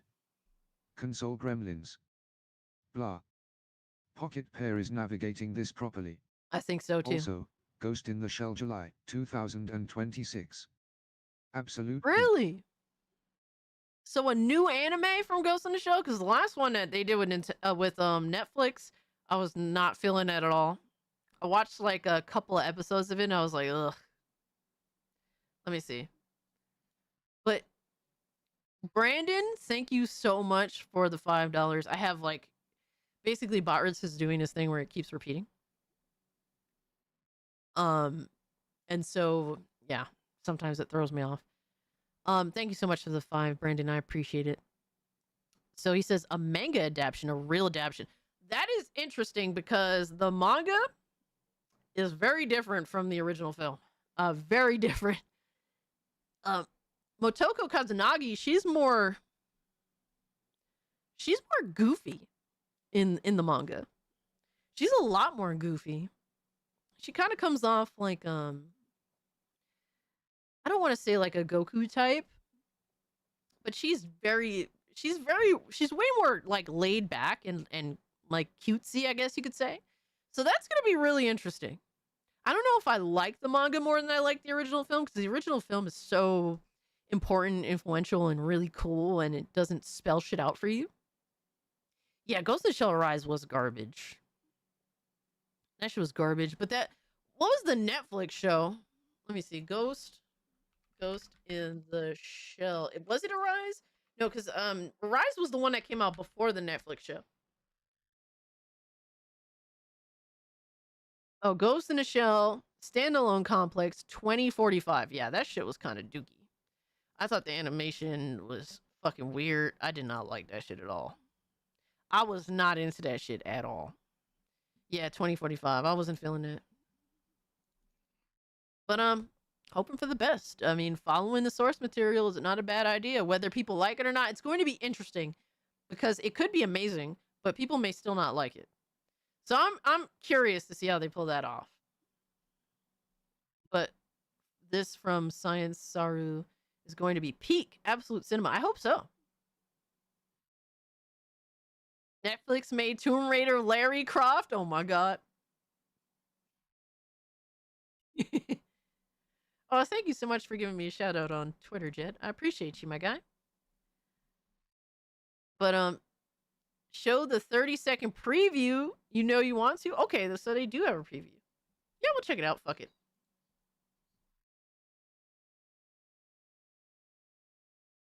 Fuck it, why not?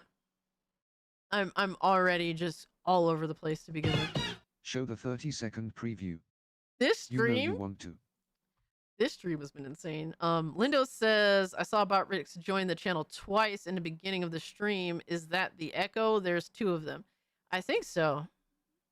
Sadly, I do think so. I might have to see if I can fix that. But Lindo also says we're 235. No, wait. So technically we're $233 away from tier 1. So thank you guys so much. Like I said, we still got a last stream to go. But let me see. Let me look this up. I'm a mess today. Like, I'm just all over the place. I'm just like, fuck it. We gonna do shit at the crazy slow level. All right. So, Ghost in the Shell 2026. Let's see. Ghost in the Shell scheduled. Ziggy, what you doing up there, little boy? Scheduled for July 2026. This came out an hour ago from the Ghost in the Shell official channel. Okay. Let me see. From Bandai Namco. I'm not gonna lie, it's a name that scares me every time I see it now. I'm not gonna lie to you. Let's bring this up because I'm curious. Genuinely, I'm very curious. I never thought that they would do that because Ghost in the Shell has a very particular tone. I guess you could say it's more serious than the manga kind of comes off. And it's mostly Motoko's character. I feel like some people may not like her new character if they do make her cutesy, silly, and stuff like that. All right, so we got Ghost in the Shell scheduled for July of 2026 from Bandai Namco. Let's see what's up.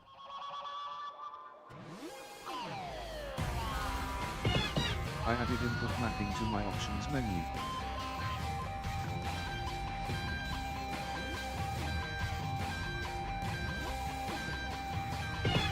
I don't know how I feel about this. To my options menu. The art looks interesting. It's very dude. She's gonna have blue hair this time. That's really gonna be like interesting. I'm kind of excited because I want to see the manga. Like, she looks fine. Yes, I want to see the manga like get that translation and see how it comes off. Goon in the Shell. It's definitely lighthearted looking. It's very lighthearted looking. I like it. I like it. I don't know how exactly to feel about it, but it could be cool. Like, this is kind of the last thing I think of when I think of Ghost in the Shell.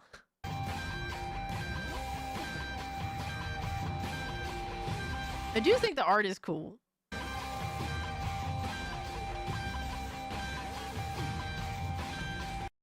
Dude, I feel like this is gonna grow on me. Like, I'm digging it. I'm digging it.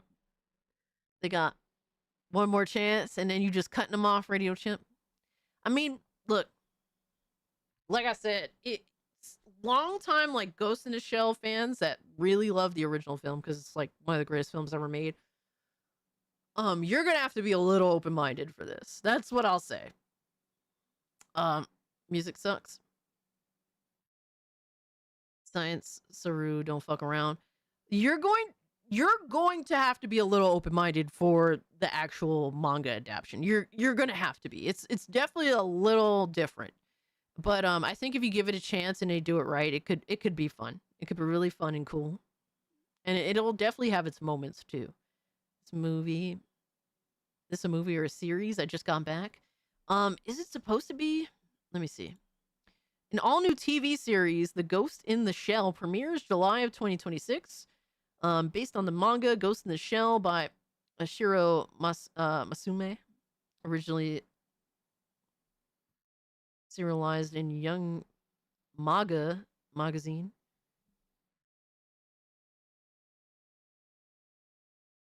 Manga.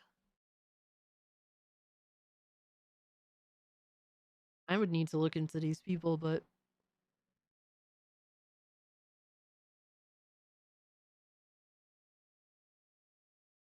all right, Science Saru. That's the animation production company, right?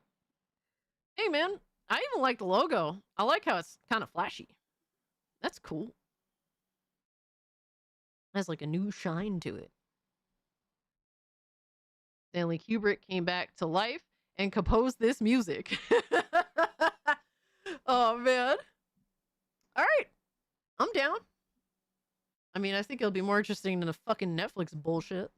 Because that was ass. Oh my god, it was so like, ugh. I can't say I was disappointed because I wasn't actually really, how do you say, like, I wasn't invested emotionally.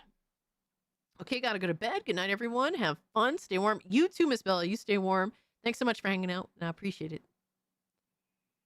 I know what that means. Yep, more Ghosts in the Shell. Rule 34 art. Oh my god. But yeah, look, I think Paris has been at least a little more reasonable with his takes on the games lately. So I definitely give him credit for that. But this whole thing right here, I'm sorry, I just don't care. Like, if you want to be praised and recognized for your work, you have to make good work. And you also have to respect the people that keep your company or you going. You have to. And the industry has lost sight of that, and that's why they are failing more than anything else. So the art reminds me of Dragon Ball Super Broly because of the rough lines and wacky movements. Yeah, I get where you're coming from with that, because I did watch Dragon Ball Super Broly.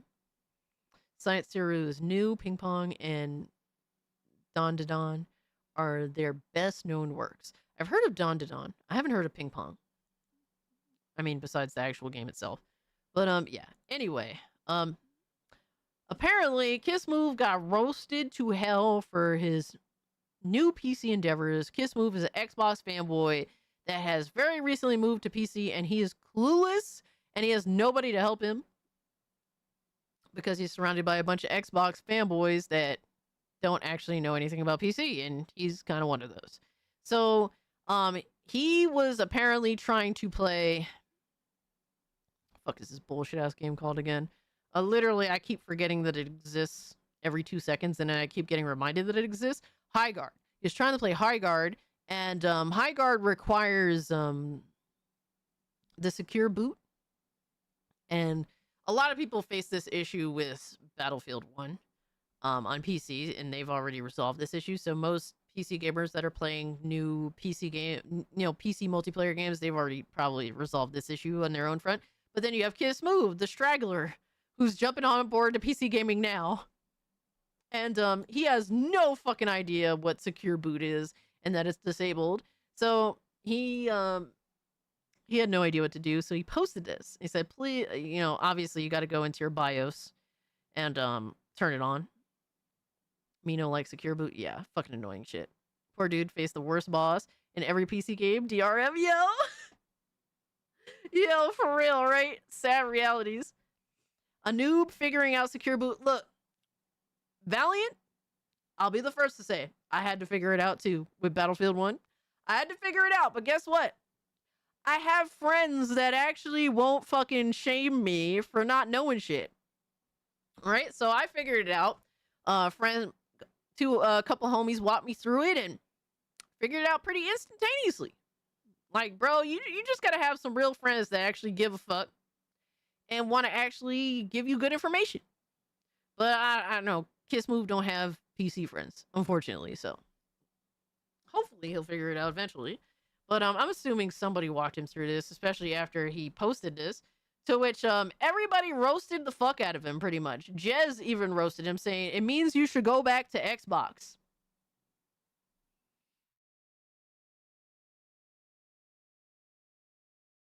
It means go into the BIOS and enable secure boot. At least D-Batch gave him actual real information. Glorious Kev said, how? You're on Windows 10 still? Question mark. That caused it. Secure boot is mandatory for Windows 11. That's not true. That's not true because I had to turn on secure boot on my new Windows 11 PC. So I used Google. I mean, I don't understand how. Bro, look, man, I don't use Google. But if I didn't have homies in the Discord that are on PC gaming and know more about PC gaming than me, I would definitely go Google that shit before I post this. Motherfucker, did you not know you was going to get roasted, or did you want the engagement? Windows 11 is definitely ass. Windows 11 secure boot is not mandatory for Windows 11. This is a setting on your motherboard BIOS. It's on off switch, and it's pretty blatantly labeled, but it depends on your board where exactly it is in your BIOS. Shout out to Sofa King, says it means you need to go into your BIOS and re-enable secure boot. It means you play on Windows. Rambling out here giving no good information, bro.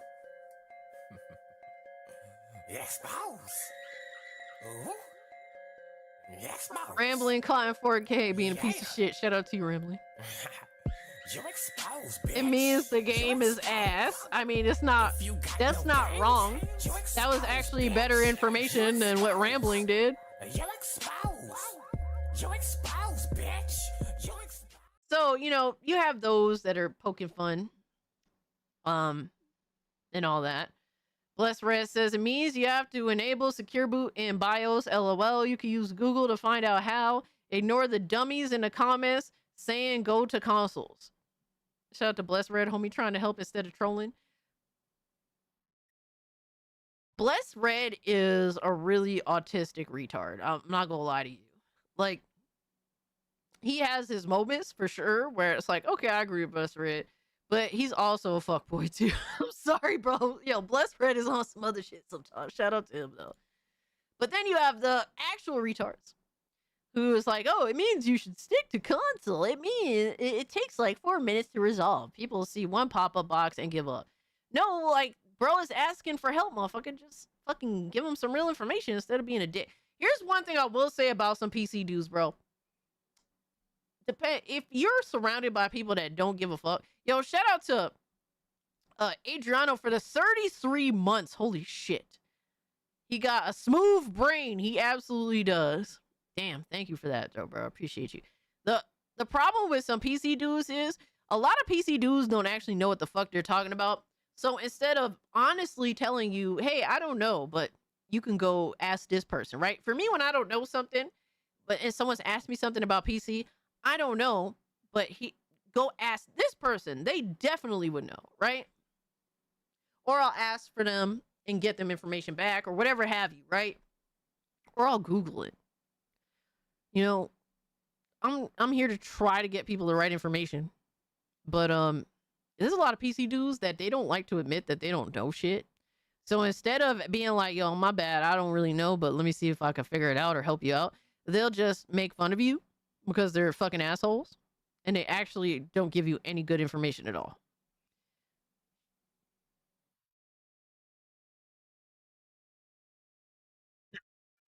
Fuck is this? Yo, what is this response, bro? Mr. Evil, goddamn you. I'd say you didn't miss a thing, but clearly you don't know how to PC. A lot of people don't. They gotta learn on the fly, brother. Well, Hassan has been banned on Twitch again. What'd he do? It means please stay on console. Oh my god, bro. The anti-PC crowd reading this. Yeah, they're literally, like, they've been so mean to Kiss Move. Like, they want, like, here's the sad reality, right? Do I like Kiss Move? Not really. He has moments, you know, like, I'm indifferent to Kiss Moves, whether I like him or not. I will never raid him again because he doesn't acknowledge my viewers. So that I took personally. Not acknowledging me, but he literally ignored chat. Like, if I raid you and you ignore my people, that's when I have a problem with you. I don't give a fuck if you ignore me. That's fine. I don't care. But like that's the only thing I really have against Smooth. But that's like, in the grand scheme of things, it's not like the worst thing in the world. Bro said LMFAO shit we don't have to deal with on consoles. No, y'all just have zero options at all because you're fucking losers. Then we have Nib here says who literally went out of his way. Bro went out of his way to make an AI picture saying just buy a console. Like, how much of a fucking loser do you have to be? Midwits do this shit. Just give a guy the answer. Yeah, exactly. Just said some Riri crap one night and I lit him up. Oh shit. He always be saying some stupid shit. You don't ignore chat, bro, especially if they raid you. Yeah, like, you can ignore me if you don't like me. That's fine. There's a lot of fucking streamers that don't like me, even though I like them, right? And I don't take it personally. It's just, you know, sometimes some people say something to you about me or whatever have you, like, as an example, right? It just rubs you the wrong way, so you don't fuck with me. Whatever, bro. If I like your content, I like your content. I don't have to like you as a person. But, you know, acknowledge the fucking viewers. You know, I think that that's fucking lame. Like, you're a bitch-ass fucking streamer if you can't acknowledge the people coming in. These are potential new viewers for you. If you can't even acknowledge them, you don't deserve them.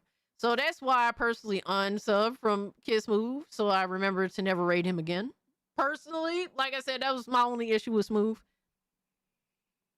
It's Nib, enough said, yeah. PC Master Race folks are cunts. I just bought a 5060 Ti and it's cheaper than a PS. Hell yes. Let's go. And that's a major upgrade. Bro is going from what, a 3060 Ti to a 5060 Ti? Major upgrade. Yep, major upgrade, and you got it cheaper than buying a PS5. At least Nib didn't give you a half of an essay of nothing in this thread. Yeah, bro, that's a huge upgrade, absolutely. But shout out to Lindo with his nice ass upgrade. I could feel my eyes twitching. Yo, bros be getting mad scared. They see something like this pop up, and we're actually gonna get a little bit into this because this is Black Bond. Black Bond and Kiss Move are beefing on insane epic proportions right now, like really bad shit. We'll talk a little bit about that. This is just Crumb side of gaming drama. Then we have X-Bald, who literally doesn't understand any of what's going on because he's retarded and doesn't game on PC, even though I believe he lied and said that he did at some point, or he does. Bro is complete fucking retard. Smooth brain dummy. So yeah, I think that's fucking gay. That people didn't help him. You have fanboys talking their shit. I think if I'm not mistaken, didn't fucking Baldy Magoo that fucking hates my guts also say some shit to him? I guess he deleted it. But yeah, whatever.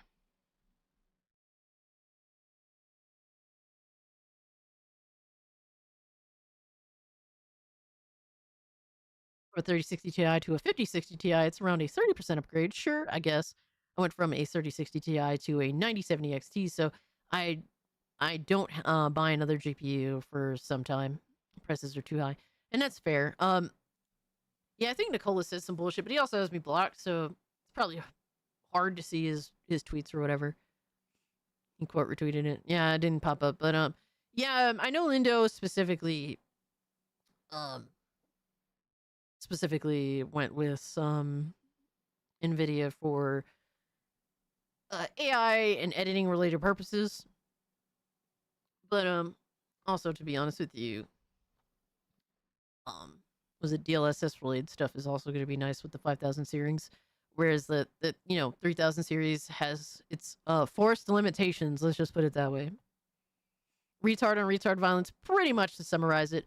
We can get into that real quick, actually. All right, so oh shit, hold on. I guess we could do that. So to get into the whole retard on retard violence, we have Black Bond and Kiss Move that are currently beefing. Black Bond used to be a panel member on Weapon Wheel podcast, a prominent... Used my old 2080 TGB ramp pew to play Directorate Novitiate demo available on Steam only. Mm-hmm. K and FPS on normal settings. But Pro. Yeah, right? Ben Yang, thank you so much for the 5. I appreciate it. But hell yeah, bro. A 2080 Ti is definitely not something to scoff at either, man. The last 3 PC build I did was a 5070. Not bad either. Not bad either. Good news for him then. NVIDIA is getting some support on Linux. Hell yeah. I mean, whatever it is, motherfuckers make it work on PC, right? Like, dog, you have so many avenues to make it work on a PC. There's so many different avenues, so many different choices, so much stuff you could do on your end as the player, as the gamer, in order to make PC gaming work for you, whereas you have essentially no options on PC, on console, but to just accept your situation for what it is. Grab the drool bucket. This is gonna get nasty. Yes, so we're talking crumb side gaming drama, crumb side nonsense. We're talking about either current Weapon Wheel podcast member or previous Weapon Wheel podcast member. This is Kiss Move. He is a current panel member for the Weapon Wheel podcast, a prominent crumb side gaming podcast on YouTube, whatever have you. They're also available in other places. I personally don't watch it because it's boring as fuck to me. I think most of the people on the panel are dead inside when it comes to gaming. They just don't want to admit to it mostly. The one interesting individual that I do fuck with, however, is Jack Move, because even despite Jack Move being sort of burnt out, he still manages to be entertaining nonetheless, so shout out to him. But Kiss Move, he's currently on the panel. I thought he was generally kind of boring in general. He's mostly eating the few times I was watching Weapon Wheel podcast, which was a while ago. And so yeah, there's that. Black Bond himself, who is known as Black Barry on Twitter, he recently got fired from the Weapon Wheel podcast for no real particular reason other than BG just don't fuck with him no more, and so made some bullshit ass excuses to basically kick him off the Hey, podcast. Vulcan salute Cassie in the chat. Thanks for the awesome entertainment. Grinning face. Cheers. Hey, Nick, no worries, my guy. I'm very happy to be here to entertain you. It is a Hey, privilege. Vulcan salute Cassie in the chat. I'm. Thank you so much for the 5. You totally didn't have to do that. But I have tons of fun. So he's like, Kata. A little bit, except Kata doesn't have really retarded takes versus Kiss Move. So yeah. Black Bond used to be on Weapon Wheel Podcast. He no longer is. He got fired because the person who runs Weapon Wheel Podcast doesn't like him, made a bunch of excuses as to why to get rid of him. And basically the firing didn't go smoothly. There's a lot of bad blood between them. But to continue on with the story, Kiss Move does this shit where he places a lot of bets on a lot of really dumb shit, to which he loses more often than not. He does this quite often. So he had placed a couple of bets with Black Bond, and then Black Bond got fired. This is all Weapon Wheel related bets, to which Black Bond won 2 bets, to which Kiss Move paid him the first bet, and then the second bet, Kiss Move is saying, no, I'm not paying you, motherfucker, fuck out of here. Like, all bets are off at this point. You're not a part of the podcast anymore. So it has since devolved into them arguing, fighting over $60. That's realistically what this is happening. Like, what's going on with all this shit? They're fighting over $60 fucking dollars, and it has since gotten nasty. To the point where You totally deserve it, Cassie. Smiling face with sunglasses. Person with praying hands. Aw. I'm glad that you feel that way, Nick. Thank you so much for the 10. You totally didn't have to. But I'm happy to be able to be here and do this and talk shit with you guys, and we all have fun together. So yeah, literally it's that petty. It's like the equivalent pettiness of the film Jackie Brown, where they're literally fucking arch criminals fighting over less than $1 million. But it's literally $60. Yes, they're fighting over $60. It has devolved to the point where Black Bond has threatened to now dox Kiss Move's location, and anybody in the future who places a bet with him and does not pay him what is owed upon winning the bet. So he's essentially saying, yeah, in the future, currently in the future, I will be doxing people that default on bets. So to which leads to obviously this thumbnail, a dox threat. This is serious. So Kiss Move's video says, Black Bond threatened to dox me. Here's what happened. What? So I will say I was completely on Black Bond's side, because if you make a bet with somebody, you should fulfill the agreement. That's not debatable, right? If you made the bet, it doesn't matter what happened between making the bet and winning the bet. You should fulfill paying the man his money, right? Because it's no longer your money. You made the bet, you lost the bet. Pay the fucking money, right? But here's the problem with Black Bond specifically as a person. He takes a W and turns it into an L. He does this every time. He did this when he got booted off of the Weapon Wheel podcast. Everyone was on his side for the most part, right? Up until he got smug and said some slick shit, to which everybody, then said, go fuck yourself. You're a fucking cunt. Like, literally, that's how you act. So this is essentially what's happening again. Everyone essentially, for the most part, was on Black Bond's side. Yeah, pay him his money. He won the bet. It's fair. Fair is fair, right? So up until he decided to threaten to dox Kiss Moves. Hail to the king, baby. 30 years old today. Oh, hell yeah. Duke Nukem 3D. I was there. My Pentium 1 with MB RAM GB HDD and MB video oh my card god. tore it up. Crazy, right? That is awesome. I mean, 30 years is... Hail to the king, baby. 30 years is no small feat. That is insane. Happy birthday to Duke Nukem 3D. Hell yeah. Give me 1 sec. I'm just gonna get a soda real quick, guys. I am parched, as they would say. Reminds me of low tier god, pretty much. Yeah, that's literally Black Bond. He will turn any W into an L.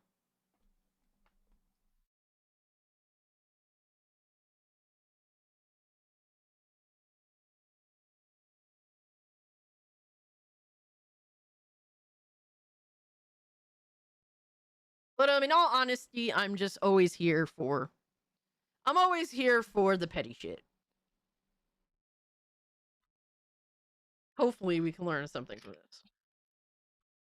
And it is a Diet Coke, Coca-Cola with obviously with Santa Claus, so you know it's real. It's authentic.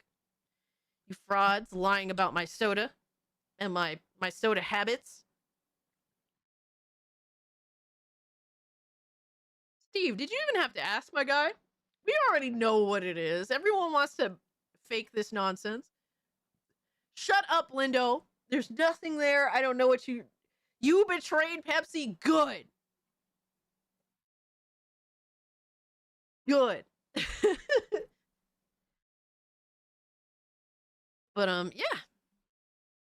Sip a Diet Coke for Duke Nukem here.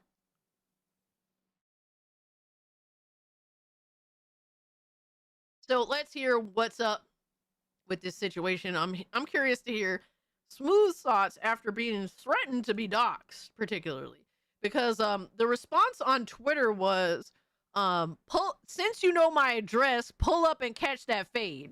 That's literally the response. Yo, if it Mike, what's up? Petty shit keeps my blood flowing. Facts, my guy. Hope you're doing well, brother. Oh shit. Hold on. I turned off my audio because super chats are repeating. Oops. What's up, everybody? It is the Best Box Hits. Oh my god, back with he's a quick too fast. video, and I'm not going to spend too much time on it. I'm definitely not going to spend 31 minutes and 21 seconds on this. But I'm gonna get to the point. This is about. All right, so I guess he's shitting on the length of Black Bond's video. So Black Bond has been doing this thing where he's been making multiple videos. Basically, Black Bond, if I'm completely honest, Black Bond has been irrelevant since he got fired from the Weapon Wheel podcast and all the drama, post-drama of all that shit. He's been irrelevant. He doesn't make enough content to be relevant to begin with. He actually, because he was a part of a prominent podcast, it caused him to get kind of lazy, right? To be honest with you, Brown Bat, it's not YouTube. It's actually Bot Rick's being retarded. At least I think that's the case. But since then, he's been relatively, he's lost a lot of relevancy after basically getting kicked off of Weapon Wheel. And really, the only time people are interested in hearing anything about Black Bond is when he talks about Weapon Wheel podcast, which he does whenever he possibly can. And what's increased his relevancy is this specific situation. Because if this wasn't going down, yeah. Let's see. Matter of fact, I guess we could see how many fucking videos Black Bond has made on this shit.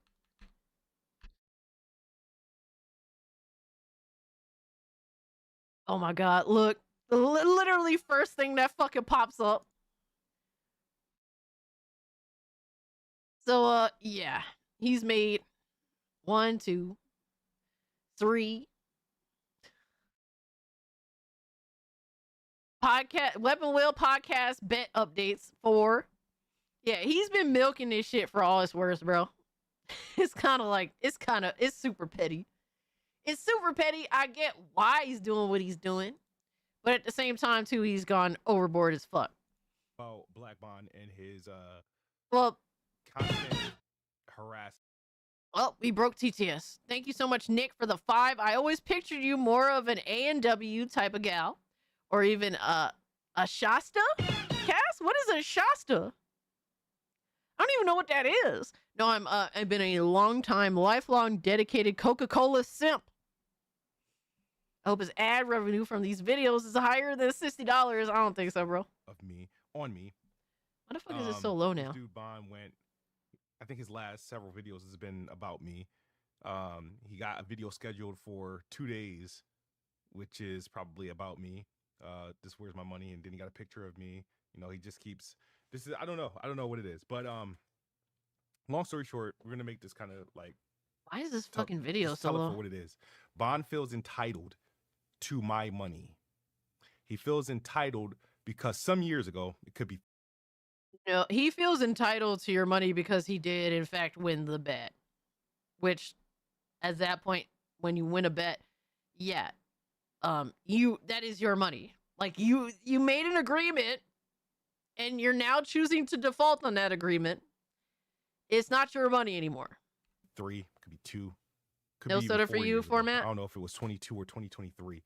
We made a bet on Weapon Wheel Podcast. The bet was that He'll explain it to you, Casualties Gaming. he bet me that the next Tomb Raider would release before Perfect Dark. Okay, fast forward some years later, Perfect Dark gets canceled. It's fast forward last month, Tomb Raider gets announced. All right, son. So it's over $60. Literally, Black Bond is threatening to dox Kiss Move over $60 fucking dollars. So, yo, Shasta Great. Yo, Nintendo, what's up? And a brand new Tomb Raider is due to release in 2027. That also got Let me announced. see if I've seen So, Shasta. Hold on. He wins the bet. However, at the time of I Black Bond remember, being, yeah. Okay. So you're talking about a brand that I've prominently seen in hospitals.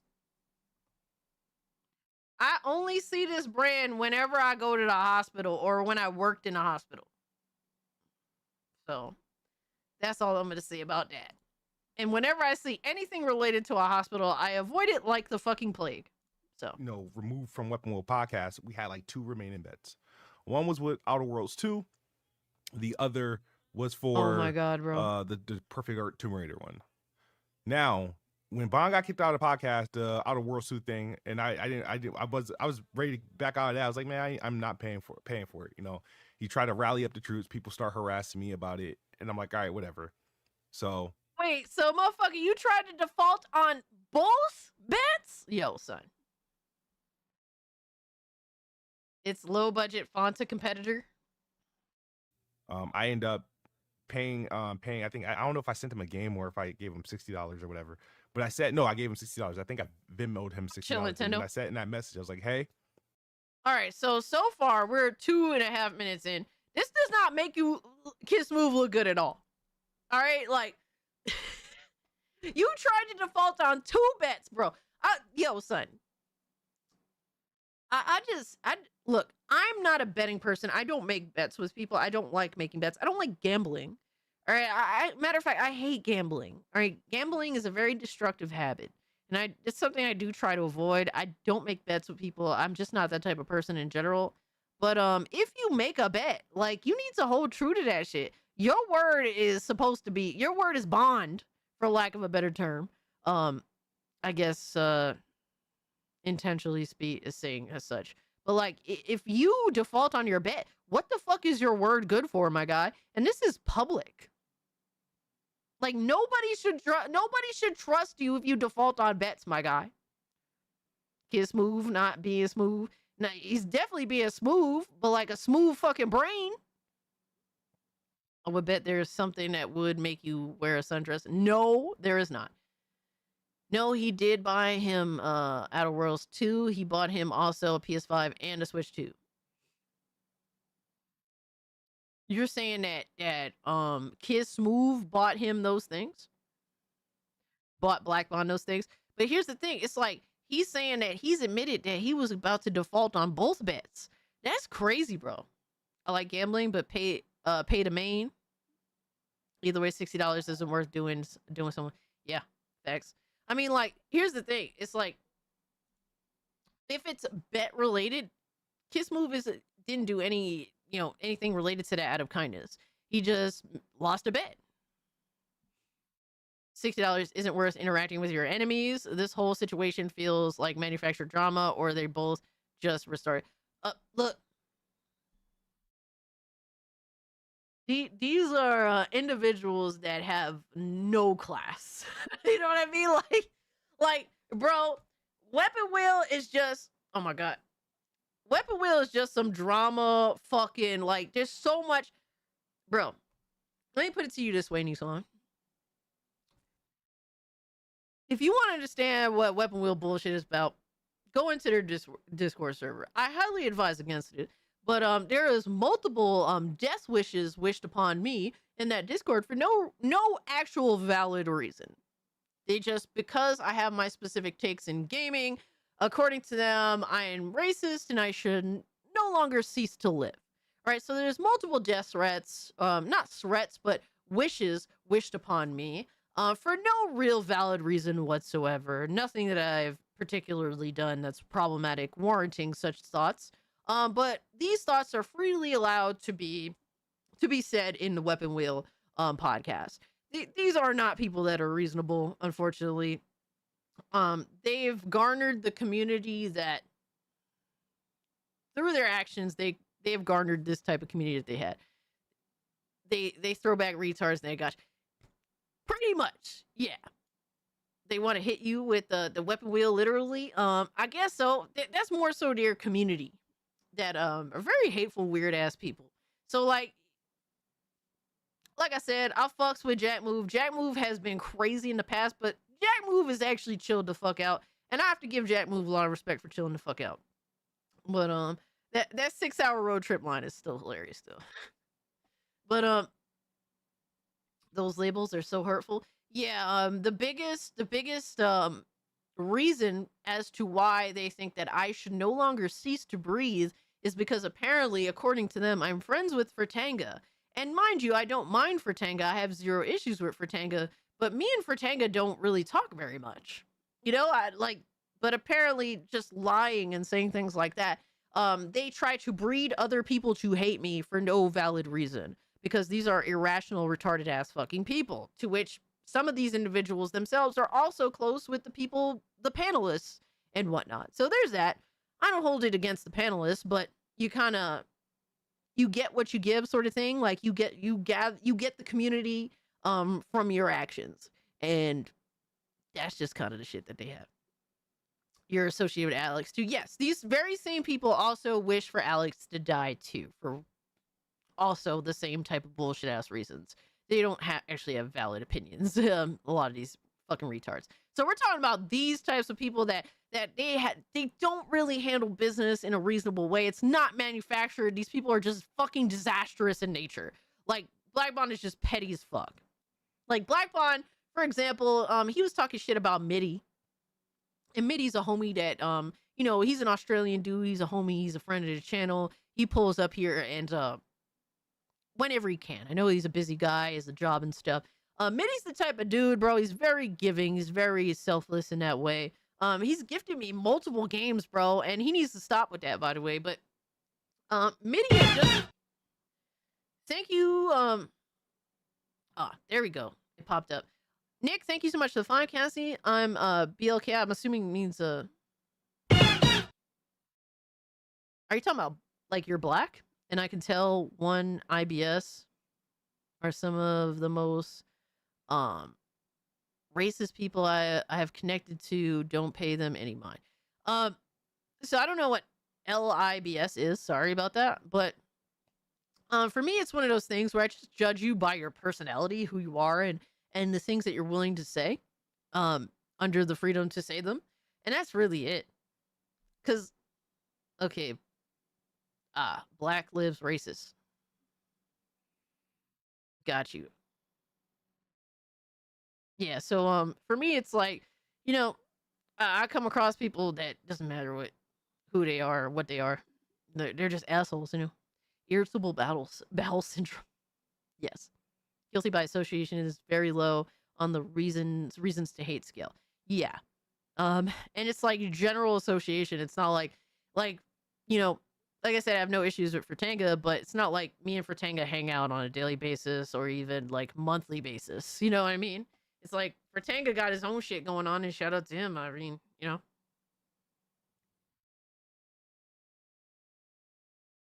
But that is enough reason for some of them to wish death upon me and to try and influence other people to also want me to no longer cease to be alive. Hate is one hell of a drug. Oh, yes. So most of my biggest haters do come from the Weapon Wheel community. But also, there's some people in the Weapon Wheel community that I don't mind at all. But it is what it is, right? So I can guarantee you this is not manufactured. Black Bond is naturally just a petty fucking bitch, and Kiss Move kind of is a little retarded. So that's how it got to this point. I either sent him in that message or I messaged him separately, but I know I told him after literally Thank you giving for him the $5, Nick. I'm not acknowledging any future bets. Any other bets that we got left is done. I'm not recognizing them. He wasn't gully or or doing this or stuff. I made it clear from the jump there. After the Game Awards, I think they announced the Tomb Raider thing, and then he starts talking again. I'm like, dude, I just told you I backed out of this. I'm not doing these bets, and he's been harassing me since then. So now it's gotten to the point where he's been on X, and even in this video, he's threatening to dox me. He's threatening to reveal my. That's where I draw the line. It's like I disagree with everything Kiss Move was saying prior to this. Like, you made bets, you have to fulfill them if you lose. Right? Because I'm sure if Kiss Move had won any of these bets, he would want to collect. It's not like he would give it up. I'm not saying he would do nearly as petty of shit as Black Bond would, because Black Bond is like the ultimate level of fucking petty in the community. But basically, Kiss Move would be looking for his money if he had won these bets. Let's be fucking real now. Why would you not? You would be retarded not to. Thank you so much, Nick, for the 5. Liberals are what I meant. YouTube censors certain words, but you got it right. We got it back. So don't sweat them. They're cowards. Absolutely. 100% I agree. And thank you so much for the support. For me, I just like to reference my enemies to just show how genuinely evil they are, because that's evil as behavior as far as I could tell.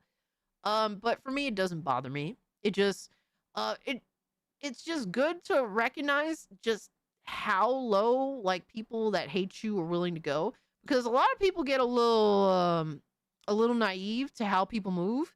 And because, like, for me, I have rational behavior. Like, I don't wish death upon people just because I disagree with them, or I don't hate somebody just because of who they hang out with. If I did hate somebody just because of who they hang out with, there's quite a few people that are good friends of mine that I know if I was struggling, I could go to them and they would help me out. There's quite a few that I wouldn't be able to fuck with anymore just based on that. So I definitely don't do that type of shit because it's petty. But I think I have a rather reasonable perspective on rational behavior. And if I was completely blind to what other people define as acceptable or rational behavior given certain situations, I would be super naive and stupid. So it's definitely good to reference how truly low certain people are. Backing out a bit, it says fuck, but doxing is a bitch move. And I agree with that. So nobody's been doxed as of yet. There's just the threat of doing so at this particular moment. We are $189 away from tier 1. Hey, we're getting there. We're getting there. My personal address and whatnot to people on the internet over $60. Not his money, my money. Now, mind you guys, I'm gonna tell you. You lost the bet, bro. I cannot justify any of Black Bond's threatening behaviors, but you did lose the bet, so it's not your money. I'll tell you a couple things. I've loaned people in this community money. Some people pay me back immediately. Some people took a while to pay me back. Like, people that I actually said, here, here, like, you actually owe me. Not no shit ass bet. And I've lost like stupid gaming bets where I was like, entered a challenge, lost a video game and lost money, like lost a game of Gears, lost a game of Madden, lost a game of Halo, and lost actual money where we put actual wagers up for, skill stuff like that. Crazy thing is, okay, so you avidly make a lot of bets. Look, Kiss Move is notorious for making bets. And honestly, after this, nobody should make any more bets with him. They hate you for simply saying things as they are. You're doing something right. Nobody can live in peace if you refuse to live a law. Yeah, no, you're not lying about that. Fertanga's the best popsicle stick VTuber on the platform. Hell yeah. Then don't make bets for money. Exactly, if you're not willing to pay. But he's saying he's waited a long time to get... Basically, he gave someone money, and he waited a long time to get the money back. That's different from what you're doing here, Kiss Move. You're saying you're not going to pay any of the money that you owe. Like, you're outright saying it. You're not... Like, you're not saying, oh, you let payments go just because. Like, you're not saying that. You're saying eventually they paid you back, which, you know, at least they did do that. You're saying that you just ain't gonna do that shit at all. So that's kind of crazy. I've had bets with bonds that That's was even different. worth a lot more than $60, and they've been paid. But I guess he didn't take me serious when I was like, yo, I'm not doing this shit no more. And because I'm not, but the way he's walking around and treating the situation like he has some sort of entitlement to my money, No, he's just holding it over your head because you ain't doing that shit. Like, bro, literally paying back your bets more than anything else is to have peace of mind, dog. Like, because people can theoretically, Black Bond can hold this over your head until the day that you die, my guy. That's just what it is. Like, say if someone owes you money, like, you know, I always think of in A Bronx Tale, the film, you know, Calodro's told, the main character's told, like, dude owes you $20. He's out of your life forever for fucking $20. And it's like, he's not going to ever ask you for money again. And if he does, you know, that's fucking insane. But like, basically you got him out of your life for $20, but the owing of money is going to be held over the person's head that owes the money. Every time homie was seeing Calodro, he was like running away and shit. Because it's like, it's held over his head. More than anything else, like, for your own self-respect, you should pay back the money. For your own peace of mind, you should pay back the money. And to have your name be clear in this community, you should pay the money that you owe. Because you do owe it. Yeah, hell yeah. Bronx Tale is one of my all-time favorite movies. I owe him that. I don't owe him shit. And Bond, if you were in my face, I would tell you the same thing. I don't owe you shit. You're not entitled to it. So the fact that you're 47 years old and you think the way you're going to get to my money is by... I will say this. Now, say, for example, Black Bond approaches Kiss Move is like, you owe me money. And immediately it's like, if you don't pay me back the money, I'm going to dox you. And at that point, bro, that's a threat. That's when I understand that perspective. Like, you threatened me, so now go fuck yourself. I get that. But you should have just paid the money beforehand because it didn't become this over time. Like, it didn't become this instantaneously. How old? How old is Kiss Move? Most people involved are well above the age of 30. I think, if anything, Black Bond, I think, is in his 40s. He's an old fuck. Posting my address, so you feel like putting me in danger or putting my family in danger by posting my address is that you, if you think that's going to make me give you money, no, that's the absolute worst. Now I understand that perspective. Like, you threatened me, my life and my family's life. Kiss Move has kids apparently and stuff like that. So yeah, that's crazy. So the crazy thing about this, right? I know, right, Tiger? That is crazy. A 47-year-old fighting over $60. So if Bond has, quote unquote, he has my address, whatever, so he says, I would like for him to come to me and see me, and we can deal with it that way. Yo. Hey, man, since you do have his address, yo. Right? Deal with it that way. But he rather post it online. So I'm not afraid of Bond, and he knows that. I'm not afraid of Black Bond. I'm not afraid of him. I'm not afraid of him at all. I don't think that Kiss Move is afraid of Bond, but stuttering as you're saying that is not a good look, my guy. I'm just saying, dog. I'm just saying. However, there's a lot of crazy people in this world and on the internet. Yep. Now, big facts. That's who I'm really worried about. Like, just somebody just lost enough or just crazy enough to just do something with that. And I agree with that perspective. And that's for sure. that's what bothers me. So my thing is, I have no respect for that guy. I don't like him. So come February 1st, whatever he does with this, you know, he's threatening to cause me harm by posting my address or whatever he got, phone number, my name, whatever it is, by doxing me, and he's posting this online. Again, if he sees me, we can handle it. We can handle it the only way I know how I would handle a situation like this. That's what I look forward to. Yeah, no, when you say I ain't scared of you, you gotta say that with conviction, bro. Like, if you say that shit stuttering, nobody's gonna take that seriously. The statement itself is not gonna be taken seriously.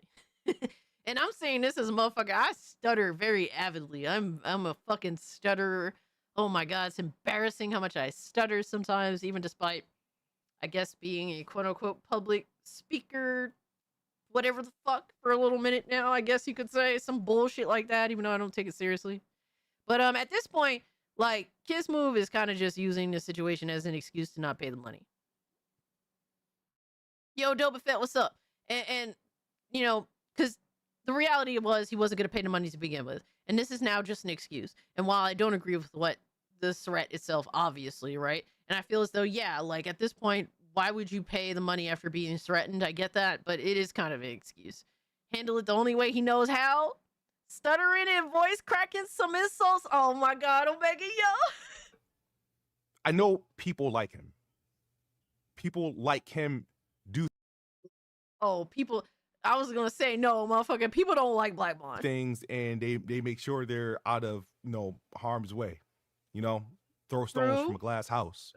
True. So I'm going to have to just do it his way.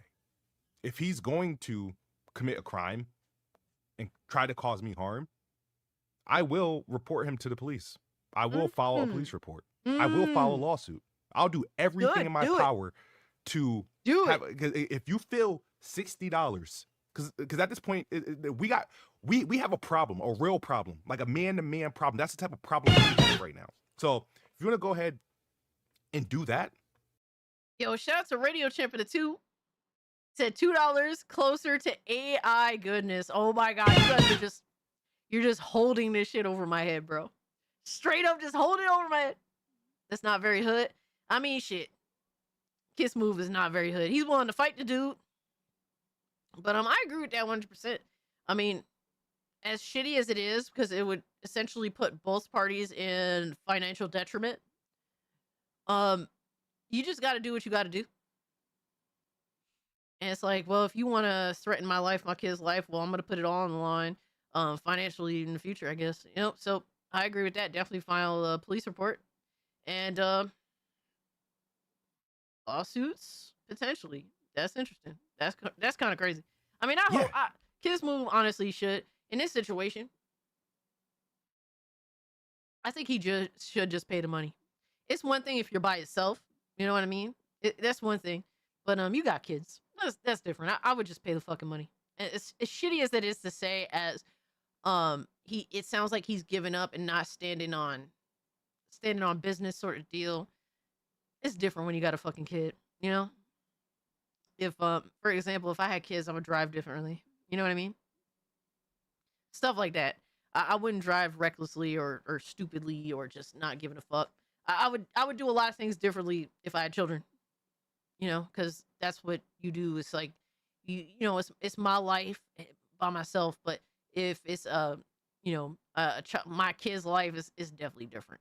And I don't have kids, so I can't really speak to that in a genuine way. Like, I actually have children, but I would think that I would care to do everything to protect my kid's life if I was in that situation. No, fuck any. There's fuck anything. Like, I don't care no more. You do that, yes, we're going to have a problem. I'm going to use my resources, all the resources I have, and I will take. I love how half his fucking face is missing because the camera's retarded. You down. If I can't, Mama Bear. God. I'm all for getting on the gloves and let's duking it out. May the best man win and stuff like that, because you feel like it needs to go this far. Because you feel like if it's farther, you feel like it needs to go far enough where you have to like dox me or put me in some sort of harm, right? That's remote. Theoretically, if threatened, can he file the police report now under threat, or just like documentation to document that my life is being threatened, essentially? Like, can he do that now? Yes, literally brown bat all of this over $60. Look, man, don't throw it all away over fucking $60, man. He can file it now. He should file it now beforehand. If I was threatened in a way and I know that the person actually knows my address, yeah, I would absolutely file the police report beforehand with proof of, said threat. Thank you so much, Lindo, for the 2. Tell me about you being a mother. It's working. Fuck you, bro. Cassie is pretty enough to find a man. I'm not looking, though. Put me in harm's way. That's what I'm not you looking wanna for do. So anything. my I'm thing is, looking if to be it's worth left that, alone. That to you, then it's worth it for But you. I So you feel appreciate like that. Thank you, Hypnotic. $60 is worth getting hurt for. Somebody should get hurt, essentially. You try to treat this as some sort of mob debt. Look, honestly, I think both parties are being irrational and just being stupid over $60. Obviously, Black Bond is being stupid over $60 because he's threatening basically not just Kiss Move's livelihood, but the livelihood of his entire family that lives with him. Kiss Move is being stupid and irrational over $60 by not simply just paying the $60 and also honestly putting his own family at risk, because now he's dealing with a situation where someone's threatening to put his fucking his home address out there for strangers to know, all over $60. Honestly, if I was married to somebody that put me and my kids in this situation, I would backslap the fuck at him, tell him to pay the money. Like, come on, bro. Like, really, $60? I could see if it's like, you know, $1,000, like, and you're a regular person, right? Because to someone ultra rich, $1,000 is like, they piss that away on a fucking, on the pettiest things, right? But, yeah, like, bro, just pay the $60, dog. Like, it's really not that serious. Anything to fucking keep your family right. And this apparently is the last bet that he needs to fill. Like, just get that shit over with, bro. Omega, thank you so much for the 2. Cassie looking for that suave Pepsi Poppy love. Oh my god.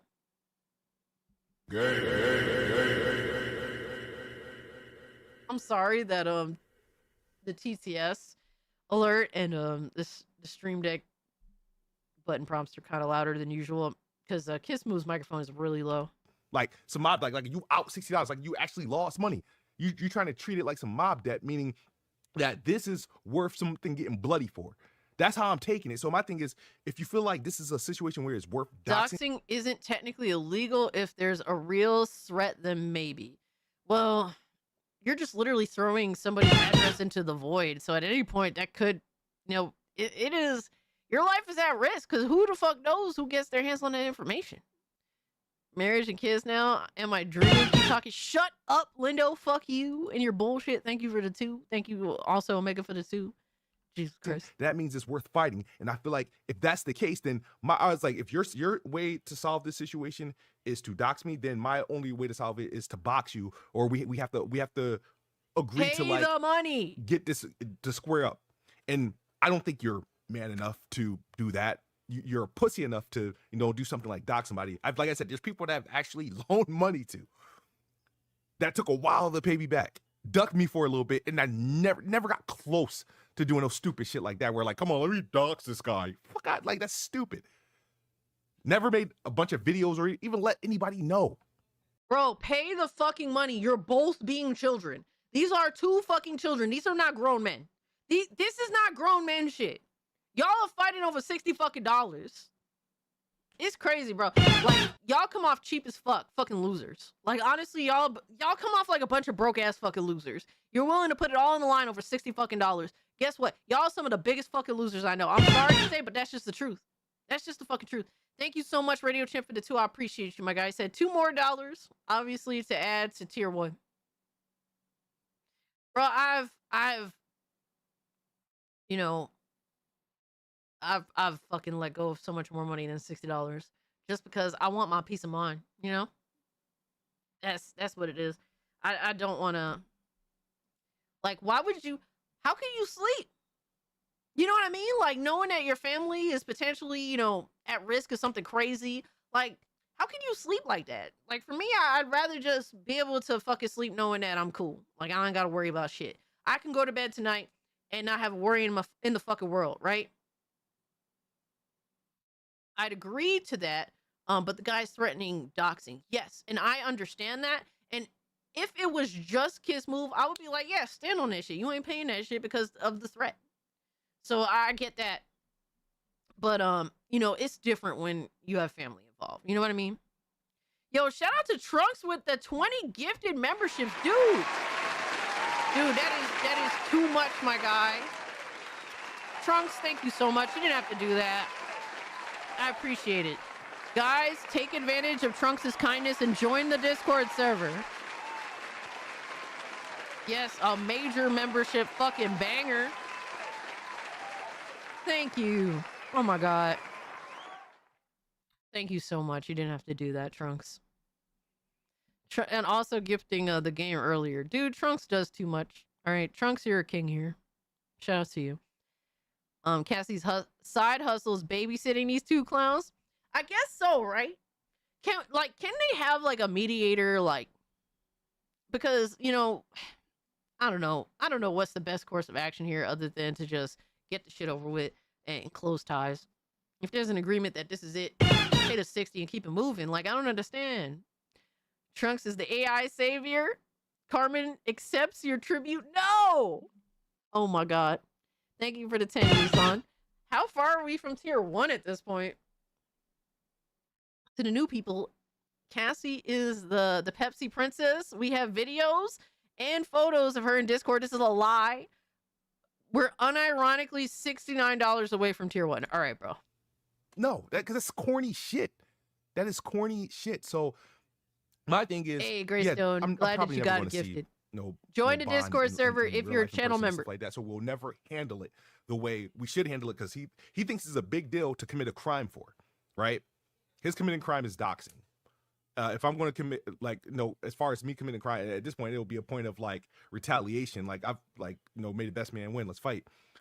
But I don't think I'm ever going to see Bond to where we can actually get into a ring or just scrap in a backyard somewhere or scrap in the street. I don't think that's going to happen. So now I just kind of have to do, all right, he says he's going to dox me. He's threatened to commit a crime against me. So I'm just going to have to do with the Black Bond thing. I'm going to file a police report on him. I'm going to file a lawsuit. I'm going to do everything in my power that I'm capable of doing. And I don't care how moral, because you guys have these fake ass moral street codes, whatever y'all want to call it. Honor. I don't got none of that shit on there. I don't have honor. I don't have a word is bond. I don't follow any of that shit for video game dorks like these guys. Like, no, that shit don't matter. Then your word don't mean shit. You ain't shit. Literally, bro, if your word don't mean nothing, you ain't shit, bro. Have you hit tier 1 yet? No, we are like literally unironically $69 away. The Discord is great. We have Candy AI. Candy AI? Yeah, I don't agree with anything going on here with Kiss Move, bro. We're never going to be to a point. And the thing is, and the crazy thing, he knows is a gaming dork, absolutely. I don't know why he's acting all tough and shit. You ain't tough, bro.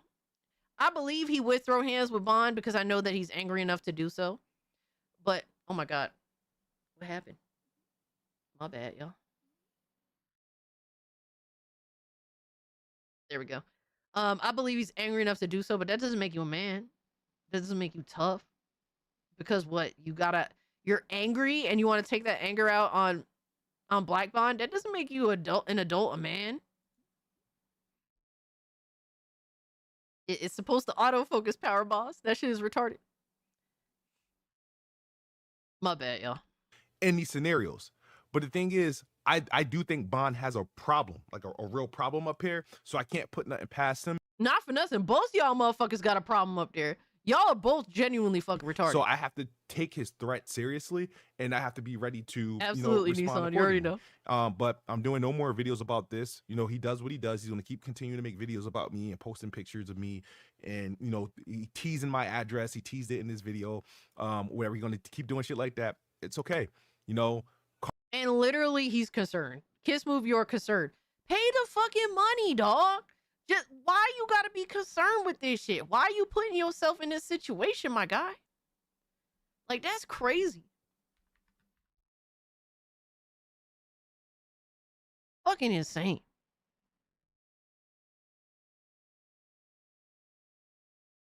Lindo, no, I don't believe so. Let me check real quick just to be sure. No, everything's been the regular. Yep, everything's been, yep. No, nothing else. Appreciate you asking. But, yeah, there's like, literally, who is this and what did he do? So, Kiss Move made a bet with another YouTuber, Black Bond, over $60. Kiss Move, this is Kiss Move. He lost the bet. He was refusing to pay the $60 because of their circumstances being what they are. literally, he's just making an excuse to not pay the money. And in return, Black Bond has threatened to dox him. And this is Crumbside gaming community bullshit. Basically, the community I come from, playing out some fucking stupid drama. And this is, in my opinion, something to learn from. Don't be these idiots. You're not tough, but either gentleman is displaying what is the opposite of an act of toughness. These are fucking losers. Like, you're on some loser ass behavior. Fucking Kiss Move out here, like, I gotta stand 10 toes down, even though I got a family. I got a wife and kids that are at risk of this situation. Who knows what could happen? And like, bro, just pay the fucking money, my guy. What the fuck is the problem? Like, you literally are creating insane levels of stress on yourself, a potential lawsuit situation, having to go fucking deal with this shit, all over $60 fucking dollars. Like, you are a fucking loser. Black Bond is a fucking loser for the threat. Like, y'all just lame as shit. Y'all lame as shit. You're fucking children. Bond is a bun for trying to dox over $60 cash. Absolutely. I think they're both fucking losers. Over $60, he's gonna make a threat like that. That's crazy, bro.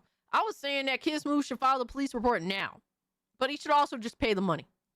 Karma is a bitch, and I will. You know what I mean? I'll do what I appreciate you pulling up, Pablo. Hope you're doing well, bro. I will do what I need to do to rectify that. He's doing what he feels he needs to do to get his $60 worth, to get the $60 that he's not entitled to. Some silly ass gaming bet. This man never handed me money. Never gave me money. Never. So my point is that if you feel that that's what, wait, hold on. With how much bets Kiss Move makes, he's lost essentially every singular bet that he's ever had with Black Bond. Is that true?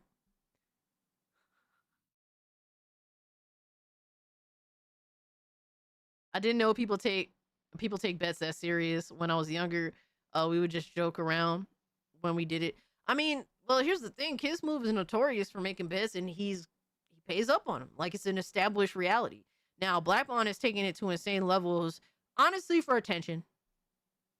I'm convinced that Black Bond does not need $60. He's petty enough to literally make this go to epic drama proportions over fucking $60, because this is the most relevant Black Bond has been since getting fucking kicked off of Weapon Wheel podcast. Let's be real now. Like, I'm just calling a bean a bean. what you need to do, then I'm only going to do what I feel I need to do in that case. And, you know, we probably both ain't going to like the outcome, but I just got to ask myself, I got to ask you guys. I have to ask you guys. Does Kiss Move collect on bets? I don't know if Kiss Move has ever won a fucking bet. He's a notorious loser. Like, literally, he's notorious for losing bets. I think maybe he won once, but I never got the details in which he paid. I couldn't tell you for sure, but he's a notorious fucking loser. Like, bro, basically anybody making a bet against Kiss Move is taking advantage of his smooth fucking brain. He is a smooth brain. Like, he makes the dumbest fucking bets and stands on the dumbest fucking shit. Anybody that's making a bet with Kiss Move is taking advantage of him because he's genuinely retarded, but at the same time, he's also a fucking grown-ass man. So there's that, too. Guys, it's $60. Is it really worth it? Is it really worth it? Korean Cowboy, you asked a great question. He said, but is it worth the attention? Sounds kind of short-term attention, in all honesty. Bro, to some people, attention is more valuable than anything else in this fucking world. And we've seen it through all of social media. There's some people that will do the dumbest, most ridiculous thing for attention. And everybody's idea of what attention is worth is different. Sadly, some people value it way more than others.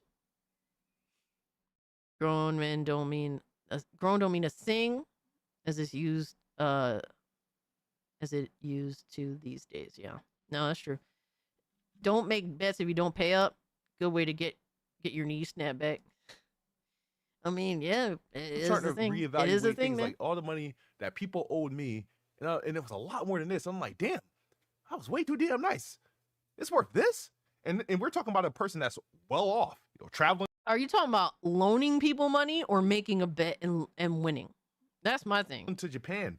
This dude was upgrading his PC and stuff before. This dude inspired me to upgrade my PC, but I just don't like how he's talking like he's entitled to my money.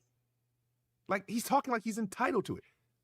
Again, I'm gonna say this. If this was a situation where he actually, I said, hey, bro, I'm hard on I'm on cash or something like, you can I borrow this for like a, a payback or something like shit like that. If it was a scenario like that, a transaction like that, he has every right to talk his shit and do whatever he needs to do. But me and Bond don't have that type of relationship and never have. And the fact that there's actually people waiting on the sidelines, people that that I had some sort of respect for, I don't now because they're clowns, but people would actually sit on the sidelines and say, oh, you got to honor your word. You got to pay your blah, blah, blah. And I'm like, you realize, all right, wait, you're saying all that, but his answer is to do this. Yeah, it's like, I get that perspective, right? Because there's some people that, unfortunately, in this community, there are just some scumbag, evil motherfuckers that don't actually give a fuck about any level of morality whatsoever. And a lot of those people are, in fact, connected to the Weapon Wheel podcast. They do not have any fucking level of rational moral thinking whatsoever, unfortunately, right? So that's some of the people in their community, in literally the community that he's a podcast panelist for. So, like, unfortunately, the reality is you're kind of actually seeing the community you've built before you and how they move. And that's what it is, bro. I understand that perspective. I get it. It's not like to totally disregard what Black Bond has threatened to do is absolutely fucking ridiculous in its own right too. Like, if you're saying, if you're out here saying that Kid Smooth should pay the money and that he's a bad person for not paying the money, but then you're just gonna ignore what Black Bond did, you're a piece of shit. I agree with that wholeheartedly. That's why, like, for me, I'm acknowledging that both people are wrong here. Like, you're both wrong. It hurts my IQ, and my IQ is not even that high, yo. Kid Smooth, bro. It's to dox. And you're telling me, oh, I should do that. I was like, really? You value this fake ass aura, this fake ass honor of a silly video game bet, which think about it, just to give you guys this heads up, right? Even if I was going to or wanted to say, all right, I'm going to honor bet, I wouldn't do it until the game released anyway. That's how I feel, because at the end of the day, Perfect Dark got canceled, so that's the end of that. So I can't win. All over $60. I saw Smooth said he wasn't gonna make a video reply. I didn't even get that. I didn't get the comment, but here's the thing. Like, the situation is changing because Black Bond keeps carrying the drama more. Low IQs go this far. Yeah, equilibrium effects. Like, for me, bro, if someone says that I owed them, $60, even if maybe they misinterpreted a joke, right? Bro, I could live losing $60, bro. It's really not that. It's not that serious, right? And I feel like a lot of things make a long video reply. I feel like a lot of things, and this is a good moral discussion in general, because different situations are posed that requires certain different levels of moral discussion, or every situation is different, right? But for me, I feel like a lot of here, just have it. I feel like positive things will come from my mindset just being like, it's not that serious, and and just letting it go. Like, being able to let go and put your pride aside, I feel like gives you you will get positive things in return from that, and when you least expect it. And it may not always happen, but I'm open to thinking that way, and I've been open to thinking that way for a long time. Machine said, basically, Smooth is being stubborn about paying because Bond was being really, really pushy about it, and Bond immediately made it sound like his Smooth couldn't afford it. So I did watch Black Bond's video discussing it, and Black Bond has disclosed that he waited over a week to get the money back. And I'm not going to play Black Bond's video because Black Bond is he's a piece of shit. I don't really trust him in terms of I totally 100% I would be convinced that Black Bond would absolutely copyright strike me just to be petty, because he's a piece of shit. He's not really, he's kind of a cut. It's crazy that him and BG don't fuck with each other, because they're kind of cut from the same cloth type of shit, because BG has done the same thing a multitude of times as well. So I wouldn't put it past Black Bond. But Black Bond apparently did give him some time to do that shit. Dungeon says, so the entire Weapon Wheel podcast community is nothing but a wretched hive of scum and villainy. No, I will say that's not true. There are some Weapon Wheel community members that I've absolutely had good encounters with. It's just it'd be the people you like that aren't desperate for attention. There are a lot of desperate attention-seeking bitch-ass motherfuckers in the Weapon Wheel podcast community. 100%. It's the people that aren't desperate for attention. Like, they just chilling, they did chill. And they don't really draw excessive attention to themselves. So I can't say that everyone in that community is awful. They're not. But there's definitely a lot of bad apples. I hope that guy goes to court and judge orders him to pay the $60 in addition to the cost for the cost of legal action. Oh, man. Lindo says, you need to hydrate, slowly get up, and go get it. Oh, my God. Shut the fuck up. All right? Thank you for the 2. Fuck you. I know what you're doing, damn it. I find when people are too similar in the worst ways, they end up disliking each other, like looking in the mirror and seeing the worst in yourself. You onto something there, Format. You're definitely onto something there. During the Weapon Wheel podcast at the time, a while back, everyone on the show all thought Smooth was having money issues. I mean, I don't know as to the terms of that.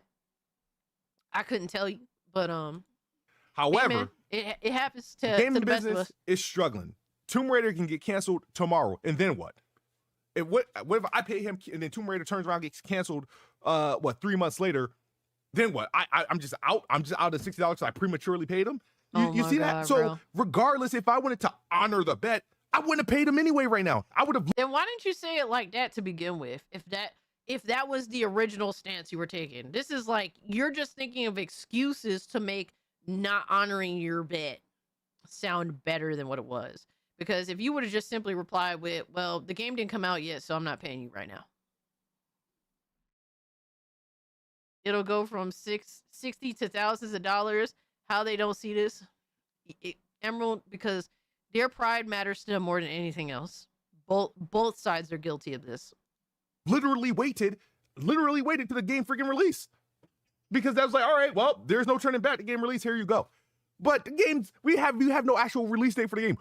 In the new game, that the brand new Tomb Raider that's supposed to release, the brand new game, not no freaking remake of another game, releases in 2027. Crazy. That can get canceled at any time between now and 2027. I don't think it will. Excuses, bro. That's just how I look at it. Excuse making. I wasted enough of said your this time. first. I said what I said, and half the time, and hopefully you guys get the point. Again, if you're riding with that dude, go ahead and ride with him. I just think that's some coward shit. I don't. Any reasonable moral person is not going to think either side is correct here, in my opinion. I think they're both wrong, obviously for different reasons. I think one is more serious than another because one is an actual threat. Those aren't men over there. Those aren't men. That's cowards over there. Only cowards ride with a man like that. Only cowards. He's a coward.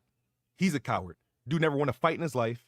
He never stepped to a man in his life. Man. He never had to protect anything. And that's why we see behavior like this. But that's my video, man. Peace. Shut up, Hypnotic and Rapture. Yeah, these are just two dudes with too much pride, bro. These dudes, bro, Kiss Move right now is too scared of being called a bitch than to just do what he needs to do to save it, to not save his situation, but more so protect what he got.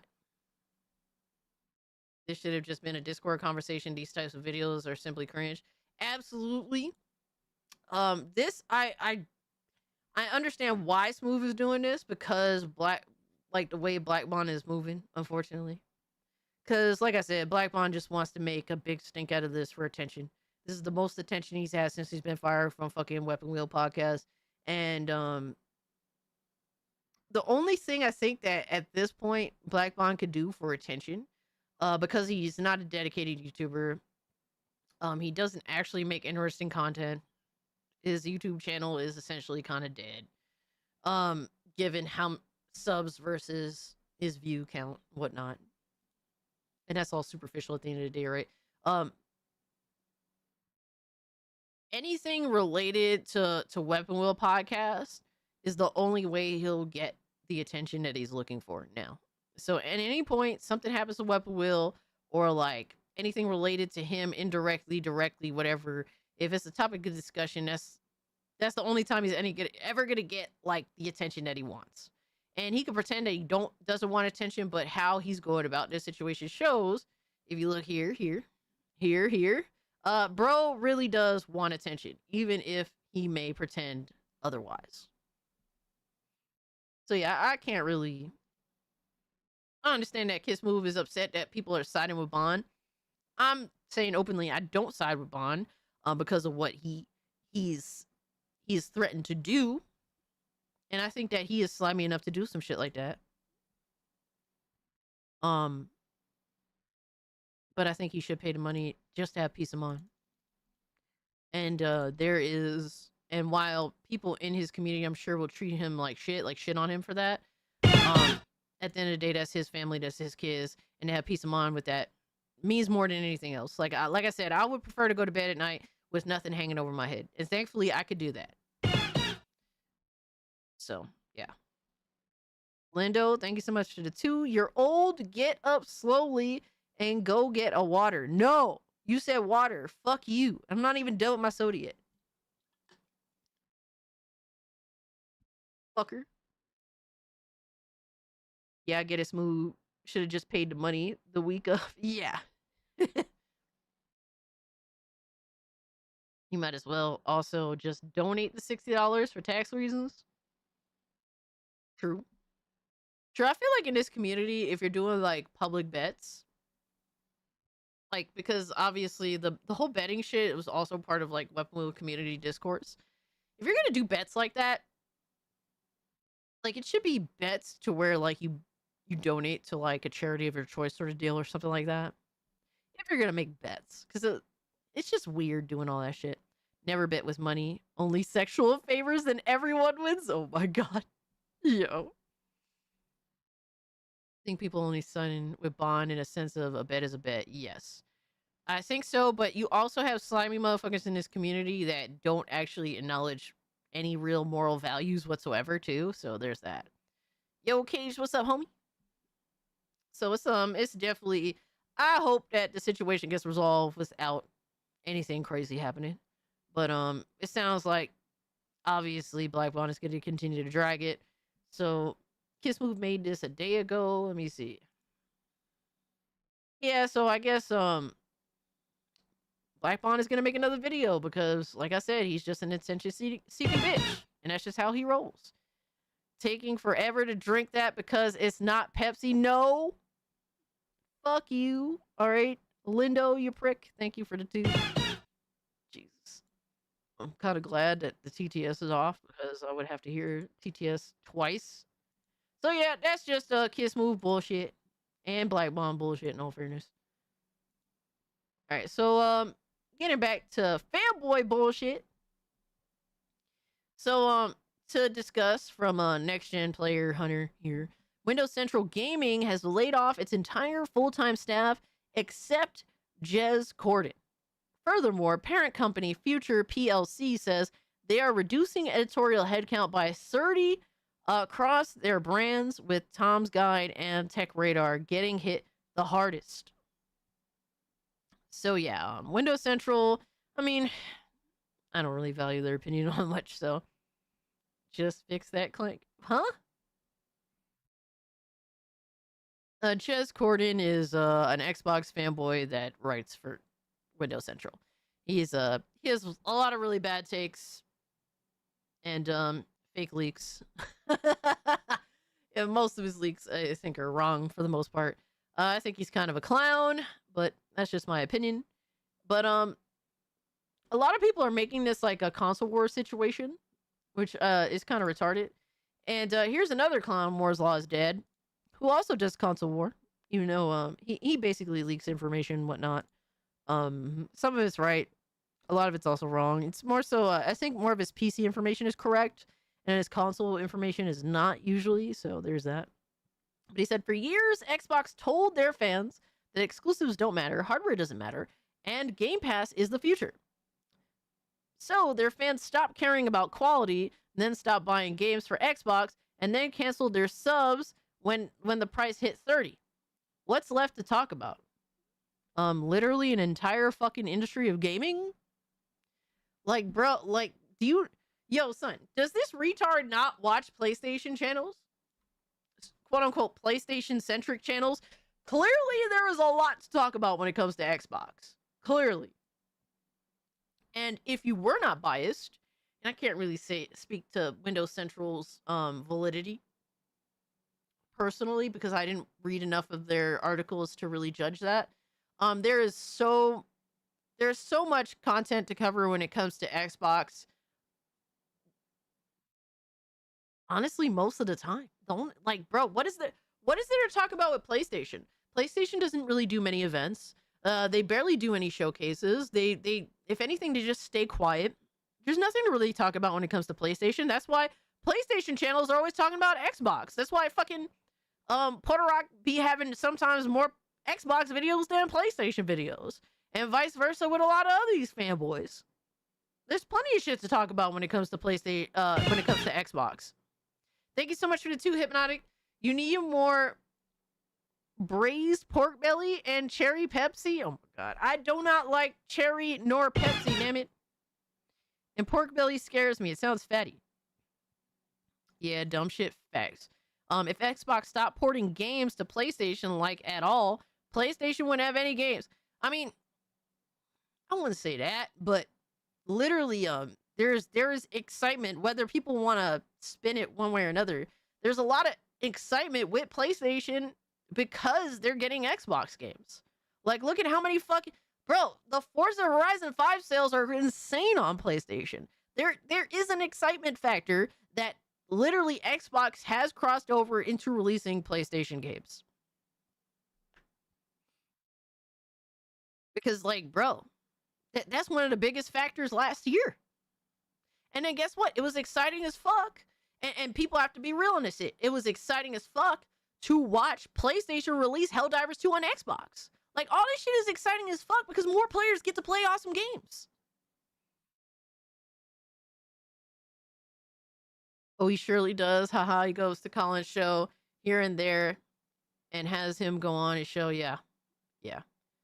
How these news websites even manage to keep afloat for as long as they do is a wonder. Perhaps money laundering operation, tax shelter, CIA cut out. I mean, literally a lot of these, a lot of companies have these massive fucking, like, a lot of these massive companies have a lot of bullshit things. Tax write-off purposes and whatnot. Obviously, I feel like at this point it's fair to say Windows Central's gaming, like, their writers are probably being replaced for AI.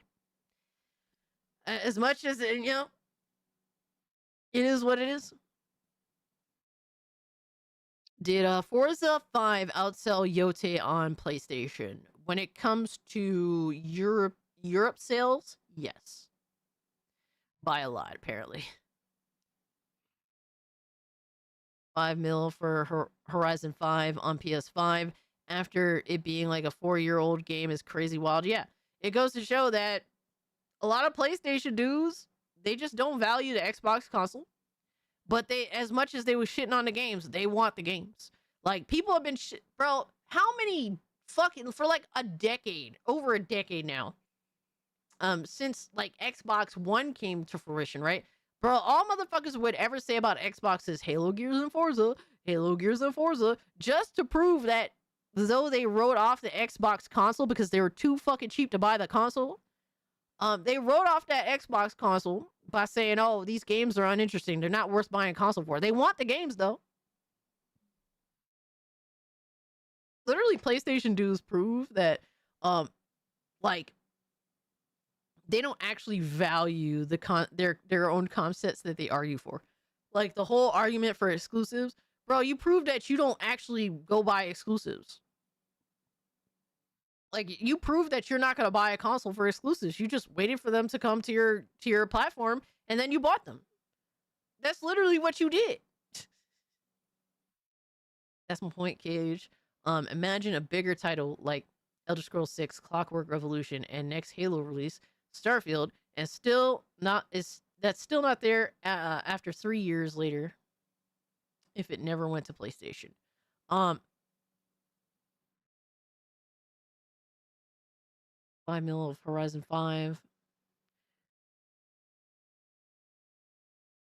Cassie AI win. I don't know. We're getting close though. We're really close to tier 1. PlayStation used to be great with their libraries, Crash, Spyro, Tomb Raider, Jak and Daxter. Now is fucking pure Z's. They got some stuff, but it ain't nothing in comparison to their first party second gen stuff. Yeah. I don't really miss playing on PlayStation 5 specifically. I don't feel like a lot of their games just feel like regurgitated from last gen, or they are literal regurgitations from last gen, being actual remakes, let alone sequels that feel very samey. And there's not really much excitement there. Some of the liberties of the creators themselves also turned me off from their products. Like after the weird ass choices they chose to make with Spider-Man 2, I'm no longer excited for Insomniac games, unfortunately. I'm not saying that Wolverine might not be good, blah, blah, blah. I am just concerned, and I would rather not buy day one and just see what happens. And then if the game checks out, it's what I expect from a specifically Wolverine game, then yeah, I'll buy it when it comes to PC. But I'm not excited for these games. I wouldn't go out of my way for these games. So it is what it is. Nissan said, my 360 copy of Fable 2 came in today. Once again, another back compat with Xbox. Every system has its uses. Hell yeah. Absolutely. Gaming journalism has been a joke for a long time. Yeah, these people are being replaced by AI. Let's be real now. That's what I'm getting. But bro wants to literally use this shit to console war, because Moore's Law is dead does console war. He is a fucking loser that does some shit like this. People list their jobs. You know that, right? You're finally gonna stop talking about Xbox. Oh shit, yo! And that's facts, bro. As much as this dude want to pretend that there's nothing to talk about when it comes to Xbox, PlayStation dudes talk about Xbox a whole lot.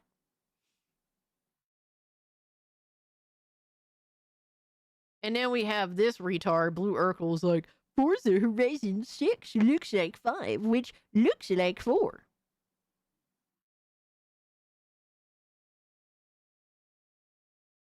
Crazy, right? It's like, it's crazy how you can't tell the difference at this point. That's fucking weird. Yo, Final Fantasy sucks. What's up?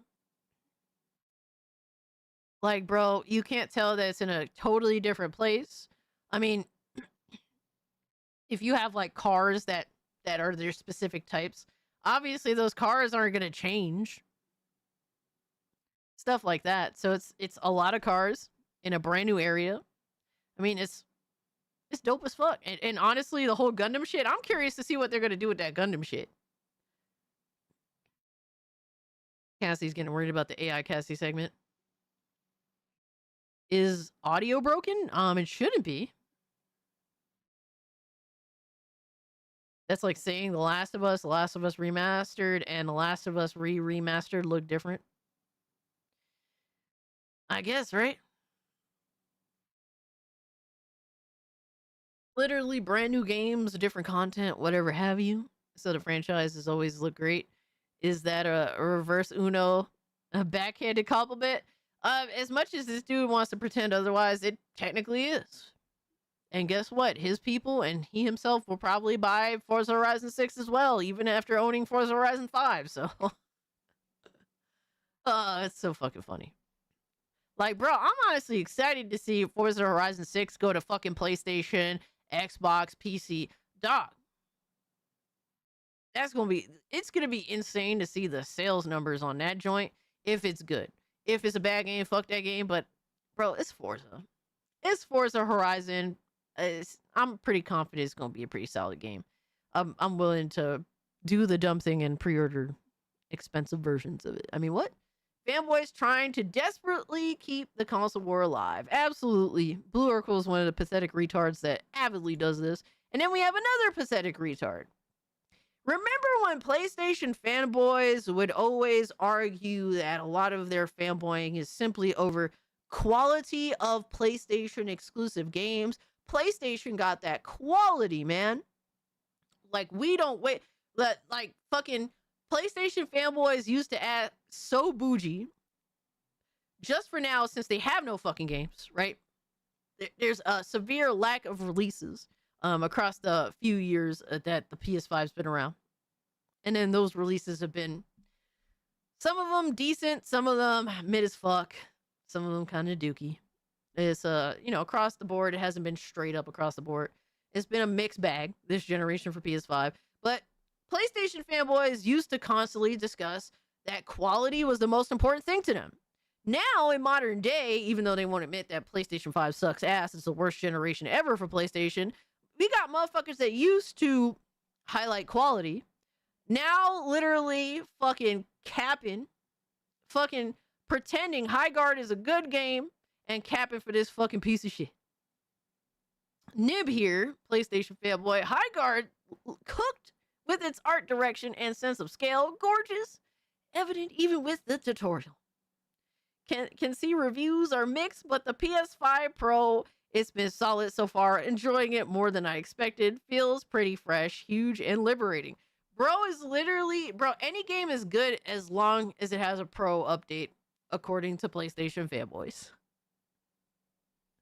It's like, with Nib, the PlayStation 5 Pro update is actually the only reason he'll endorse the game.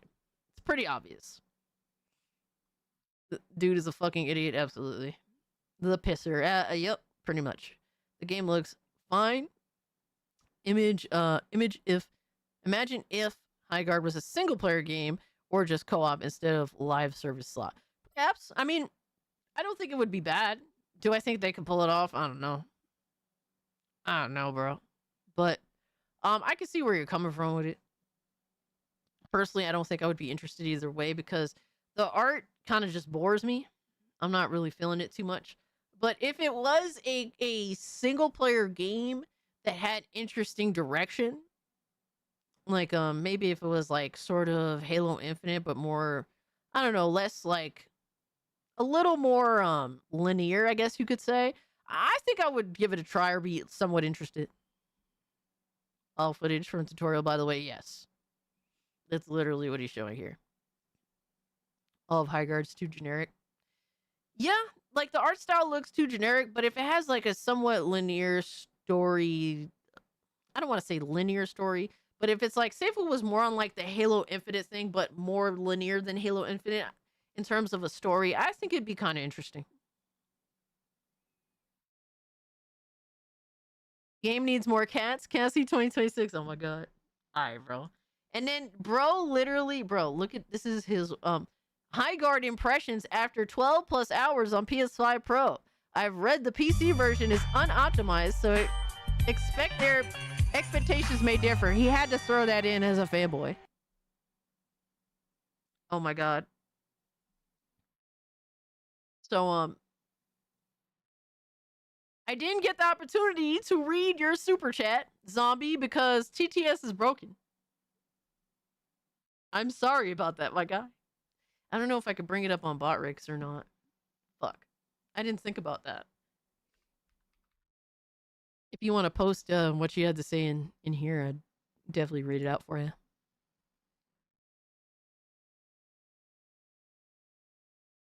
But I'm sorry about that. Damn. I don't know if I can actually see donos on Botrix. Well, I guess I could do it the old-fashioned way, right? Hold on.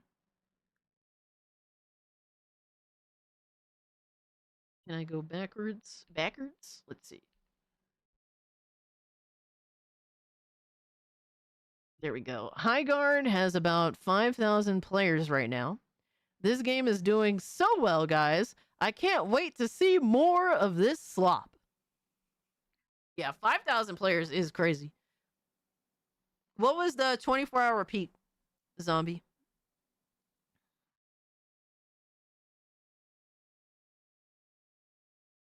What would it take for you to stream Highguard? Literally, I would not do it. I just don't have the time to dedicate to literally streaming a piece of shit. You mean Ultra Guard? Oh, man. More like booty guard. I mean, what? Pup? Game of the year, baby. Oh, shit.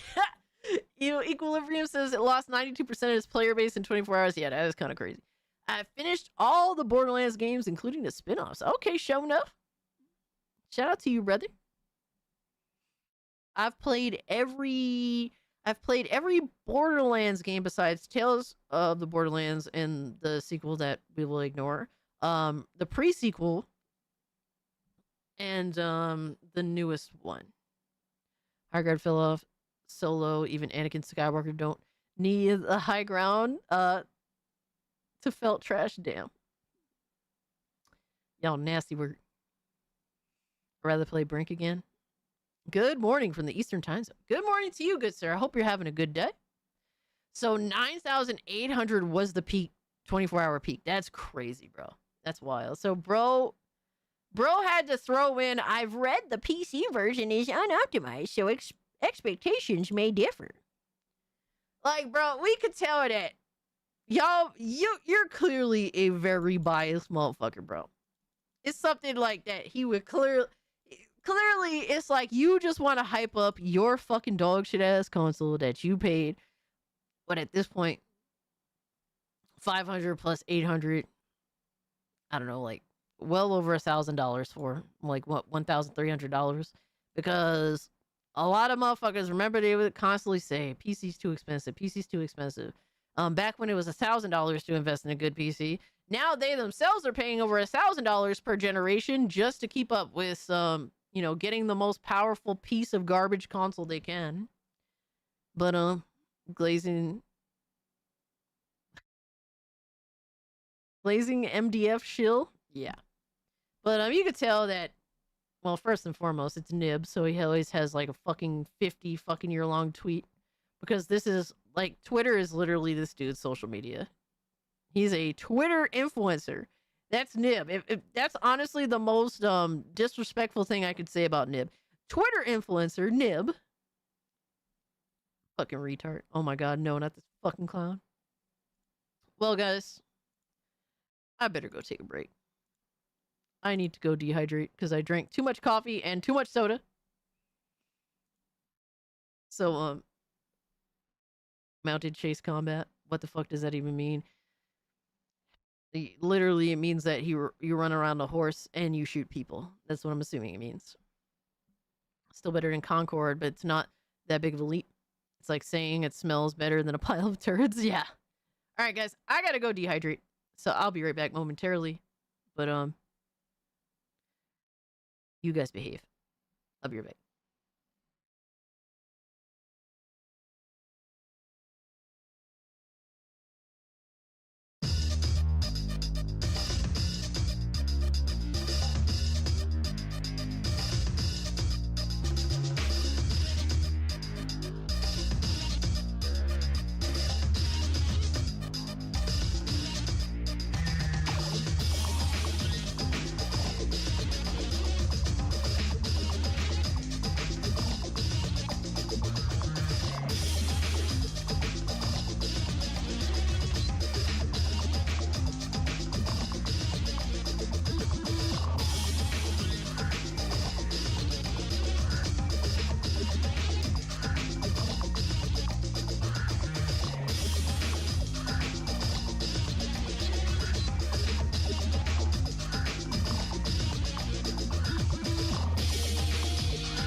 Return!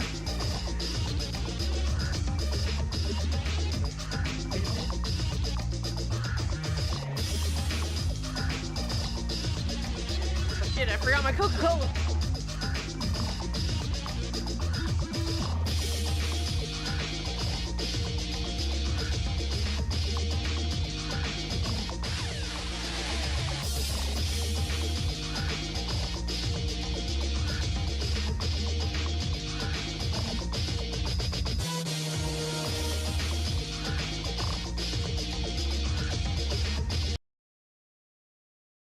Thanks, Nick. I appreciate it.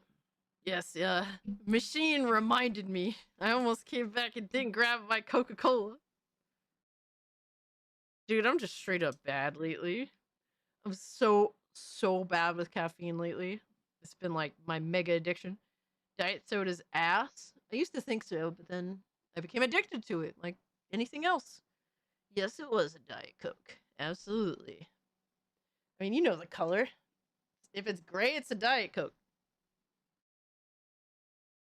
Diet Coke is terrible? No, it tastes good as shit. A lot of people say that, what the fuck is the other version of Coke? Coke Zero's better, and I don't think so. I think Coke Zero has a weird taste to it. I don't like it. Diet always tastes worse. It tastes worse because you're used to drinking it regular. When, I'm telling you, I went through the same thing. I used to drink regular Coca-Cola. I stopped drinking it for 2 years. I was drinking like sparkling ice instead. Then I started drinking Diet Coke, and I thought that the Diet Coke tasted like a regular Coca-Cola. And then I tried to drink a regular Coca-Cola, and then it tasted like there was sand in it to me. It's like your mind perceives things based on like, oh, this tastes different from what I'm used to. Therefore, it's like worse, you know? Yo, W2 report, what's up? Extremely hot take coming, but the Xbot and Sony Ponies excuses for not counting PC as exclusives does not fly. I mean, here's the thing, like, you may think that, but at the end of the day, like, PC dudes value so much other shit than the games that other platforms cannot play. Like, we have so much more shit that we genuinely value. And there's even better games, for sure, that that are not going to be on other platforms, which happens, right?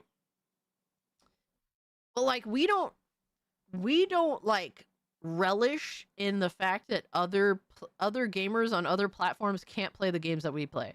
Like, you know, I think that's just loser behavior in general. Like, it's console gremlin behavior.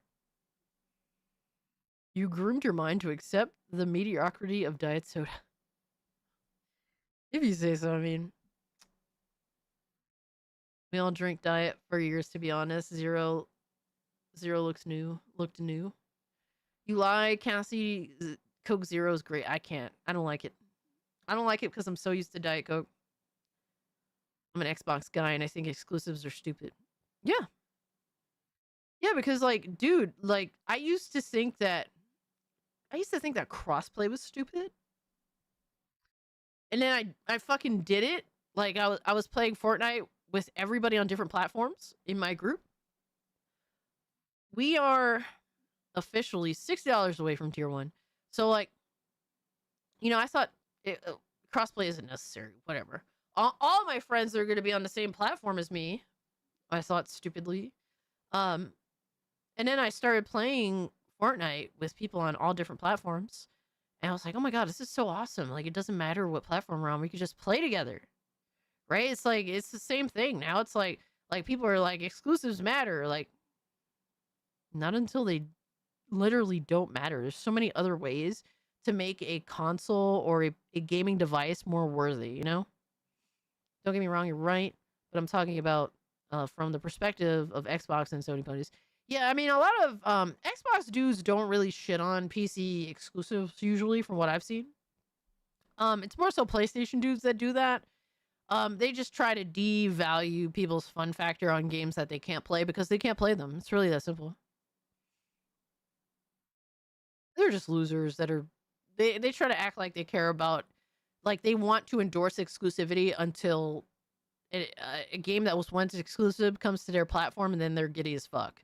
Like, Reforged Gaming, I was just watching Shout out to Sigs and Serial, dope ass fucking streamer, by the way. He played a clip, and I remember when this happened because everyone was laughing at Reforged Gaming. But Reforged Gaming literally was like cheering in glee because Ninja Gaiden 2 Remaster was being released day and date on PlayStation, Xbox, and PC, and it was PS5 Pro Enhanced. Dude was literally jumping for joy with glee over it. It's like, don't you endorse exclusives? So why are you like happy for this? Oh, because an extra game gets to come to your platform. Like, yeah, that's the entire point. Like his reaction is a genuine reaction, though obviously a caught in the act type of one, right? Exclusive died the day Nintendo finally reached Xbox and PlayStation graphics to run on. By the way, guys, we hit over like 100 likes earlier in the stream. Thank you so much for that. I really appreciate it. It does help more than you know. Hot take, Coke is overrated, and RC is probably the second best regular soda. You can have the RC, my guy, but we can't. Come on, bro. Why does it gotta be with a hit to Coca-Cola, man? Sigs is my adopted Filipino little brother. Oh my gosh. Y'all really be going at this man, accusing him of saying that he's Filipino. Jesus. All right, so here's some tea that's happened. All right, so I screenshotted this dude, KJN Gamer. He's a very toxic fucking retard. He said, be honest, if Xbox made these games exclusive to their console only, even if it was a 1-year timed exclusivity deal, would you buy the console? They're still pushing the exclusivity bullshit. Like, that is valid. And like, bro, it's so pathetic. So pathetic. They need so badly to feel like there's validity to Sony's current state of running things, even though they know that it's over, my guy. You don't have exclusives. Like, get the fuck over it. But they keep trying to push this idea of if Xbox stopped putting their games on other platforms and just exclusively release them on Xbox, that somehow they would be better for it and their company would be more successful for it, which literally is not true. And I said, PlayStation console gremlins still pushing the exclusivity talk, even though PlayStation itself is a third-party publisher. Y'all don't buy enough games, let alone other consoles. Because if y'all did buy enough games, PlayStation would continue to grow and not reach a peak to where they would have to put games on PC. That's a reality. And then we have quite a few retards, by the way.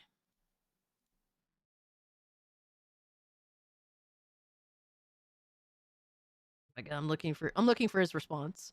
To which KJN Gamer says, don't buy enough games. Wanna place a bet on that? And then he went on to show 4 generations worth of gaming right here in his pictures. And that's a big collection. I ain't going to sit here and deny that. But he literally proved my point with his images. He proved my point. Legit. And I said, there are 4 generations worth of gaming present here, and not anything Xbox, even from when Xbox did have exclusives. Thanks for proving that your exclusives point was complete total bullshit.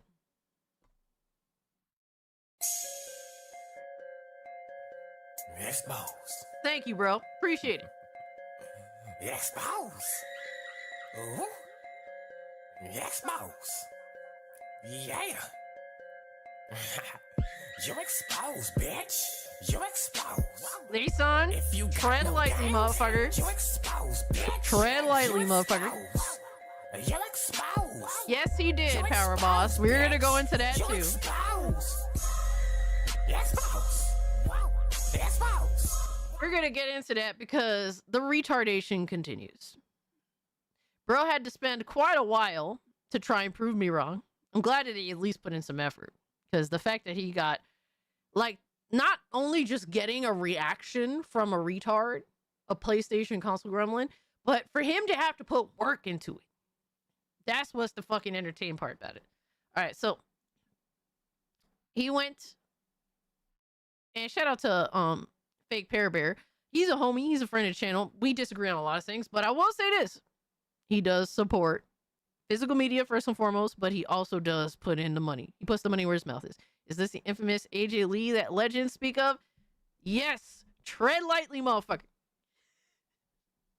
And she will be the first to make fun of her five head, by the way. Anyway, he went on to then post more, just like your post and mindset, full of bullshit. And then he continued to post more console gremlin PlayStation content.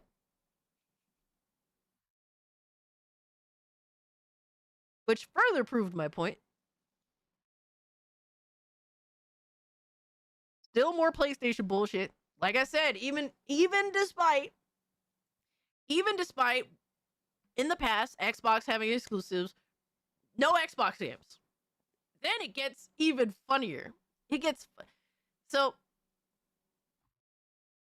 he literally didn't prove my point.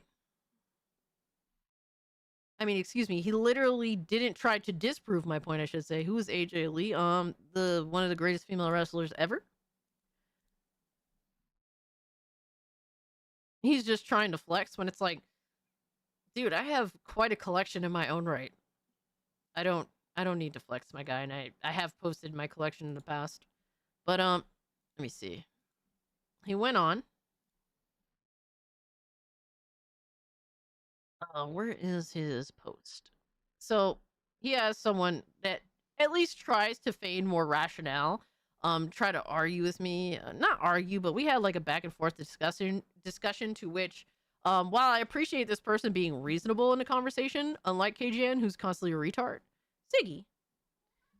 This person just more so was concentrating on giving the company the benefit of the doubt instead of actually giving a fuck about gamers and what matters in the grand scheme of things. So Mayo is in Alex's Discord. Yeah, I mean, I have nothing bad to say about Mayo except that we very strongly disagree on a lot of shit.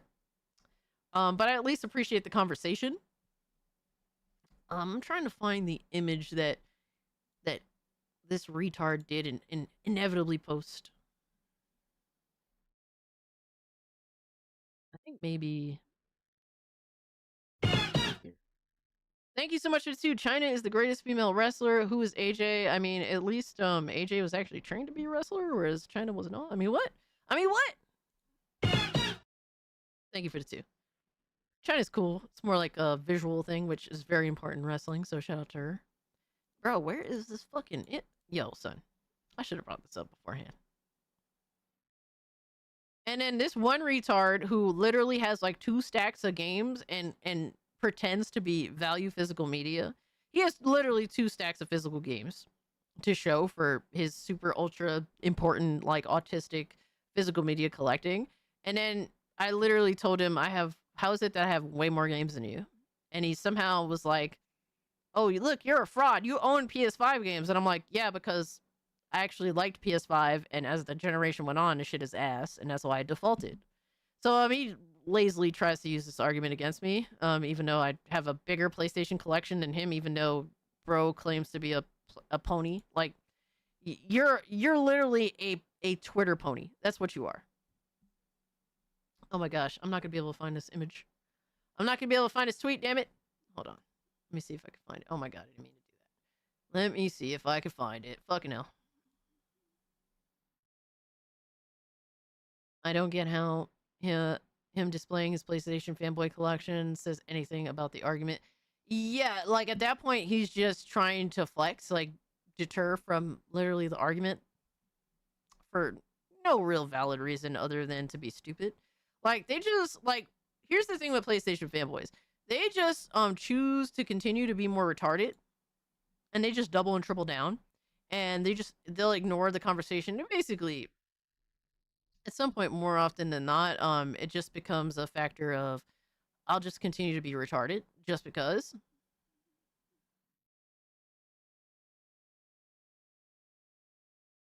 And so bro went to dig up in his closet. I found the image.